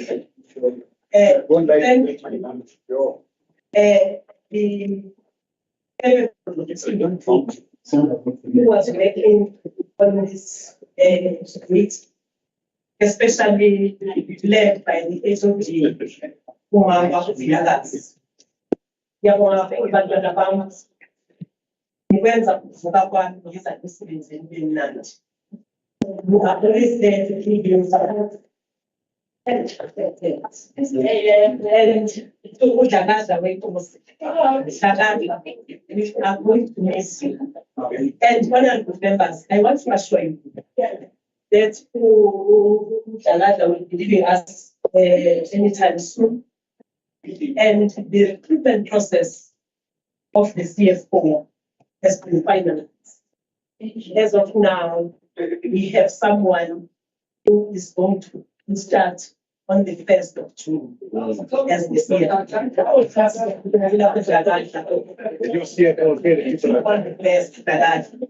I want to thank my family friends because of it.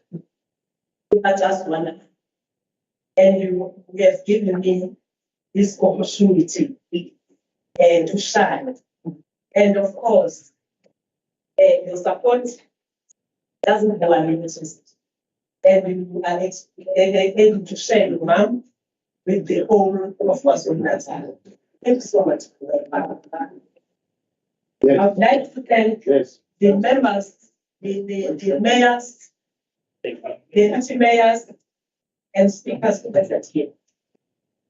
I want to thank you very much because wherever you are ears and eyes of this department, and we respond accordingly to whatever is raised by councillors, by honourable members, and we are under the team of social development.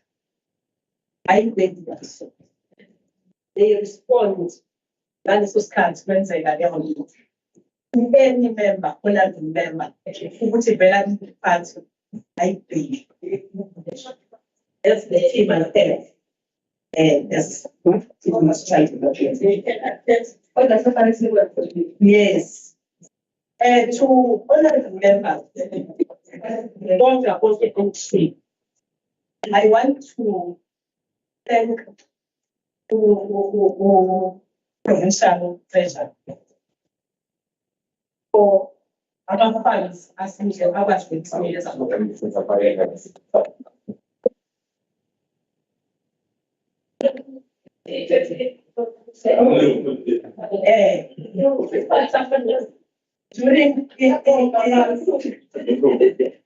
During the second adjustment budget,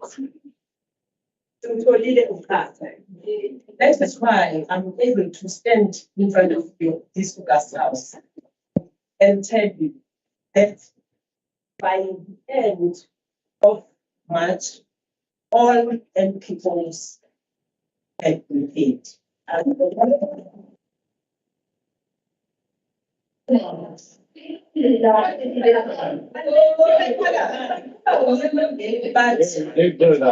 I want to assure you that the non-payment and is just a recent thing, and you can attest to it. So as of now, we are devising and coming up with the new ways or new strategies. And for your information, as of now, we have spoken to the Treasury in terms of paying in tranches for NPOs. And all departments, all provincial departments are paying in tranches. It's only KwaZulu-Natal which is not paying in tranches. So once we do that, we will be able to deal with the issue of non-payment to the NPOs. And we want to assure you that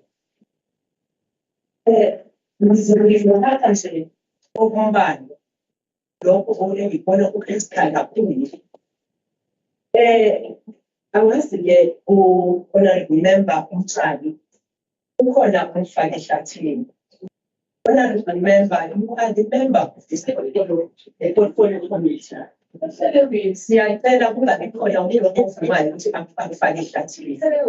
Because the presidential employment grant ka-82 million. Asiyazi siyafisa ukuthi ungafakwa abantu ehlathini. Owaziyo hlala ku-portfolio committee and ungakwazi wena ukuyikhuluma naye. Siyacela just rise above kancane.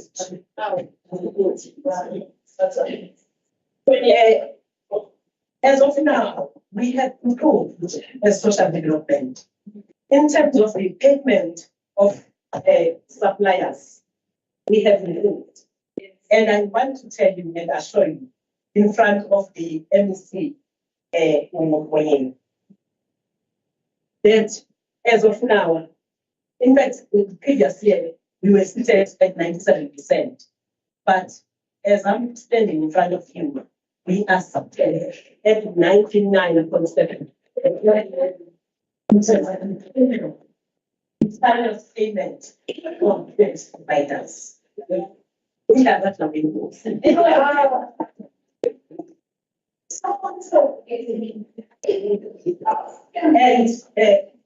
I want to talk to the interventions as they at the border. In the border, in fact, we need to realize that climate change is there, and we will experience the flood disasters due to the climate change. Of course, we intervene. We come there as the first department, and we end up being the last department. As of now, for information, most departments have pulled off from the disasters but as of now, as social development, we are still providing this type of social support to those families. And we cannot stand here and stand as if the is not doing anything. You cannot come here and do that. We are the last department, we are providing the type of social support to those families. Even today, our social workers are going there doing that service. So again, you need to appreciate what we are doing. I'm not sure we are members. We would now share to the opposition guests. If I had criticism, no mind. But I understand at some point, about posture, they will oppose whatever comes with the ruling government. And we are faced out treating Namand, but that's what I extent. This system has defined ANC as their enemy. It means though continuously we'll see people who are not appreciating what government is doing. Wake up, the department, this government is waking. Wake up, this department is waking. They are providing the most needed services to our people. And we should be proud of that as honorable members. At the border, honorable Tembe, we are providing the most services at the. As of now, we can give you the information, but just to give you a little bit, we put it to Benjamin. About 448 households were affected, and we don't have that information. It is due to our service by our citizens. And with our card, our staff, we are just there. We are finalizing it one. And just appreciate what that's about. That we can extend it and fail to appreciate what we are doing. As of now, we are providing school uniform to those families.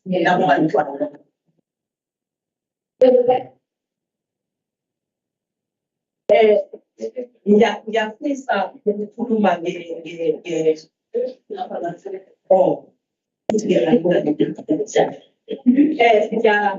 ukubonga kakhulu. I want to thank the honorable members who are realistic in that debate and come up with the tangible, small and tangible, implementable recommendations. Yes, honorable member. Thank you so much. We realize that the will be a thing of the past due to your support and committee. And as of now, we have just developed those strategies. And with the GTM funds, you took us. And we responded to the call. In fact, as of now, we had a DTM workshop for all councillors of the and mind you, the rainbow municipality alone, the rainbow municipality alone has about 99 councillors. So we made a workshop of all councillors. On top of that, we had on the 29th of March, we had the cabinet OSS program successfully without fail. We have spent these funds accordingly. But then, thank you so much.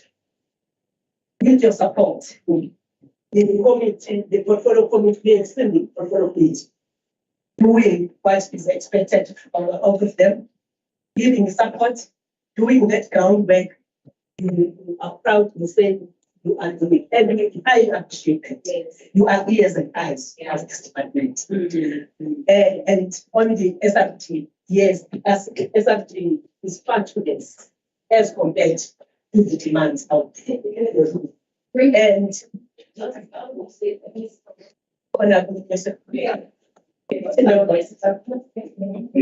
and for your information, this time around,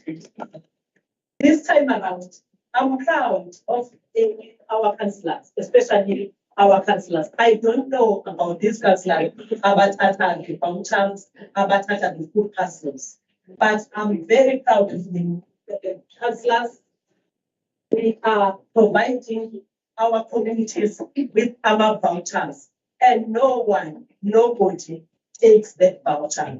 And what our councillors do, they give those lists which has been identified in their wards to our social justice. We are very proud of our councillors, and I must say the ANC councillors to be specific. I don't know about other councillors. Honorable Singer. Yes, the unemployment of social workers is so point to us. But Honorable Singer, as of now, we have seen that it is a thorny issue national. So we are just waiting for Umutina. People as is national to employ our social workers, because it is not only for us as KZN, but it's a joint issue. Yes, Honorable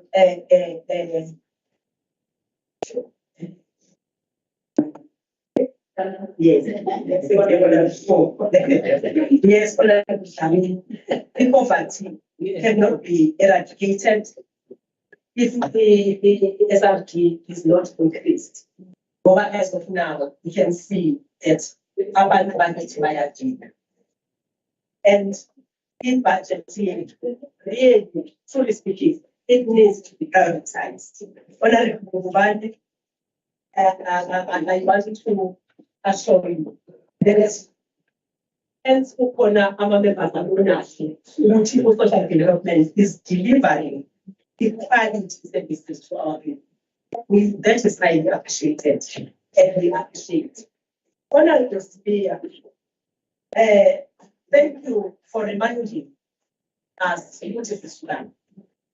Ebunzimeni esibhali, ebudlaleni abantu esisuka kubo, abantu bakithi besavarished. And it has never been in their minds. Ukuthi ngelinye ilanga abantu bakithi bayofisa ukuba kunikezwe nje SRT. Kunikezwe nje some grants to our people. But it was this government who had that in mind. And as we have said, Honorable Speaker, kunabantwana abakhula nomama ababedayisa ama-pension. As of now, we are taking that and we are going to review to see how we do follow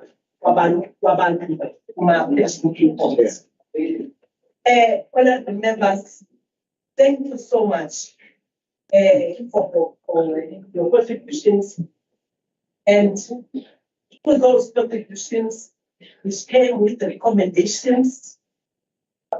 Those are they are all our recommendations that are going to sort of we are again. But thank you so much. Thank you, Chairperson, for our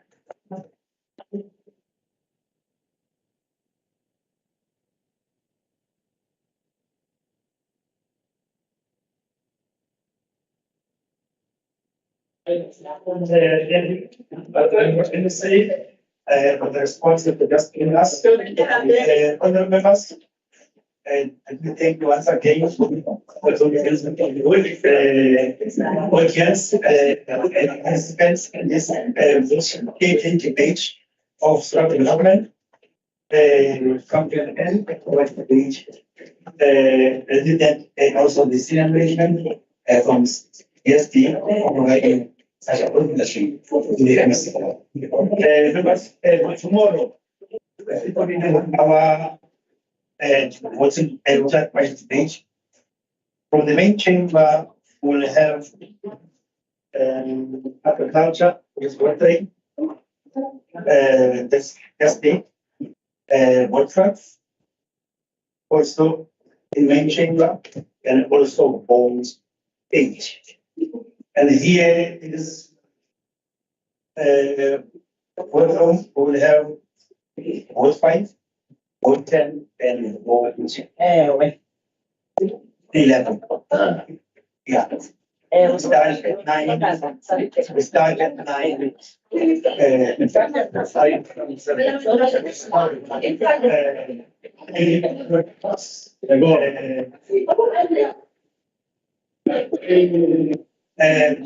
us, say